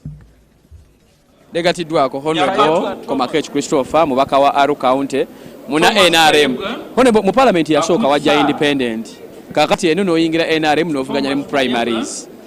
Oli contented n'ekibiina mwoli. Ndi musanyufu nnyo. Tayebwa Thomas. Bitambula nga bena bibaza. Kyoba omanya. Tutandikirawo akalu akasoka mu kalidde akobwa speaker obulu 8 mwiru nafuna nkaga mwami mawo obulu 15. Oyina surprise gyofunyemu yonna? Sina surprise. Abantu bakeera ku macha ne balonda NRM nga kibiina. Ne basindika ababaka 4 ne bugwamu mu parliament ya Uganda. Ne bawa president waffe 78% ow'obululu. Tosuubira nkyukakyuka yonna kubeera mu parliament eno. Era nga we twakibazizza mu honorable both akwate enkasi tugimuwadde. Babala Honorable Thomas Tayebwa era yagenda okukwata enkasi lwakubanga abantu batuwa mandate. Tekisobola kubambwa ate kati ffe mandate abantu gye bawa NRM aye tugiwa opposition tugiwa independent kiba kive. Ate wano bagamba nti bano baba bataddeko buteesi babasuddeko omuntu. Kankubuulire ebeera process. Omuntu yenna yina waba alina amaka galina wagaddukanya pategalinga maka. President waffe chairperson waffe Saabalwanyi waffe yafuga pate yaffe yennombo gye tambulirako. Omuntu abantu gwe balonda yali His Excellency Yoweri Kaguta Museveni ne bamuwa ababaka abanamuyambako kukola. Tutambulira ku ekyo Joseki yatudde Sekiwe yatudde n'agaidinga n'awabula n'awaayo amagezi kikyayagala kitambulibweko. Era we twavuddeyo abadde beesimbyewo bonna bakkirizganyiza twavudde n'abantu aba ne titi era kati kigenda kitambula titi titi naye ng'ate tulina okukolera abantu kyekigambo Right Honorable Both kyayogedde mbu parliament eno erina okuwulira obulumi bw'abantu. Entebe gye bamuwadde si yakweraga si yakwesoma tatuuse mu ggulu gy'abadde asuubira naye wabula abantu tulina bajja wansi ku ttaka tubaze mu ggulu gye balina okuba. Okay. Then the opposition unity yaabwe okwegatta wamu na buli kimu tekulina kikukosezaako mmwe. Is it the organization, is it the party structure? Njagala congratulating opposition okubanga tubadde surprise kuno bakiriziganyiza nabo ne bavaamu omwasa okuwa honorable Mwiru obululu nkaaga bungi tekibangawo batera nnyo okweyawulayawula era bo balabe nga bajubilatinga naye si bwe asanyuka mbu aba akoze eki aba awangudde nabo balina kye beekozeemu ne beekuŋŋanya ne bajja naye tubeetaaga mu paliamenti eno opposition taba mulabewo yakuwabula oluusi akuwabula mbu ogenda gwa mu kinnya ekyo ate taba mukwano gwo aba akulaga nabo bagaliza Uganda nga tujagaliza naye ate bannayuganda baasalawo mbu NRM yebeetambuza enkasi eno nga bo we balinda babayita ba alternative government tetulwana nabo ne baleesa abantu baabwe naye abaffe babadde basufu nga kikintu kyetulina otutambulirako. So parliament egenda kufaanana etya golowooza under the guidance of both parliament egenda kufaanana etya? Ekisooka both abadde mu parliament eno taamu yakona ye ng'omuntu alina experience.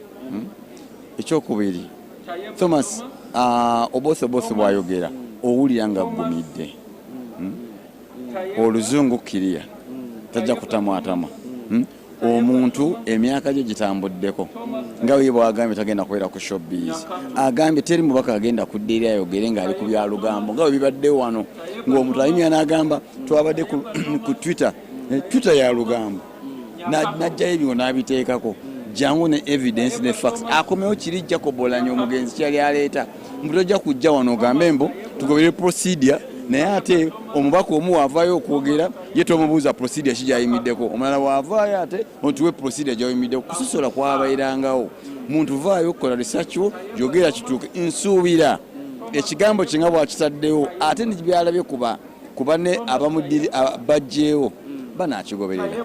Tweyanza nnyo kale Baba TV Koli live tugezaako okubeera nga tukuweereza oyo ye Komarket ava mu bitundu bya Aru County mu mbeera emuve endala.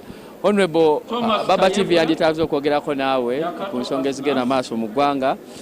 Twegatiddwako John Taylor mubaka naye ava mu Lusoga.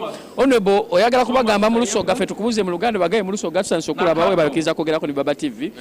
Byonna ebigenze maaso oyinayo ekikwewunyisiza? Just masomo ga kwega nti ebintu byetu balinga tudaagadagana byokwinonera abantu n'ebirijja mu maiso twakobera abantu nti mwikirize tube ni openness to discussing ebintu birijja mu parliamentary commission tubyogere ku floor ya parliament baloba ebiviiremu nebyokusindikiriza speaker nga bwagiire ndiga kisa ndina mubona taida muboine tagolola no naaliwo tudda mukobera tuti ebyatwala mwino ni kino naye bijja kutwala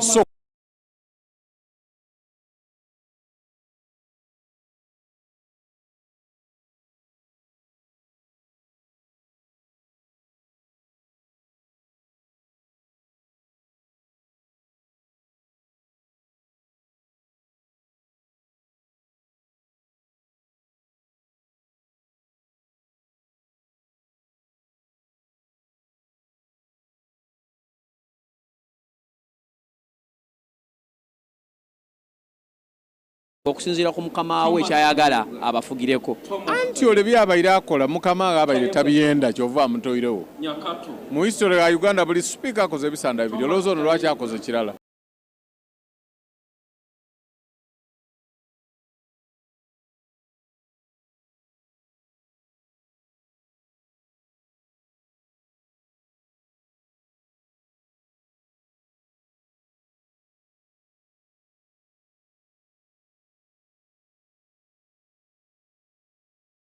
Ekyo Katonda nti bino bibairewo tudda mukobera ti ekyo nekyatwala mwino gwayira mu bigere naye wali osabamo ng'agende iwe baire tosaba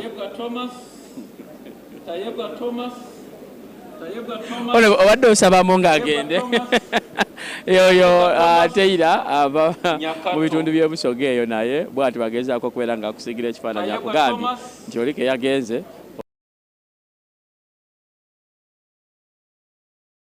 okubeera nga ogenda. Honorable twagala kwogerako naawe wano ku Baba TV live wano eno. Honorable ebibadde wano eno waliwo ekikushokinze oba mwadde mubisuubira nga bwe bitambula? nedda mu politics obudde olunaku mu politics lunene nnyo kati kuva eyo mabega ne twatandika of course jo twabadde mu caucus mu State House nga bye twayogedde bye bino byenyini so sina kinkanga wano oba ekinewunyisa jo nabadde nga ndowooza of course nga ngolooza oba biyinza okukyukamu politics ekyuka naye bwe twavudde mu caucus nemanya ekyo kyetusazeewo kyekigenda okuyitamu kati kino ekibaddewo kyetwagedde mu caucus so ekibuuzo kyobuuziza singa kyabadde jo ng'okimbuuziza jo nandikugambye naye gamba kubanga twabadde n'abacandidates bangi bwe bavuddemu ne tutegeera kijja kubeera bwe kiti batugamba nti mwe babategeera butegerezi nti mulondo ono temulina ndowooza yammwe tulina endowooza yaffe kyova olaba tugenda mu caucus ne batuwa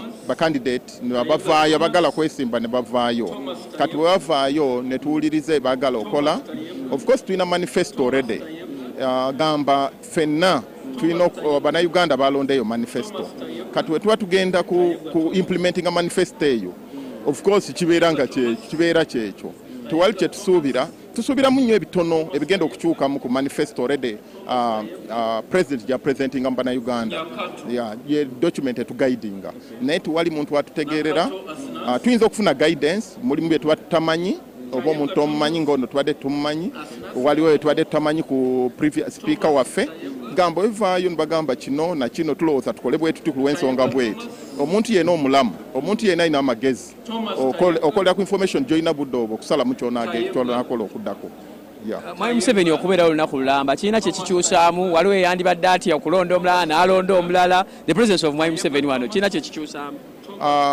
kino kiri constitutional wetu begamba first sitting president so akutulawo natunula kubanga yawa instruments of power ng'aziwa speaker kati kutula bulijjo abikola bulijjo akikola it's a tradition to him to us so tewali atidde fena tukoze ekintu kyetubadde tusubira mu kubanga ne mu caucus Entebbe twayimusiza emikono ne tulaga kyetugenda okola yes so talina kyatutiisiza so leadership ya onetiti eyinza kufaanana etya bw'owulira speech ye ng'amaze okufuuka speaker kikulaga kituwa essuubi kituwa kubanga bwera eyo erinnya lyaffe lyononebwa nnyo amazima gabyo birala perception birala kimuntu nagamba muli bwe mtu empinyi mwena n'abatwaliramu gamba byayogedde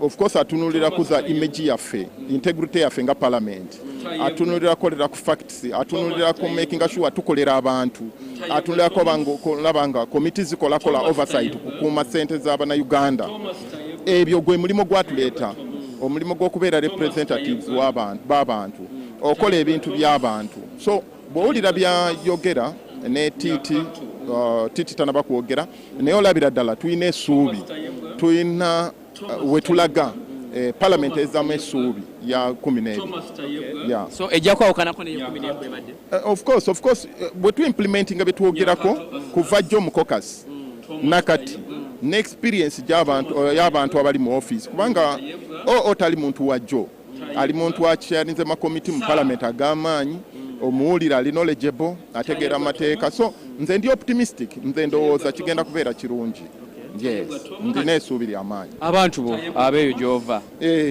bo bakusuubiremu ki olutulo olusooka luwedde kati essaawa otandika okufulufiringa bye wasuubiza abantu bange naali ku bbaaba nga amaze okulayira ne mbagamba bye nabasuubiza byonna nze ndi muntu nze mukyalo bampita man of action kubanga kyensuubiza bye nasuubiza 2000 mu kisanja ekiwedde buli kintu natikinganga butiiki batikinganga ne bigwayo n'enkola n'ebitaasuubiza kati kunze of course ngenda kutunulira ebintu by'amasomero kubanga tulina ekizibu kya technical school ate policy ya government eri buli district oba constituency ebeere ne technical school fe tugiina so kintu ky'amaanyi nnyo mbadde nyamba nnyo mu byobulamu era ngenda kusigala nga nyamba nga following ebintu by'obulamu ate ebyo era tu implementing a manifesto yaffe ya NRM nze ndiwe NRM n'okumakinga sure byonna tusubiza mu manifesto tubituukise ku bantu n'abawange nange nfuneko omugabo gwaffe ngutuuse mu bantu bange njabakolera weebale nnyo bamukwale yoyo Honorable Alan aba mu bitundu eyo ebyobunyolo bwati bagezaako okubeera nga akusigira ekifaananyi tulinda wano polisi bali omunsi okuva Kinkizi West era nga yabadde minisita wa communications naye agezeeko okubeera nga atuwa endaba yey'ebintu oba oliawo n'okusigira ekifaananyi ekigenda maaso mu ggwanga bwe kiba kisoboka nengerako Honorable Dombo wali eri naye ndowooza tuli walako ndowooza yazenga observer naye mbaye tugezeeko okubeera nga tulinga abamunoonyaako okusobola okusiga ekifaananyi ekinene ennyo nnyini ddala tuli ku Baba TV kwe tusinzidde okubeera nga tukuweereza naddala ku ebyo ebigenda maaso mu ggwanga owulira Thomas Tayebwa bakyagezaako okubeera nga babala obululu wadda nga bwe kigezaako okubeera nga kitambula weesobodde okuba nga kigezaako okuba nga Thomas Tayebwa okusobola okubeera nga tukuweereza tukyaliwo wano eno akalulu akasoose both yakawangudde ng'agenda okubeera sipiika wa palamenti 12 era nga bwati mwami both yapolinze obulu 441 mu kyokubiri mwabaddemu Paulo Omwiru eyafunye obulu kumpi 6 then mu kyokusatu nembeeramu Robert Mao eyafunye obulu kumpi 15 bwati bweyagezaako okubeera nga azannya mukoeri erimu era wawaddewo of course tetujja giyita competition nene naye ndowooza aba NUP babadde bajeerezeddwa okusobola okulaba nga abayo bonna bagezaako okuba nga bayondo olw'ensonga babadde tulowooza nti kijja kuba kizibu nnyo singa kinalabika nti ate NUP tewezezza babaka baayo abali 48 obulungi omu nga mwami Mwiru tabuwezezza naye we are lucky nti agezezaako bali lucky nti agezezaako okubeera nga abuweza. Honorable Minister, we are live here ku Baba TV wano twagala kwogerako naawe Honorable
ekyenguzi kyekyo lwaki mukulu Aneta Mong katavudemu kansuubire nti bayina kye bayize naffe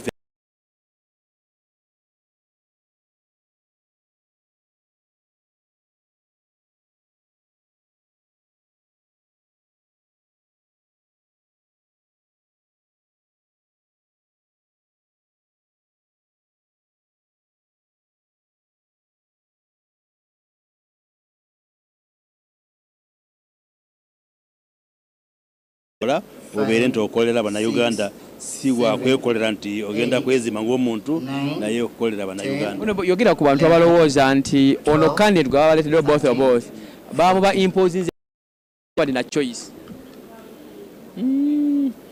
Well,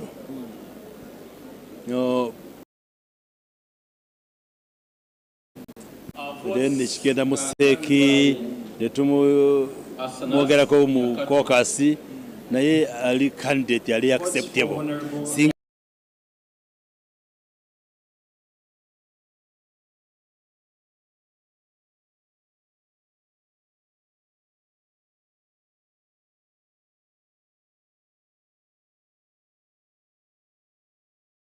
Yes, lyatandikidde eri naye tumukiriza so talina songa talina buzibu.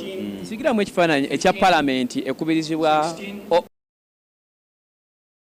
19 nsuubira kuba paalamenti nungi kubanga mukulu Tayebwa abadde deputy speaker so kisi kipya tubale tulaba engero gyakolamu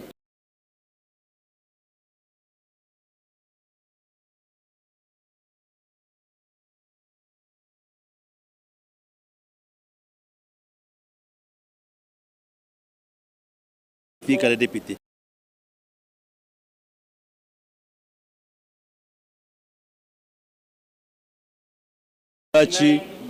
abaddemu naye ababaka ne bamuweereza ekisanja ekirala ne Jacob oboso boss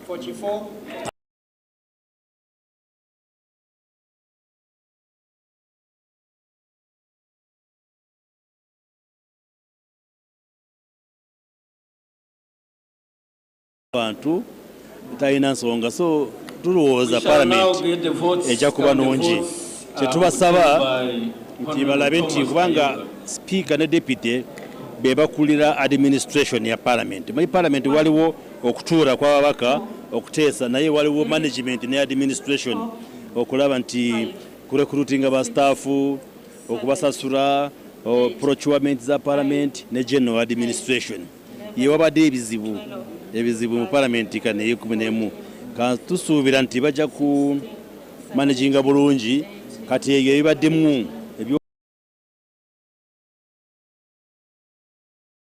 n'okutwaliza bubi eyo yonna bagenda kwemalawo kati ekitiibwa kya paalamenti kikomewo kubanga kibadde kigenze kubanga bibadde mu mawulire nti waliwo corruption n'enguzi ebyo byonna bitereza kati ekitiibwa kya paalamenti kikomewo kati ng'oli mubaka wa paalamenti naawe otambule ng'oli proud nti oli member wa paalamenti yako ate abaana abadde bagamba nti ne ono naye abadde tainted both mu mabaati kumpi nga 3 yagatwala n'ebirala bibadde owulira nti aye ne mwami Tayebwa paalamenti mwabaddemu nga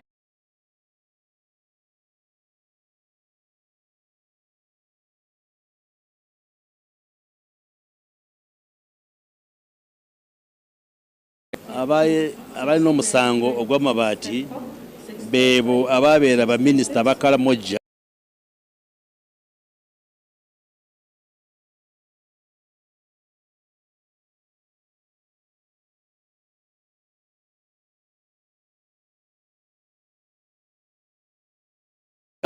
ne bagakozesa eryabwe naye omuntu bw'aba yafuna amabaati na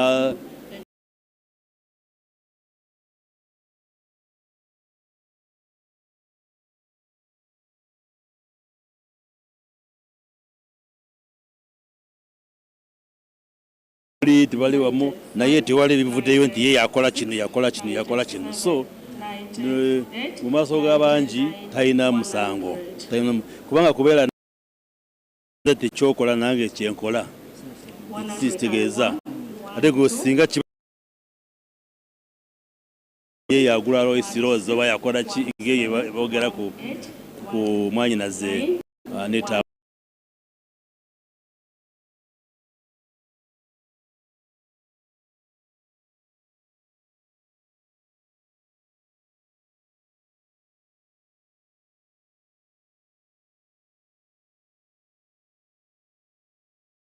kola ku nsonga z'Abannayuganda. Honorable kakati nga tumaliriza abavubi namwe kabineti ya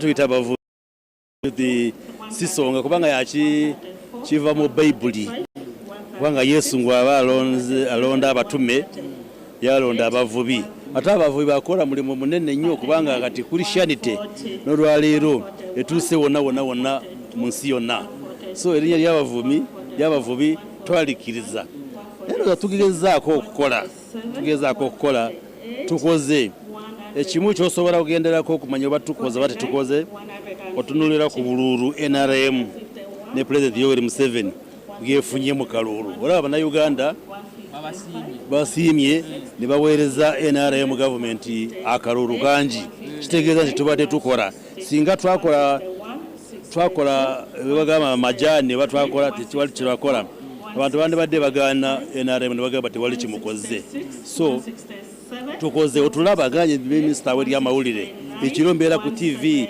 sawa mukaaga z'ekiro tudiferinga tukola ng'ebya ICT byakalimagezi bitambula so bingi ebikoleddwa mu kiseera kino eky'emyaka 5 ate kati tulindirira president tulabe ttiimu gyagenda kuleeta naye eyongere tugende mu maaso ng'eggwanga okomawo kakati ekyo president yakiddamu kubanga ye yasalamu naye sisuubira nti alina ensonga z'okusuula kubanga nkoze ndi omu ku baminisita abadde bakola n'amaanyi ndowooza nawe okikiriza so ndowooza nja kubakomawo yanziza nnyo kale yoyo minisita y'ebyamawulire ate nga mbaka parliament ava Kinkizi West honorable Chris bali omunsi bwati bagezaako okubeera nga kutegera ekifaananyi agambye munaaye kiri ku appointing authority naye ogugwe yagambye yagezaako okubeera nga agukola era mu mbeera emu oba endala agambye nti bwe kuba kudda lwaki aba tali mukudda tukyagenda mu maaso bakyabala obululu nga we buli oba nga we bugenda mu maaso wano ku parliament we tuli esimbye ekkololo eno era bakyakisozesaako okubeera nga bakuba ekifaananyi netooki ennene mu ebyo ebivudde okubeera bali mu kubala kalulu ka deputy speaker kugambye honorable Tayebwa mwali mu race era nga akyaleebya bannaabwe akyabo boolyawo akyabanywesa ku mazzi era ngenza okukakana wano ng'omukyala asinyansinya akato afunye obulukumpi bulinga mwana mu butaano era tukyalinda mpulira mwami Tayebwa ayingidde obululu ebibiri kiba kitegeeza nti kakati already tuyinza okugamba nti balinganga gwe banaatera okubeera nga bakonfaminga nti akalobo oli amaze okubeera nga akawuse buva tukuba tooki tukyaliwo okusobola okubeera nga tukuwa paka tunasobola okubeera nga tumaliriza mu mbeera emu oba endala z'owulira kwe kubeera nga babala ebigenda oba ebivudde mu kubeera nga balonda aba deputy speaker nakugambye dda nti obwa speaker obot yagezezaako okubeera nga buwangula n'obulu 440 era yasobodde okubeera nga awangulira waggulu era kutte ekyokubiri yafunye obulu kumpi nga 6 kiba kitegeeza nti abakubisiza magini nnene but of course ebigenda okujja ng'okimanyi bulungi nti NRM yeyina majority number era twagenza okujja abamu nga tusuubira nti wali kijja kukyuka nnyo NRM kyena beesazeewo oba gwe banaabagadde yajja okusobola okubeera nga asobola okuba nga awangula so kakati teri kikyuseemu era buli kimbagezaako okubeera nga bakiwa honorable teri kikyuseemu naye era basobodde okubeera nga mu mbeera emu oba endala kyebabadde basuubira oba kyebakoze era kyesobodde okubeera nga kivaawo okusinziira ku organisation yaabwe nga bwe bakugambye mu kokasi na buli wamu gye bagezezaako okubeera nga beeteesateesa bagenza okumaliriza nga oba oliawo omukulu akalulu asobodde okubeera nga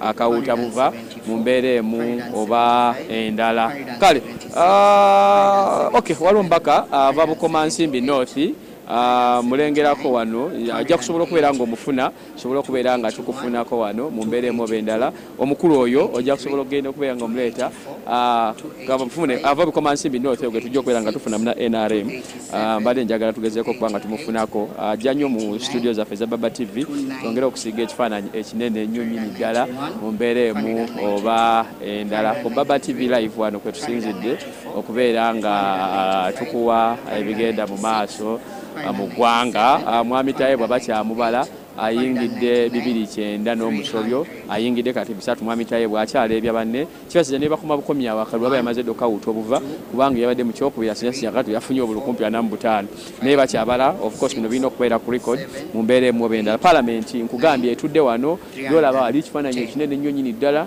ekyaba kyolaba ekifaananyi kinene nnyo nnyini ddala kyolaba wano eno ekyababaka ba parliament abala bali eri bafunako okulya abalala ate bagezaako okubeera nga bwe bali waneeno okusobola okubeera nga bakavalinga ebigenda mu maaso mu mbeera emu oba endala tukyali ku live ku Baba TV waneeno nkugambye ye bamaze okubeera nga bamulonda ojjukira bulungi nti obubaka enjoga budyeri oba omutume Kabande yagezaako okubeera nga abutwala n'asobola okubeera nga 3 4 5 6 7 8 9 310 311 12 13 14 15 16 17 18 19 320 321 322 323 324 325 326 327 328, 329, 330, 1, 31, 32, 33, 34, 35, 36, 37, 38, 39, 340, 41, 42, 43, 44, 45, 46, 47, 48, 49, 350, 51, 52, 53, 54, 55, 56, 57, 58, 59, 360, 61, 62, 63,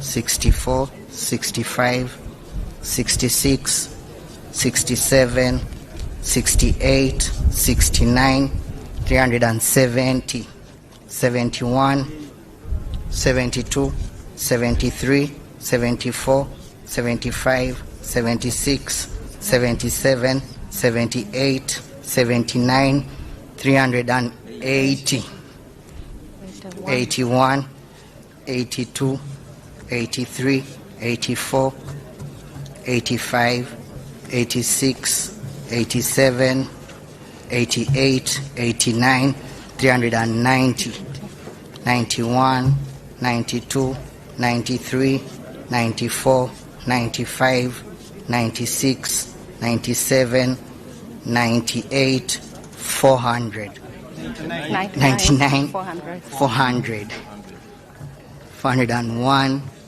2, 3, 4, 5, 6, 7, 8, 9, 10, 410, 411, 12, 13, 14, 15, 16, 17, 18, 19, 420, 421, 22, 23, 24, 25, 26, 27, 28, 29, 430, 31, 32, 33, 34, 35, 36, 37, 38, 39, 440, 41, 42, 43, 44, 45,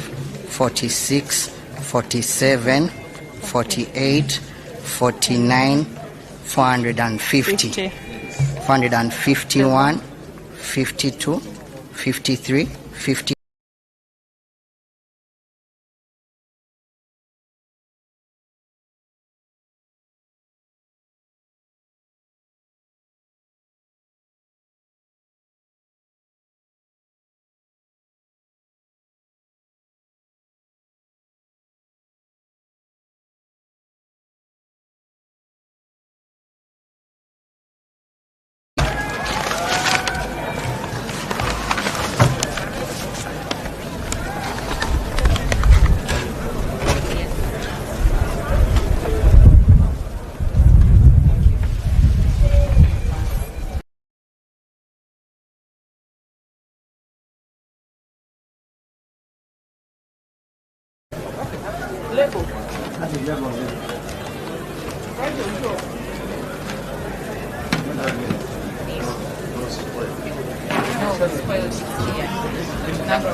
I now proceed to announce the outcome of the vote for the position of Deputy Speaker of the 12th Parliament as follows.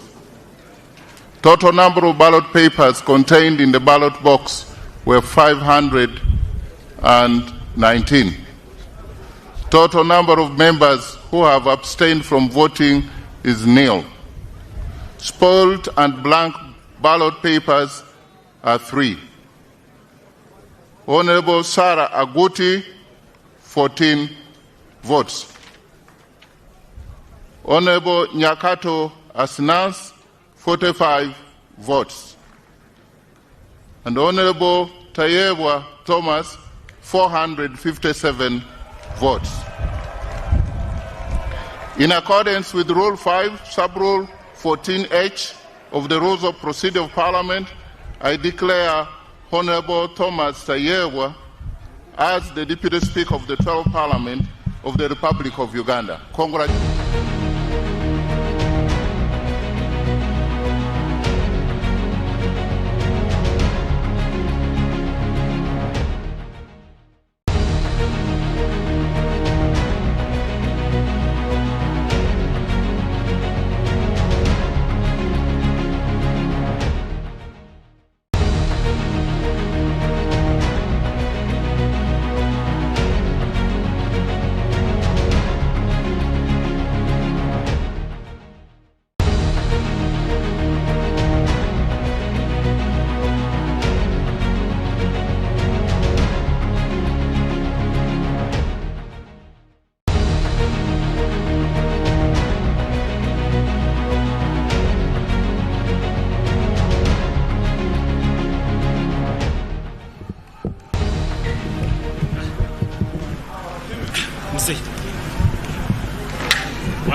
Honourable members, the Right Honourable Speaker is going to introduce the Deputy Speaker to His Excellency the President, and His Excellency the President will administer the oath of the Deputy Speaker to the Right Honourable Thomas Tayewa.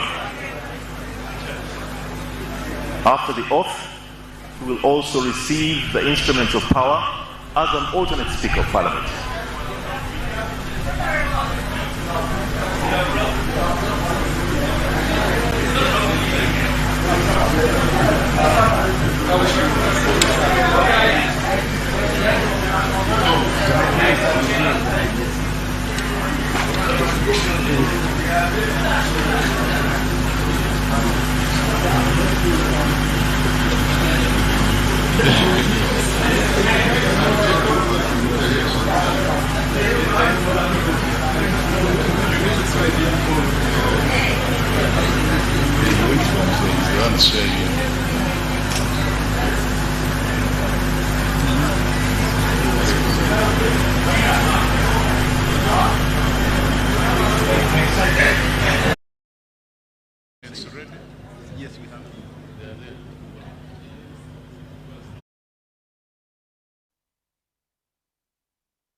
I, Thomas Tayewa, swear in the name of the Almighty God that I will at all times well and truly serve the Republic of Uganda in the office of the Deputy Speaker, and that I will support and uphold the Constitution of the Republic of Uganda as by law established. So help me God. That I will at all times well and truly serve the Republic of Uganda in the office of the Deputy Speaker, and that I will support and uphold the Constitution of the Republic of Uganda as by law established. So help me God.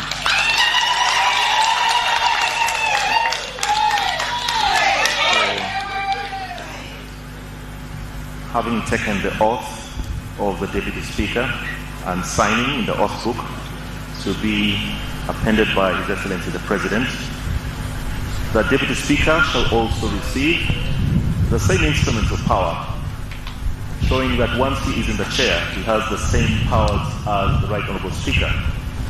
So he shall receive the mace that will be followed by the Uganda flag.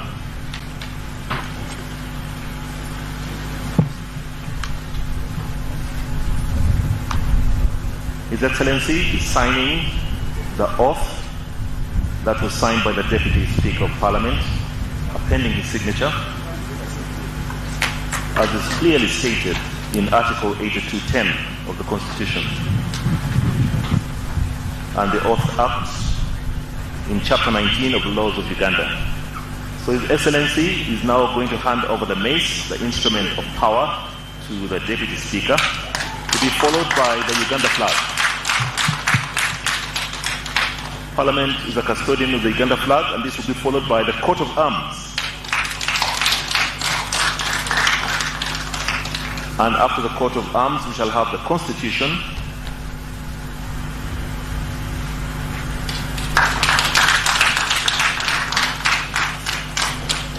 and that will be followed by the rules of procedure of Parliament.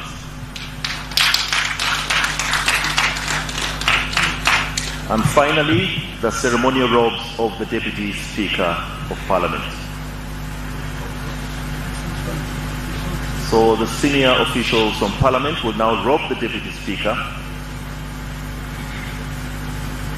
and he will have been fully empowered to run the affairs of Parliament as the Deputy Speaker of the 12th Parliament of the Republic of Uganda.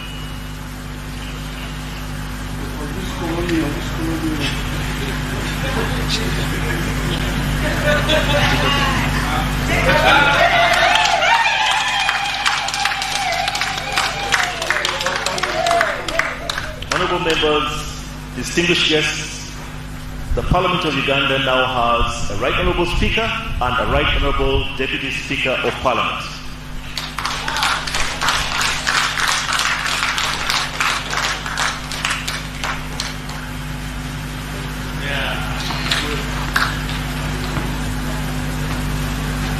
And now that Parliament is fully constituted, as the Speaker comes back to his chair, I will quickly inform you that business will start tomorrow with the orientation of members of Parliament. Orientation will be at Parliament, so please ensure that tomorrow you are there for the start of this orientation. A few more announcements will be made after.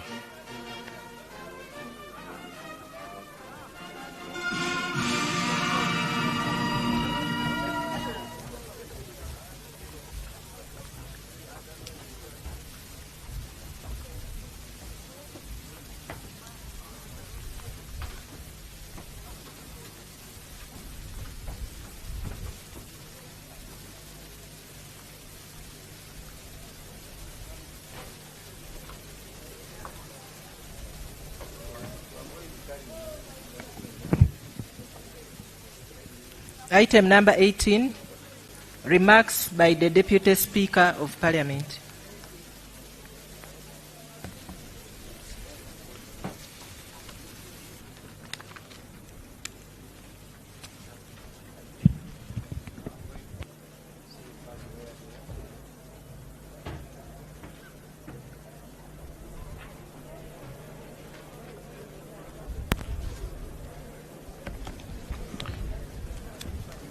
Your Excellency the President of the Republic of Uganda, the Right Honourable Speaker of Parliament, Your Lordship, the Chief Justice, honourable colleagues, members of Parliament, the clerk and staff of Parliament, ladies and gentlemen. Your Excellency and honourable members, I congratulate you and honourable colleagues on your election and thank the people of Uganda for the trust they have put in you to lead. I also take this opportunity to congratulate my senior brother, the Right Honourable Jacob Maxwell Oboth, on your election to the position of Speaker of the 12th Parliament. Today, I stand before you with a heart full of gratitude, humility, and renewed resolve. I'm deeply honored by the trust and confidence you have once again placed in me by electing me to serve as Deputy Speaker of the 12th Parliament of Uganda. I thank you, and I thank you, honourable colleagues. I wish to extend my sincere appreciation to Your Excellency the President for your enduring leadership, guidance, and trust. You have often reminded us that leadership is about service to the people, not service to oneself. That principle remains our enduring call as legislators to legislate, to oversee, and represent the people of Uganda, with the people of Uganda always at the center of whatever we do. To the members of the Central Executive Committee and members of NRM Caucus, thank you for your confidence. The journey started with you. To my colleagues, all of you honourable members of Parliament, including those who don't belong to the NRM, thank you for this renewed mandate. I do not take your support for granted. You have given me a second chance. And to my other beloved family of the Patriotic League of Uganda and our dear chairman, General Muhoozi Kainerugaba, I will forever be indebted for you stood strongly by my side. I'm equally and humbly grateful to my constituents, the people of Ruhinda North, whose unwavering belief and support continue to inspire me to serve with dedication and humility. Without your support, I wouldn't be here as a Deputy Speaker. To my family, especially my dear wife, Anita Tayebwa, and our son, Timothy Rwanda Mayonza, I want to thank you for the sacrifices you've made, for your love and your steadfast support. Public service demands very much, and your social support has been my anchor in whatever I do. You give me an inspiration to work hard every day so that you can live in a better Uganda. The scripture reminds us in Thessalonians chapter 5, verse 11, give thanks in all circumstances, for this is God's will for you.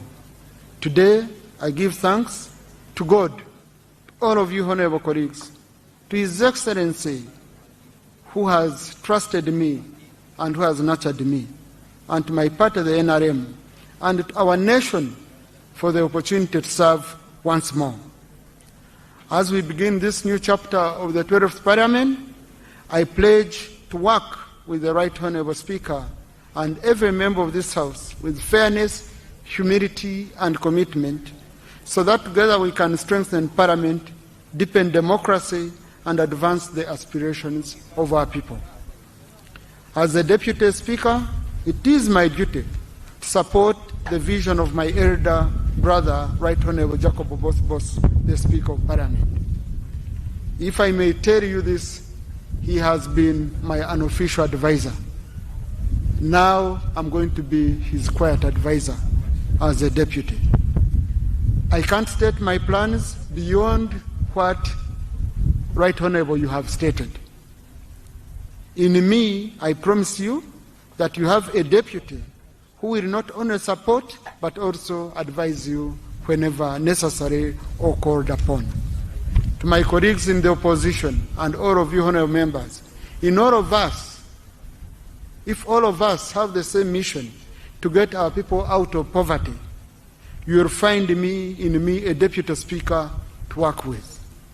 If our mission is to transform our country in a bipartisan manner, you will find me a speaker you will easily work with.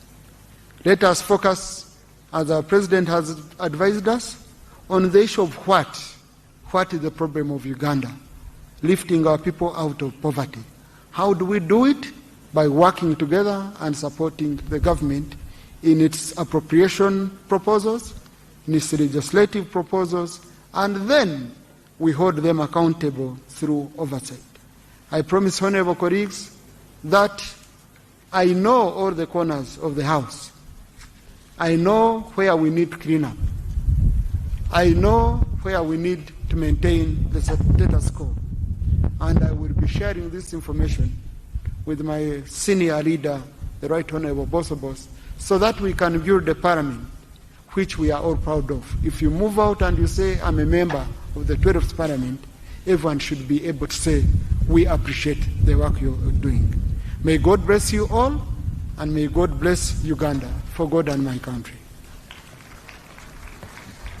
Right Honorable Speaker, sir, I request you to invite His Excellency the President to make his remarks. Right Honorable Speaker. Your Excellency the President of the Republic of Uganda, I take this singular honor to invite you to address this Parliament.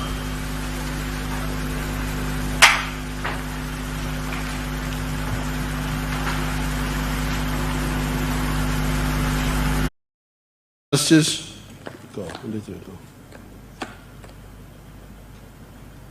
The honorable members of Parliament and all the invited guests. First of all, I congratulate you, the Right Honorable Speaker and the Deputy Speaker for being elected. Congratulations. And I thank the members of Parliament for carrying out their mandate peacefully and transparently. Thank you so much. I was last in a court of law 70 years ago, in 1956. And the offense I had committed was the offense of Okwonesa. I was looking after our cows, and some boys were playing football, so I joined them for just a few minutes. And the cows went in somebody's garden. And by the time I went there, they were really feeding on the millet of the man. So I was taken to court. And before I went to court, my father advised me that when you go to court, you say, Omushango Nagwichiriza. You plead guilty. If you plead guilty, they will be lenient to you. That was the last time I was in court, 70 years ago. So I was very amused today when I had the CJ deciding the case which was brought by one of the opposition people who wanted to campaign. And then the CJ, I was just listening carefully, the CJ, no, we cannot allow campaigning because what you are talking about is campaigning. I thought that was very interesting. I was amused because I have not been to a court system.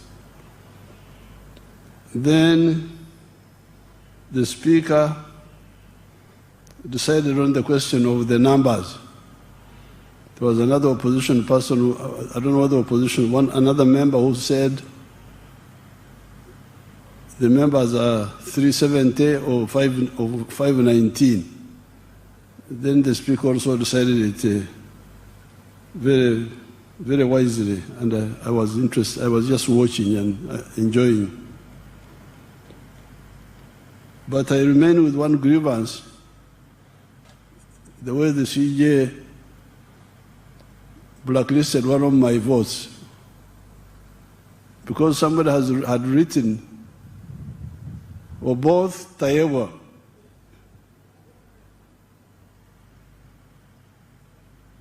Yes, Tayewa was not being voted on, but it was clear. Blacklisted one of my votes because somebody had written or both Tayewa.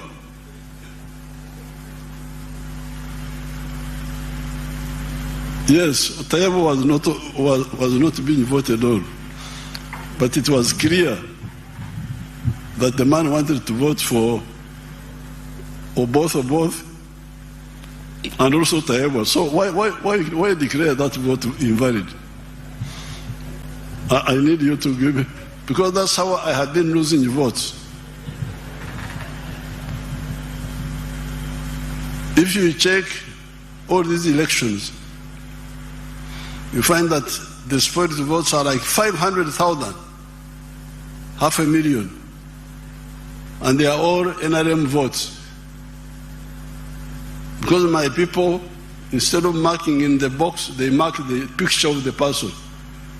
So why do you say that is invalid? Because he has shown you what he wanted. So once the CJ has decided, I have nowhere to appeal. So I'm just mourning now. Now, with the NRM people, the Banyankole have a proverb. Their proverb is, "Endurie byokulya oteranche." When you are making a lamb for food, you make a small one. Why?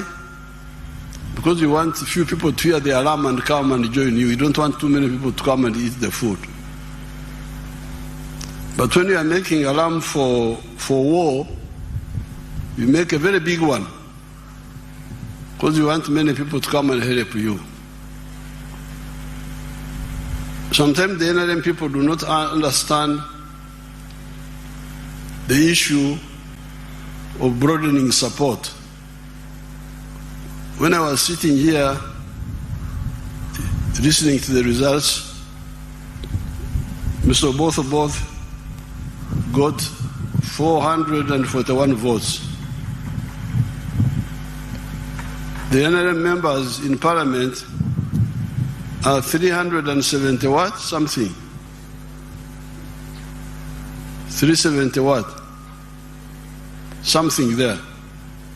So, you can see my strategy of making a big alarm for many people to come and join. The 372 have been joined by others. That's how we got 441 for Honorable Both and 457 for Tayewa.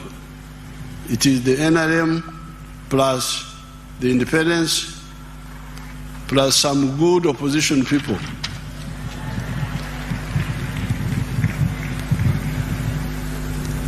No, but I must mourn the 15 votes which my ally Mao took away. But those are also my votes because I'm in alliance with Mao. But he took away my 15 votes. Then my son Akena, through the girl called Sarah, took another 14 votes. Those are my allies taking away my votes. We shall sort it out with the allies. Now I congratulate all of you, the leaders. But this time, I'll have to be very, very, very clear to everybody. I have been involved in fighting for Uganda's future for the last 65 years. Started in 1960 when I was in the middle school. I was already active.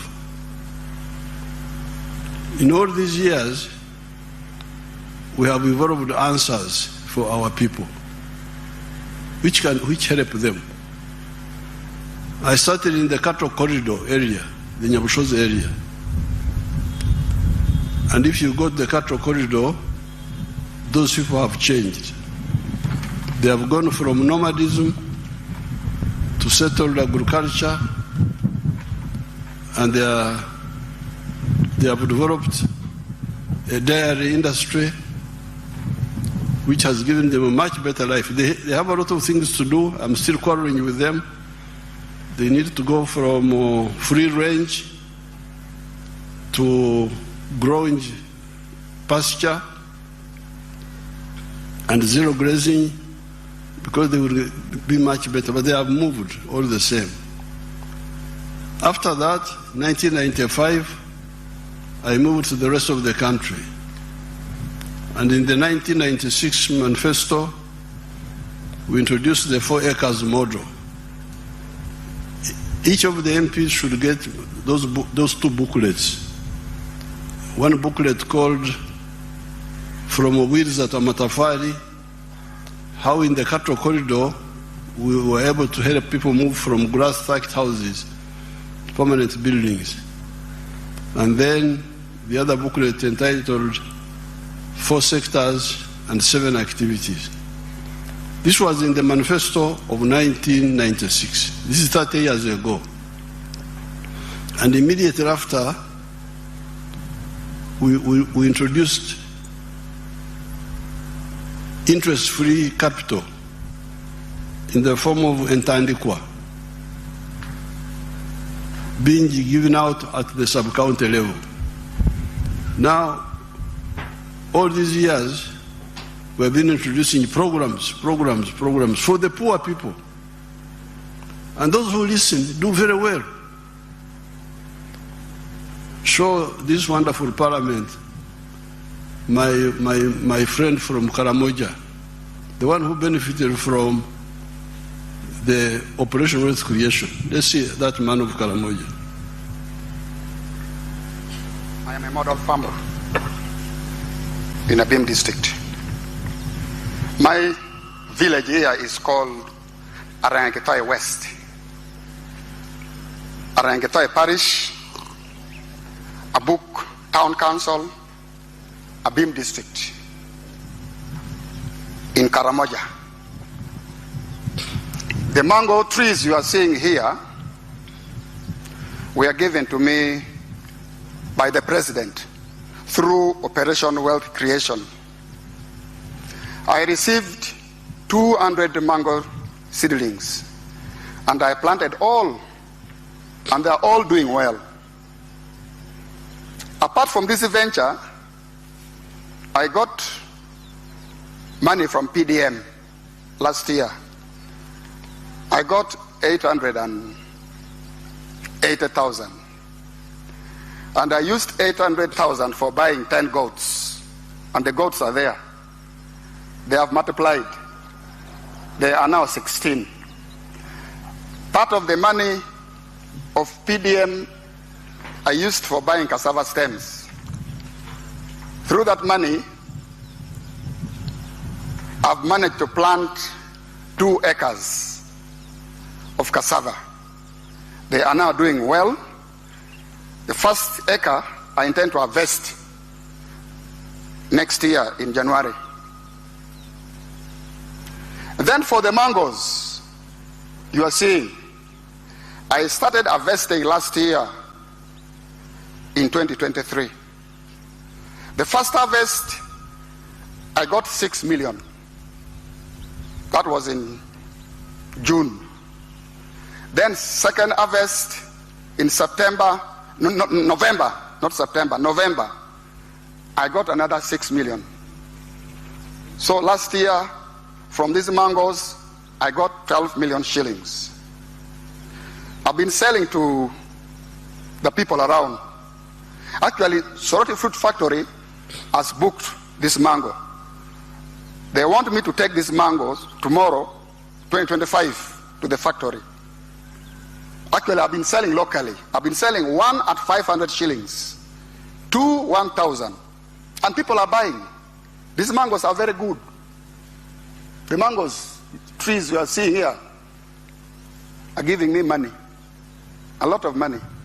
And I want to thank His Excellency, the President of the Republic of Uganda, Kaguta Museveni, for coming up with the idea of Operation Wealth Creation. This is money. I am not going to suffer.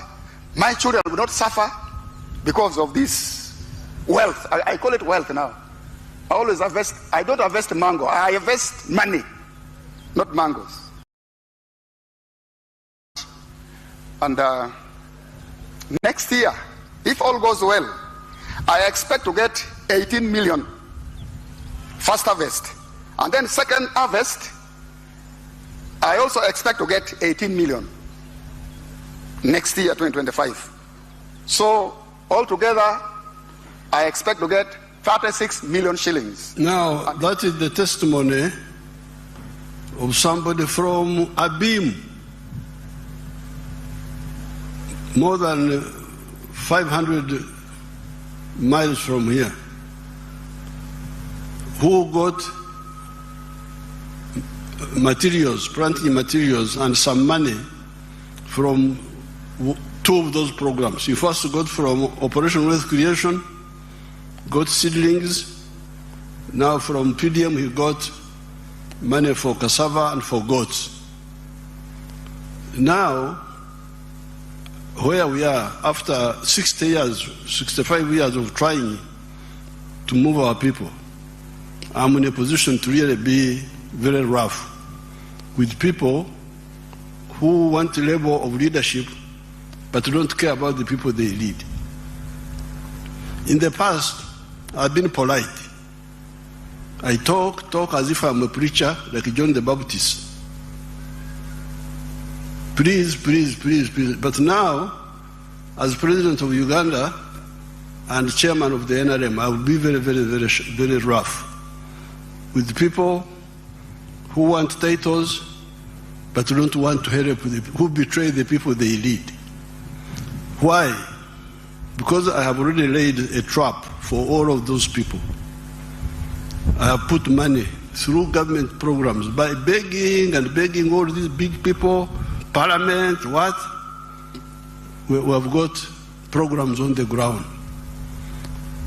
As I speak now, in every parish, there is 800 million shillings low-cost capital in each parish, 800 million. 500 million new money and 300 million which should have been returned in the third year. So there is 800 million per parish now and per ward in Uganda. So if you say you are a leader, minister, member of parliament of the NRM, the opposition, I can't control them. They can do their own things. But for the NRM ones, I really demand that you go back to these parishes and you say, where is the 800 million? It should have covered 800 families now per parish. And in the manifesto, we are going to increase the money. We are going to make it 200 million now per year instead of 100 million. So therefore, as of now, if all of you do your work, when you go back, call all those wonderful parish chiefs and demand data on what has been happening in each parish and each ward, because in the rural areas, it is the parishes, in the towns, it is the wards. So very soon we shall, if we start in this Sanja, if we add 200 million per year, that will be 1 billion additional money in 5 years, then plus what will be brought back in 5 years will be 600 million. So we will be having more than 2 billion in each parish by the end of this 6 years. So therefore, I don't want to hear that there is poverty in a homestead which has not accessed this money if they have the land. I demand this. And anybody who is a minister, if I come to your area and I find that you have not done it, I will sack you. There's no need why. It is because I'm polite. I don't want to embarrass people. Ministers are mature people. You talk thinking that they will. But if people don't care about their own people, why should I care about them? Now, that is per parish. There is capital in each parish now. Low cost capital, which can get our people out of poverty. Then at the constituency level, you have the Emioga, that money there. I don't have the figures. When I come for the State of the Nation, I will bring the figures. That Emioga money, where is it? What is it doing? Every member of parliament should take interest in that. Then the other monies, there was grow money, there was money for the ghetto people here in Kampala, Jinja, and other areas. This money must be used to deal with poverty and jobs, and there is also money for infrastructure. Money goes to the districts. Some of the people were arrested in many of the districts because the money for the roads was being diverted to do other things because of corruption. So therefore, I want to inform everybody that all this time I've been monitoring, and normally I don't want to embarrass people, mature people. I talk thinking that I talk and act. I don't just talk. Talk, put this money on the ground, struggle.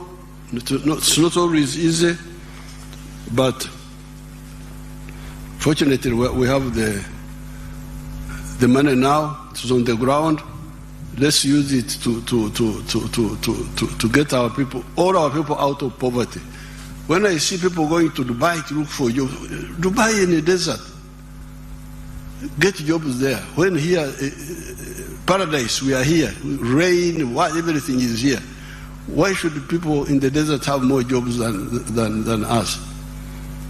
For the NRM people, I have shown them how you can create jobs very easily, very quickly, through this PDM program. Show them Basango again, just briefly. Because you are quoting the Bible, which has been quoted many times. Let me also quote what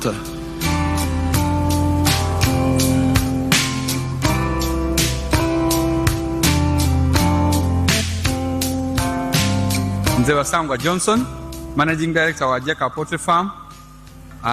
Jeka Poultry Farm eyaganibwa Bukwenge, Kamuli Municipality, Kamuli District. Mu 2007 twatandika obulunzi nga tutandikira mu Kamuli Town Council by then mu plot yali 50 feet by 100 feet. There's a foot atano ku 10 eda itaka. Tutandika tutya twali nga tulina ebyobufuzi wano mu Kamuli nga waliwo ensonga nga chairman wero C5 omugenzi kawuga bamwidukira Katonda mu ekyumulo eky'emirembe nga bamutwoiremu abantu bangi abatamu application nga bali kwenda okufuuka ba chairman ba 5. Ayi president yaida yatulungamya yakoba tubana abantu mwena temusobola kuba ba chairman ba 5. Aye abantu mujje mukola emirimu egindi ng'okulunda yayogera kulunda embidi okulunda enkoko byonna yabyogerako. Nze napikinga mu ky'okulunda enkoko n'atandika farm mu 2007 n'enkoko 5. Sawa dino wendogerera ku farm kuno tize mabega ntambwire. President yaida yankyalira mu 2010 nga nina enkoko 5,000 yasanuka ino. Sawa dino tutambwire tulina enkoko 1,000 tufulumya amagi etro 2,000 buli lunaku. Etro 2,000 divaamu milioni 2 buli lunaku. omwezi diba milioni 600 omwaka tuba tuli mu bilioni ze 6 n'ekitundu etuba tukola ki tuyingiza. So tuwulirisa omulamwa gwa president okuva ku kiseera ekyo twakati katukigiireko. President awaire musanhufu ino ku bintu byenkoze era nga buli kaseera nkyekingako. Wendogera kati tulina abakozi 300 betukozesa wano ku farm. There you have the testimony of your own people. Basangwa started in 2007. After listening to my message as if it was a new one, yet I had been giving that message from 1995. But because many of the leaders don't care to amplify that message, people get diverted. Gumara, Babera Mbirara, diverted in it. Now the other day people were telling me that they are inviting me. One of my people was inviting me that there's something you call Arsenal.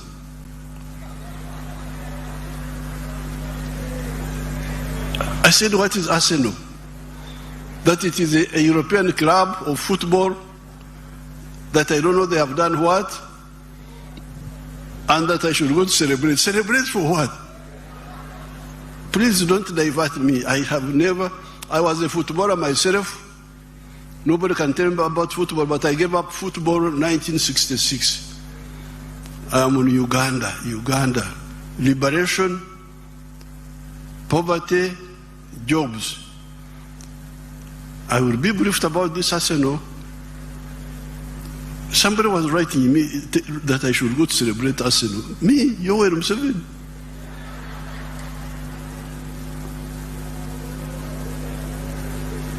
If I want to play football, I play my football. I don't celebrate. So please, okay, you can have your Arsenal, you can have those things, but start with the people, please. Start with your own people. How can you be celebrating European clubs when your people don't have? There is a Kagaro. Put a Pio there. Put a Pio.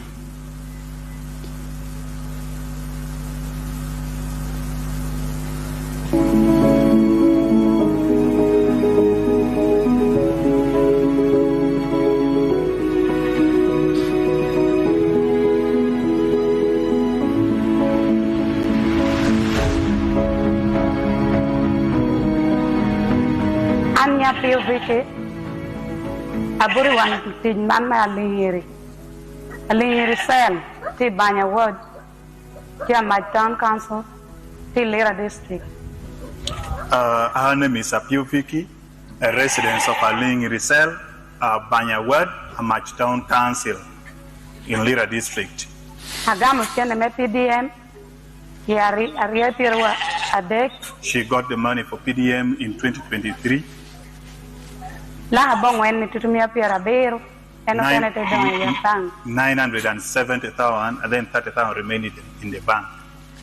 Atabino puru karachel ke nyuagi. She planted maize. Awilo nyuagi sacket sapara beach. She bought maize 15 sackets. Well met tutumia piera dek we are 30,000 each sacket. Ate kela te puru por mergena dek udushu puru eka sadek.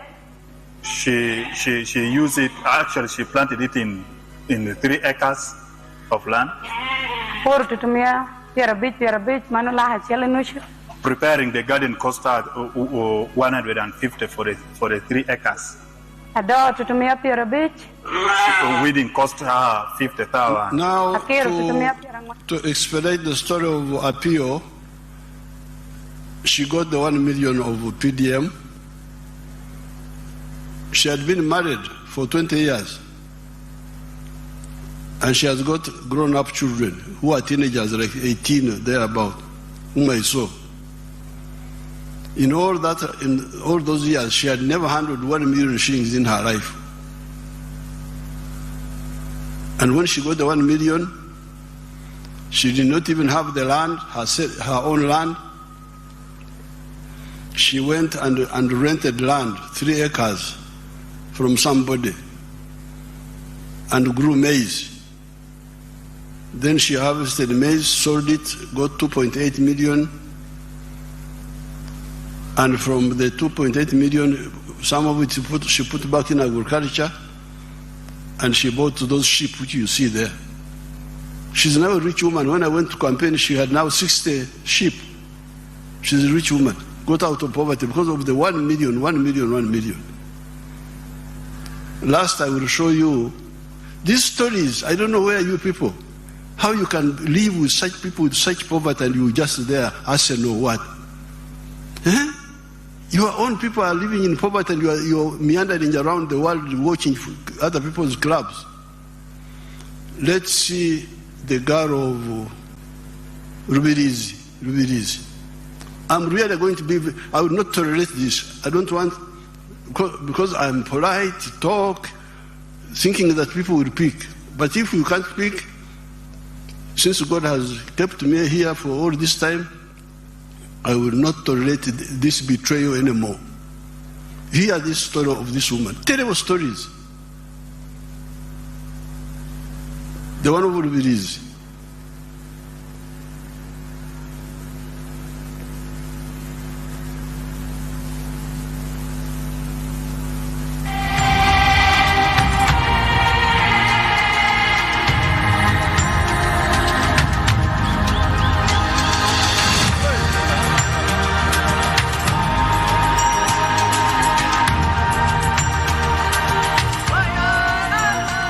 Amazina mbanyita Tusime Deserata omutuze wa Rubirizi district ate nyimirira ndi omuseri ya Kizurugo nisima president wa Uganda ayatwire PDM nyo kurangine myaka nkaga nina nkatene chinda tungira haka bakatwe sente za PDM milioni na yayi mtwari binasiga account yanje na rete mitwaro 98 kuna yicheraha na kwata emitwari 15 na gura makoko na yombeke bizui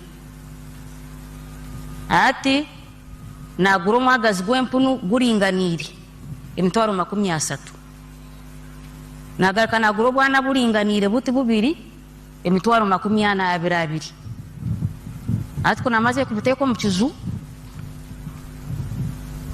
na kwata na gura HTho na kaleka emitwaro 2 gumwe zabe emitwaro 2 na gura no butundu bale mbubo bubiri na butekaho na sigaza emitwaro 9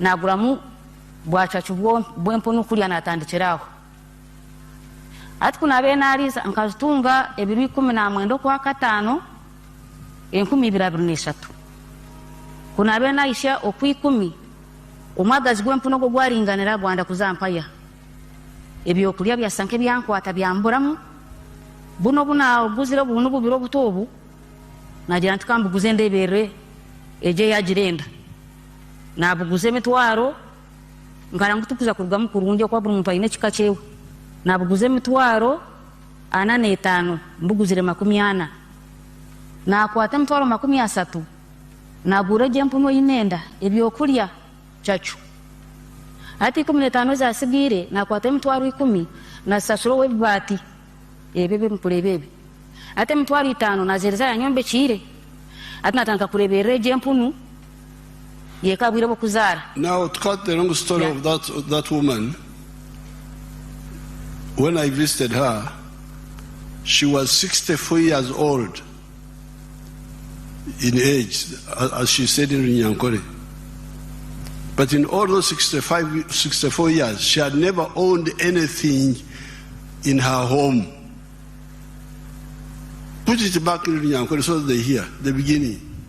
In Nyankore, just that part, the beginning.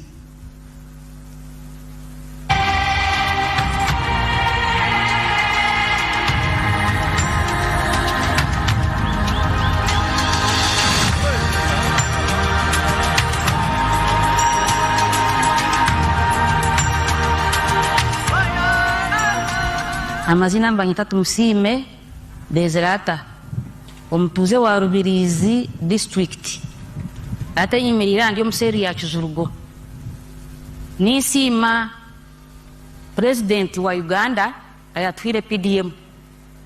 Nyokuranyine myaka nkaga nina nkatene chinda tongira haka. Now, that's the story now. You hear that. You hear that. Honorables, right honorable honor, all the excellence and all those. You hear that. I am 64 years old, but in all this time I had never owned anything in my life. Imagine. That's the story she told me. But there's also something she told me which is not captured. Because of poverty, the husband was in Kampala here. Tumsima was there alone. But with the PDM, the husband came back. I fought the husband back there.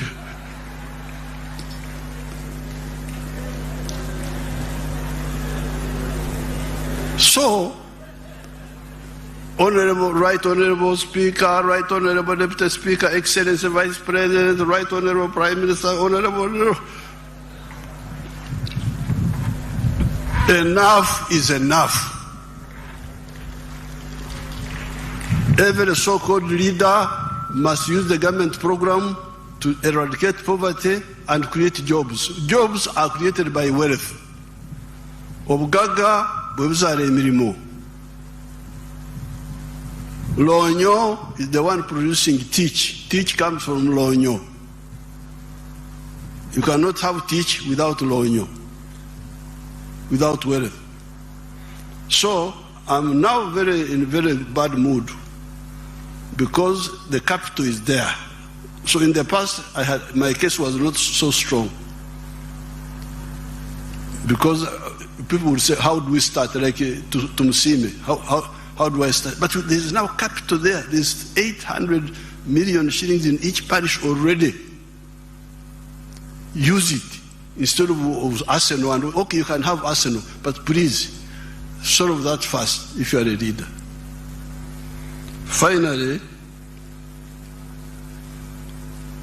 I was watching here, I was sitting here, watching you shaking hands, hugging. But these people, they know that there is Ebola. Me, I will not touch any of you. Sorry. Habari. Sibakwata konze. Ebola, fortunately, Ebola is not like Corona. Corona was very dangerous because it was spreading through breathing. Ebola doesn't go through breathing, but it goes through contact, greeting, hugging. Why do you hug? There's a danger. Me, I don't have a budget for sickness. Because if I had been sick, how would I have done all these things in the last 65 years? So please set example. There's a big problem now in Congo. Here, let's everybody stop this shaking of hands and all this. And Corona, this Ebola first goes away. So, but thank you very much for supporting the NRM. At least you support the NRM even if you don't do other things. NRM has been able to move forward because of your support. But now, in order to consolidate the support, let's solve all these problems. Let's really get our people out of poverty and create jobs. We can create more jobs than the population here. I have given you that mathematics. We can create more than 100 million jobs by just commercial agriculture alone, even before you go to manufacturing and so on. During the address of the nation, I will say more. For today, I congratulate everybody. I also congratulate the opposition for bringing their candidates.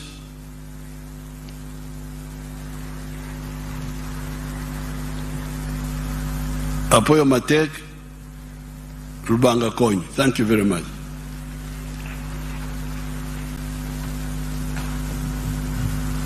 Thank you very much, Your Excellency, for the wise counsel to us and to this Parliament. We really appreciate you taking out time to come and perform your constitutional obligation under Article 82 of the Constitution of the Republic of Uganda. And now, before we close and do the anthems, I want to ask the Leader of Opposition to forward the names of those that can be appointed on Appointment Committee. The NRM side, they have already forwarded their names. We are checking for those from the opposition so that we can constitute that Appointment Committee. Your Excellency and my Lord the Chief Justice, we also want to thank you for taking off time to be with us today to perform your constitutional obligation. We don't take your attendance for granted. This House will stand adjourned to 4th of June 2026 at 2 p.m., same venue in Kololo Ceremonial Grounds. And can we rise up for the national anthems in the reverse order?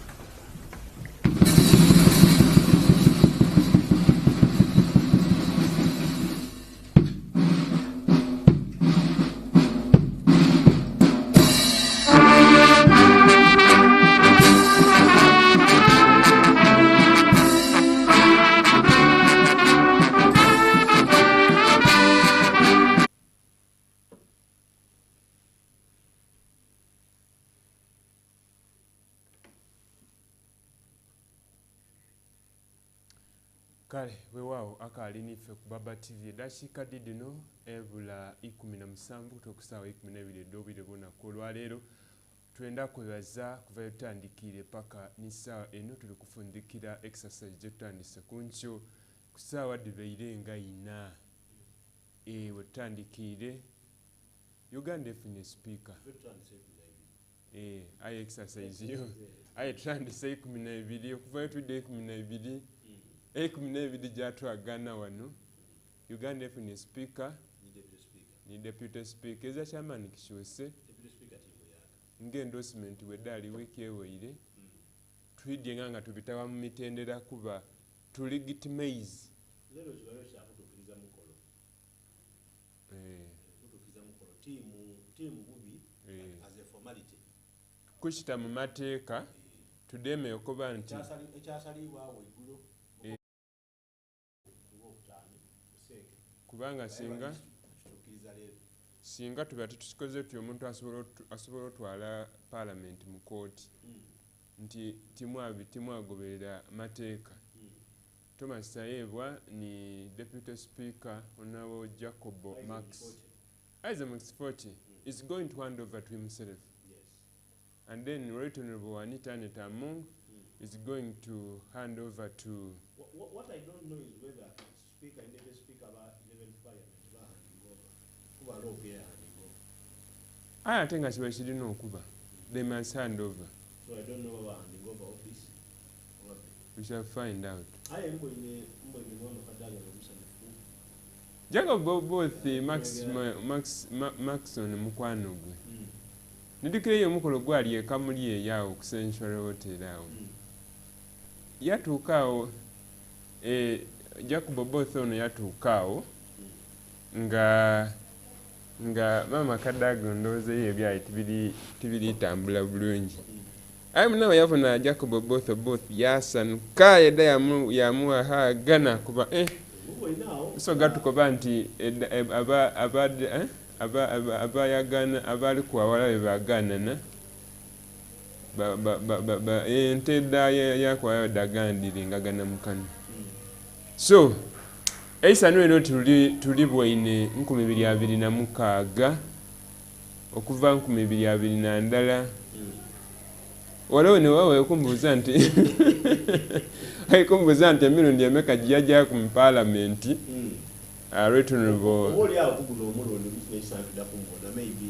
nisuubira obuna Honorable Kadaga often mu parliament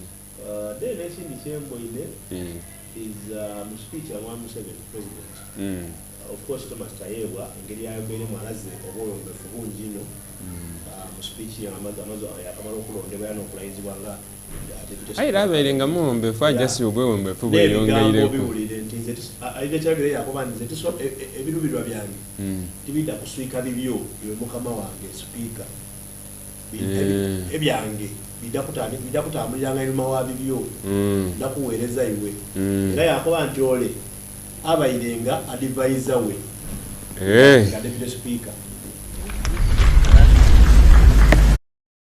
ebeere tibyetaagisa aye bujja ajja kuadvisinga ye najja okuadvisinga nga speaker kwayatire kubanga ekifo ekyo rede yakibairemu atono speaker muyaka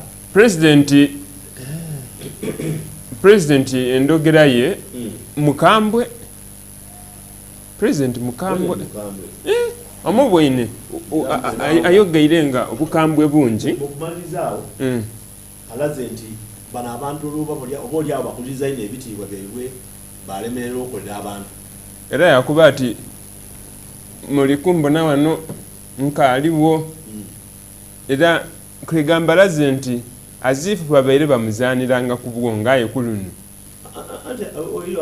excellencies honorables ebyo ngaaligaikulaga nti mu bitiibwa byemerebe nakale mubenda ino tubibawaire aye mukolera abantu kubanga bino ebintu bikola nze mbigezeesaako nga mbibona bikolaki yalaga n'abantu alaza owerubirizi yalaga olwo omwami gwatera okulaga eno gwayonda eno wekamuli basangwa yalaga yawundi abaiwa northern uganda kamukalamoja abiimu yeda yatukola kataifa abaseni munakambuwalira abaseni ago bino tiddabiikiriza nakuba ajja baninga tiimu ya Arsenal wagirwa wano mu Uganda so president ali okuva ekyo watuki aliawo muna olundi naye mu state house eyo twatuukayo saawa 2 dakunco twavaayo saawa 5 dabwiri omwami oyo nambonanganga okuva kunco yava meeting eno ya meeting eyo nze nali nkowo yaye natuuka nakuba nole yena kiki yena alikowa so olunaku lutyo otambule president ali kuvaawo business ejja okwiramu lujjawe nakuda omwezi nga 4 speaker wa parliament waise parliament ajja kwirawo enaawo president ajja kwidde okuba ate nga akola state of the nation address abali kulinda cabinet mulinde okweyinza okwidda mu gw'omukaaga nga guwaaku so newe budget yewe idukira yatuleeta aba permanent secretary abakoba tentatively mukola emirimu gy'aba minister kati era aba PS n'abatambuza ministries so business da parliament twedidde okutambula parliament buti eyigeira muziririwo lidwire eyigeira muzi then ni parliament baliwo speaker tulina ni deputy tulina abo kulunu mulonze banaimwe opposition asina nsafunye obululwana 40 ana munana so twenda okuba ate nga tubasiima tumbe umbe ana butano nenda tumbe umbe abakungu bali kuvaawo president bali n'omulinda akulole emale of course congratulations awo tandikira bakuba abantu baffe bawulire president abali akabalabula kyahaaga naawo nga bewahaga but twenda okwebaza abantu abaireku twenda okwebaza abantu abaireku right from okuva ku nkyo kitandikire Baba TV nebaza niba naife abali ekololo tulinayo Joel Kafuko chief editor twabayo ni John Bosco Kisitu twabayo ni Jengo Elia twabayo Boya Medi ndoza ni Mulangira Cornelius mwebala okuba atenga mukozi ni kakozi oludaba ku parliament eyo twenda okwebaza ni timu yona je tukoze nayo wano mu studio sano ndivo nawo Mark studio mbene yo mtandise ni mmoza kaliyo ni Giovanni ni media sokerewa ni producer waife focus team yona twenda okubatenga tubasiima parliament wevire bano balijja ku Serena wale kutyemisana era ndikwenda kujja wale mu office yange mbona baterewo invitation card ayi tusibule kale tweyanziza ino tubonagana olunaku olwekyo ndowooza okusinziira ku speaker bwayogera ategeeza nti enkya ababaka bajja mu orientation bajja wano ku africana okuba bugumyaku for 2 weeks okubakobera ekyokola emirimu gitambula gitya kuba ndika parliament erina ababaka bangi abayaka batabala ku parliament era abandiko bakabakaire okuli Abdul Katuntu ni Asman Wasara nabajja okuida bakobere bane ekyokola emirimu gitambula gityawo ebisotya oliwo opposition toliwo opposition mugemagana kitegeza kuyomba akaluluka awa politics awo ile buli speaker w'abantu bonabona so tubebaza ino mwebale ino from me tubonagana olunaku olwekyo muganga muka niba naife abaana betubonabo wano munkyo as usual aye nga bino byetubalaze n'ebiwulawo babirinde ku geisatu makonde kwisatu kale program eri kuiraku ndibasaba nti mutagisubwa tusobolera okuba atenga mboine program eri kuiraku etiyo wejofaananira mutagisubwa kubanga musunsuzi waayo effe tumuboine ku wano twakuba nti katusooka effe twesegule mu katono wasoga baalugera wasoga baakuba nti okwogera ebingi kino okusinga atuwa amatama amangi tuno abayise entebe ate obutekyusa n'obwavunza omugogo twenda okuba